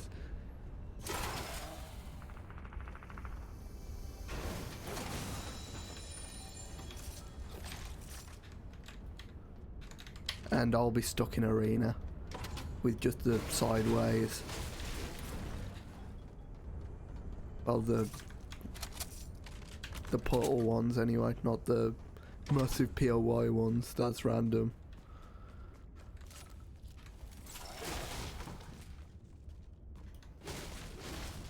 Well, that's what's been leaked, jump scare zombies, so...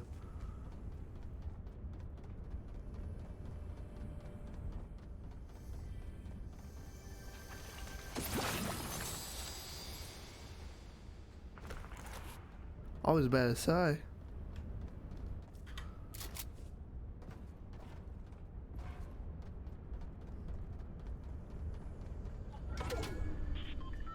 Hello.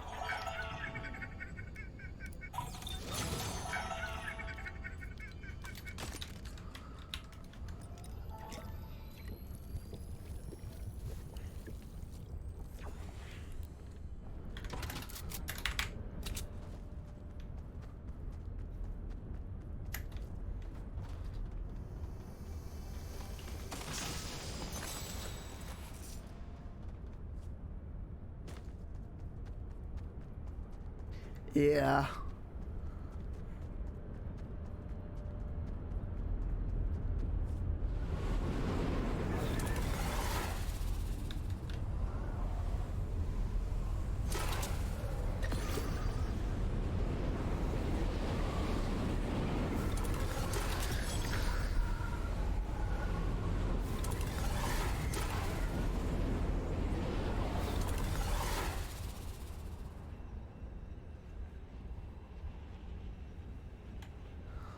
I've got to try and get to Weeping.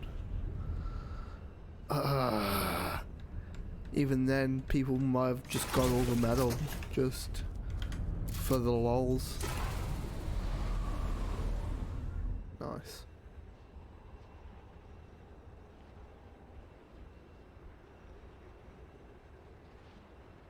Either way, I'm gonna go to this slurp truck first.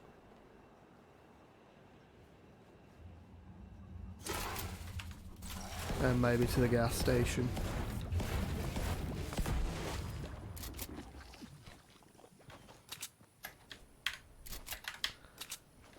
Try and get this car.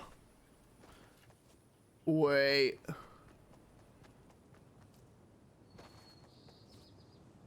What the heck has happened to that house unless I've just used one of the alien things? Oh, fucking hell.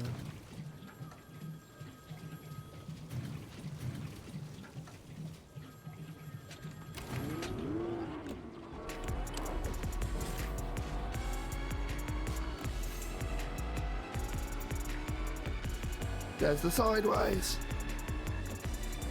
I'll pass, thank you though.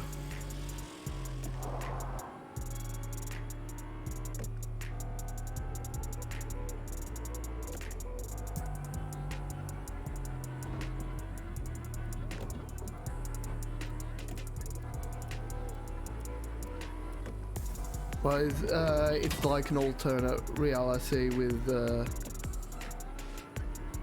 like zombie monsters, but the Battle Pass trailer makes it seem way more overwhelming than it actually is.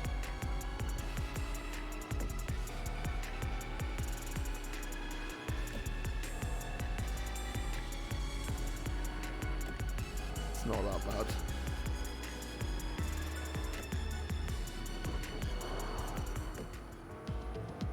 No, it's literally just a different reality in just like one little zone.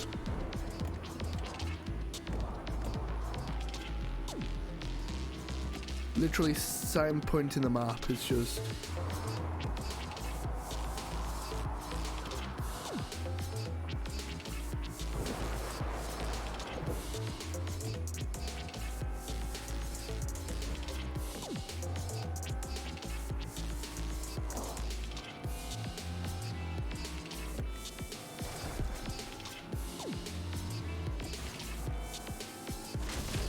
I'd rather it be boring than overwhelming and fucking hard.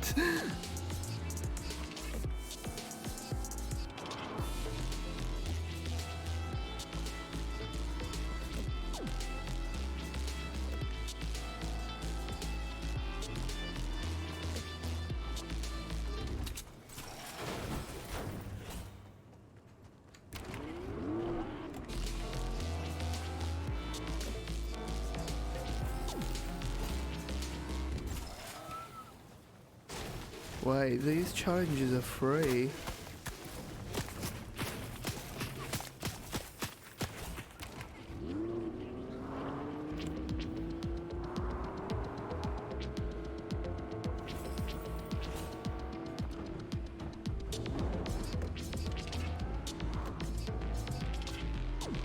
They're just handing out XP like candy.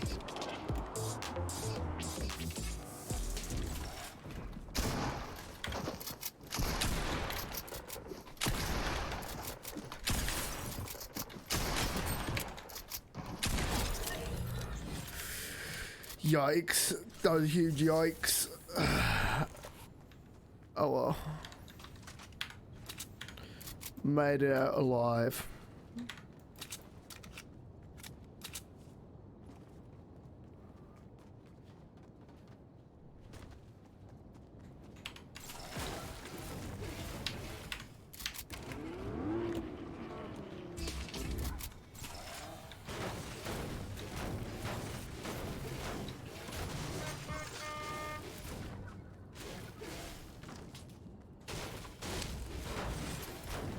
Like, personally, I don't mind this map. However, it's not that good to the point where you go, oh, it's the perfect map. You don't have to change it at all.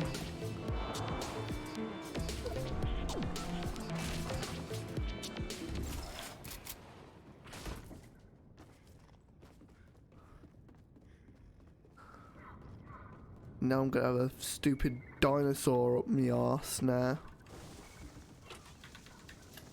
Oh, great.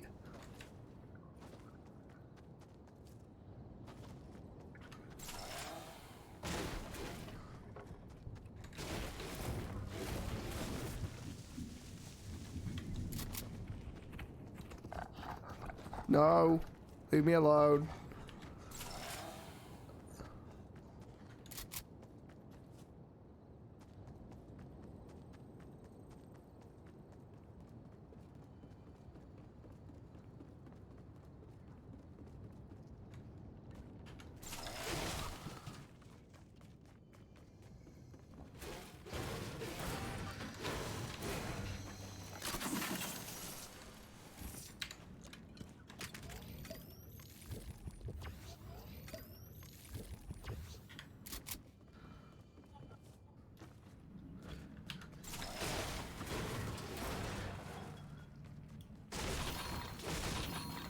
Yeah, you bought him.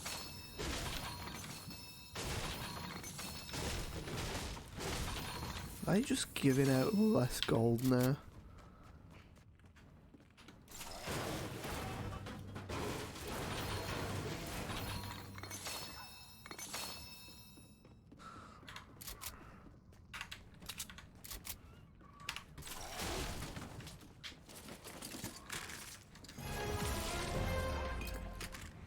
Can you not?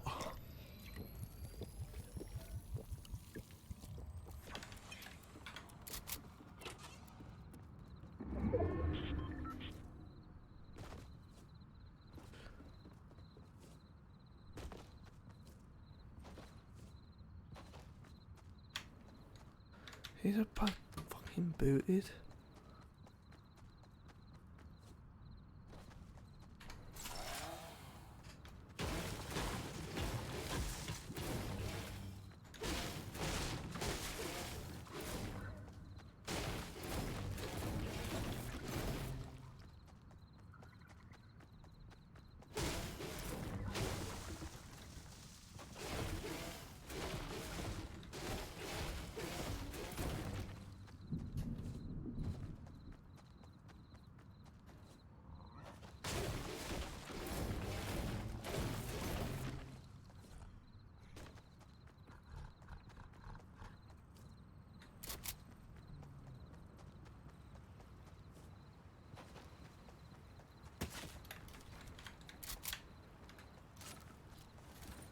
Boats are still in. 8th season in a row.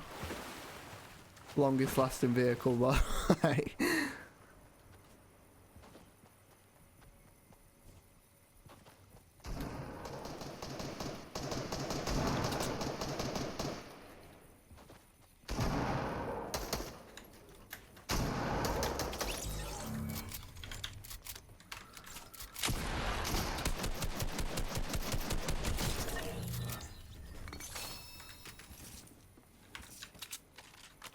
Thank you.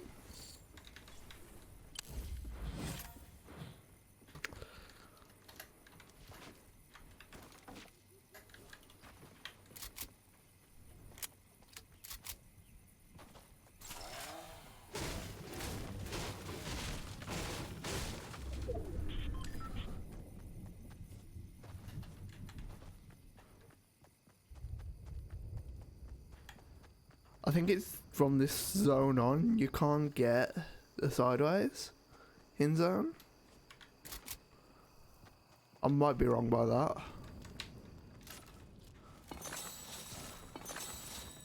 Just so you just don't.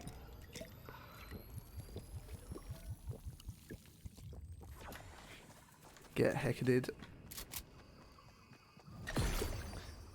by RNG, and it's like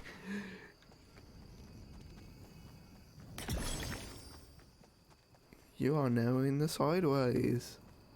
Congratulations. Get hacked.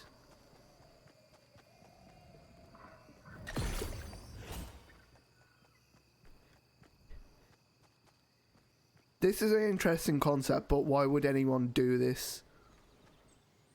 Donation for a mounted turret to get unvaulted. Why would anyone do that? So useless.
Didn't we also get the hunting rifle?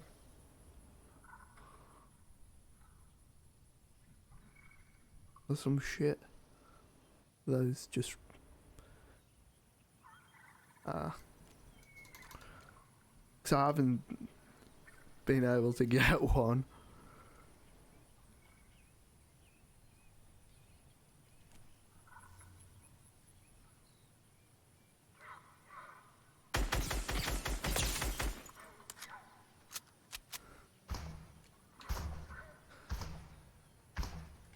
Yeah, you're a wussy, mate.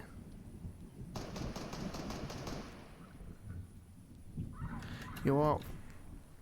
I'm pushing.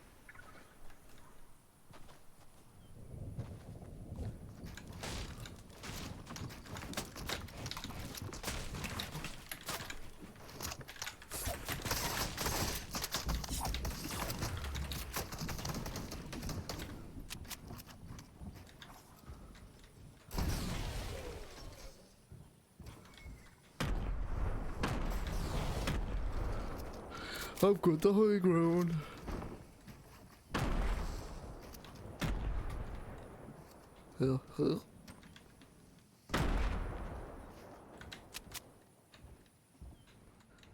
Come on then.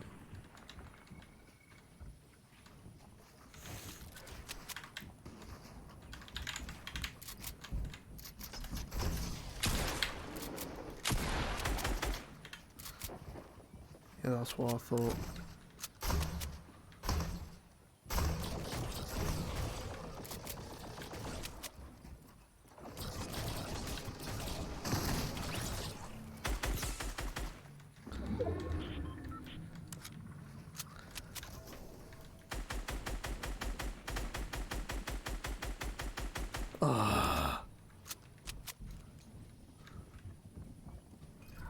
Everyone's really sweating. I mean, I understand because it's getting the umbrella, but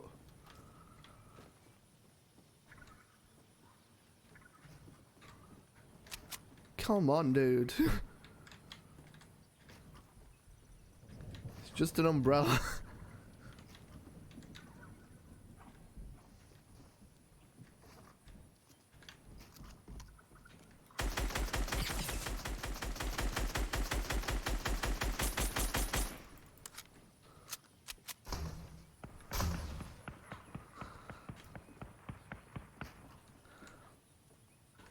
I guess I've got a lot more patience,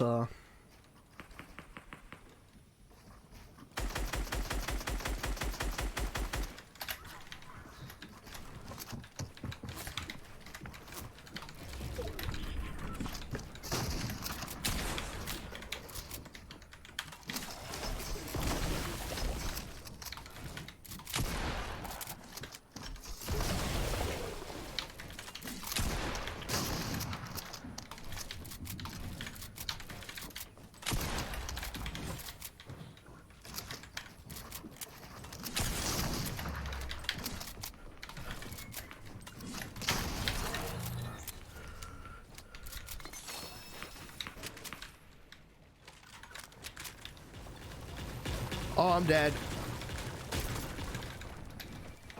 Yeah.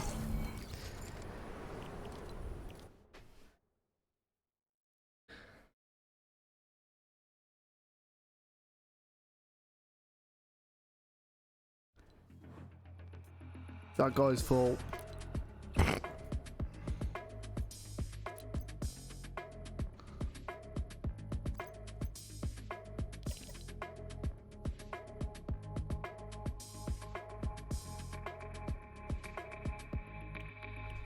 What does that mean?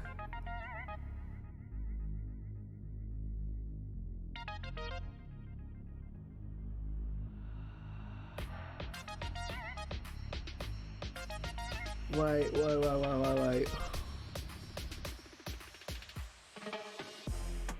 This telling me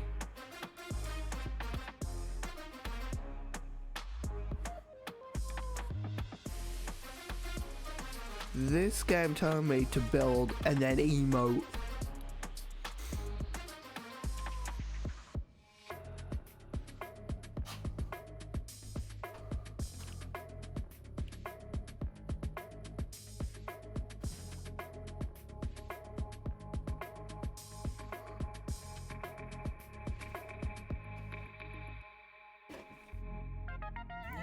Yeah.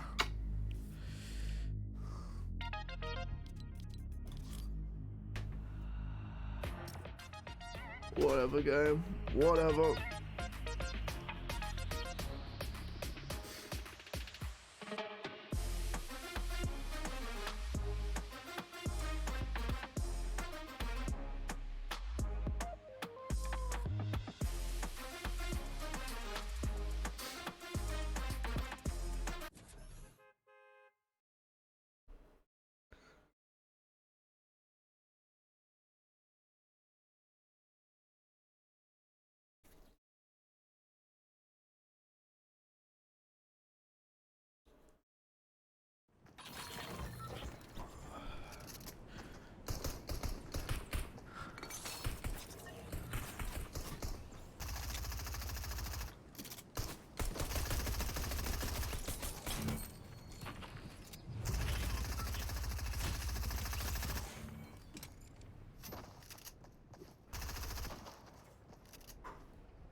Screw you, game, for making us think We're getting rid of Dirty.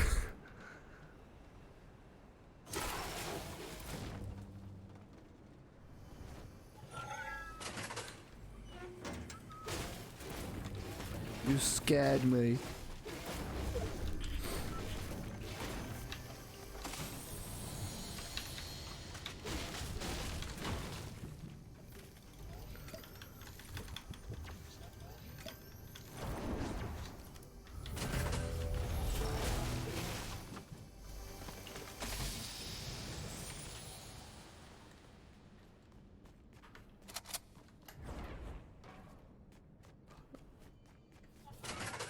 I literally haven't had a season where I haven't had a good drop spot.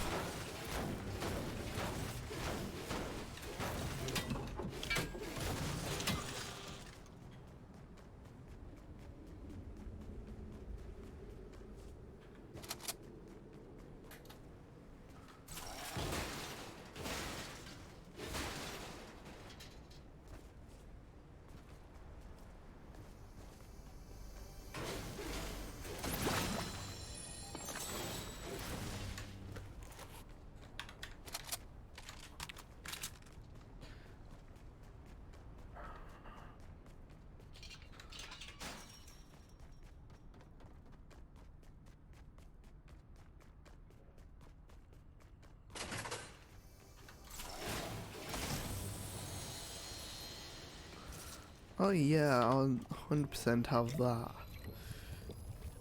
What?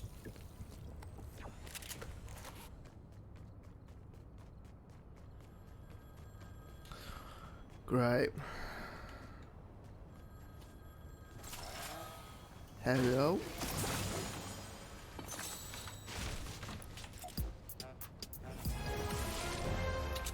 That's exactly what it told me.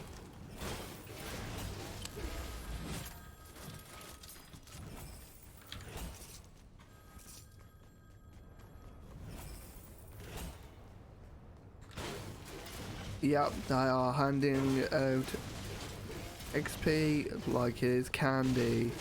What have they done with the prices on these things? Absolutely nothing. Great. Costs an arm and a leg. Still.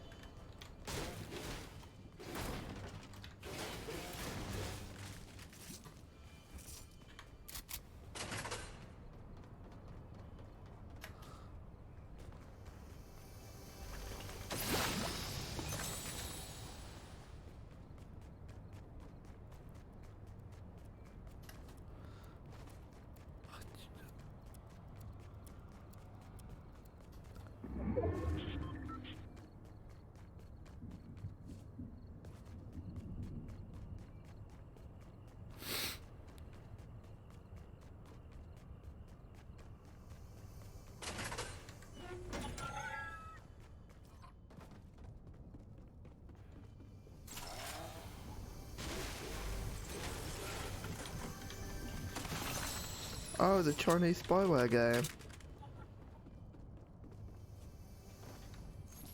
Nice.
So we've got permanent sideways and PP. One here, one here, one here. So I'm guessing there's 3 of the Rift ones in play at a time.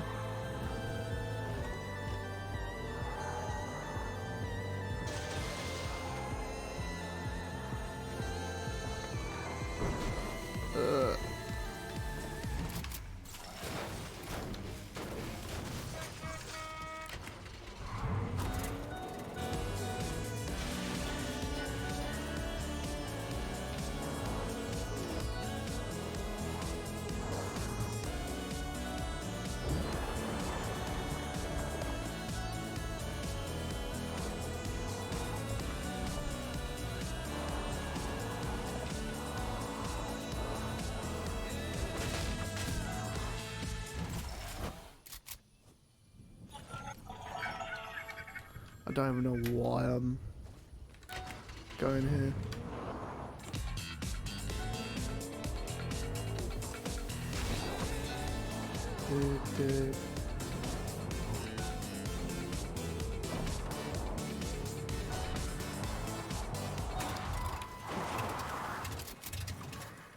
Oh no.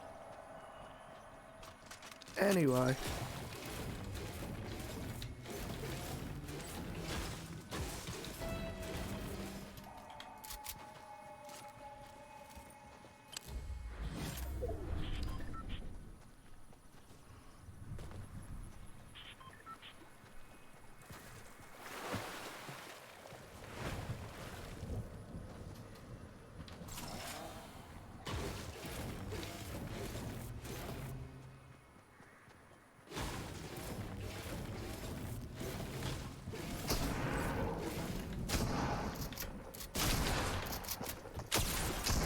Get this fire out of my face.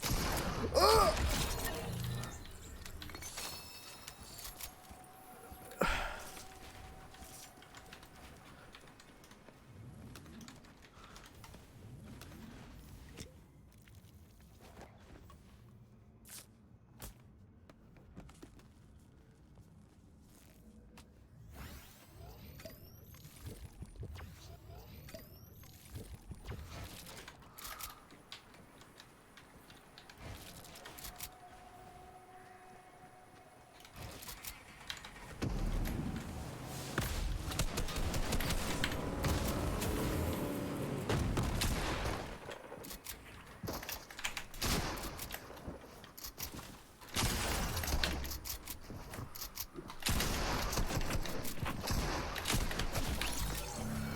How?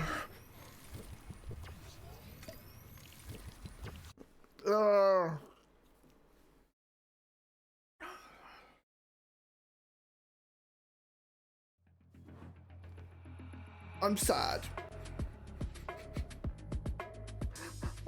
I won the tack pack.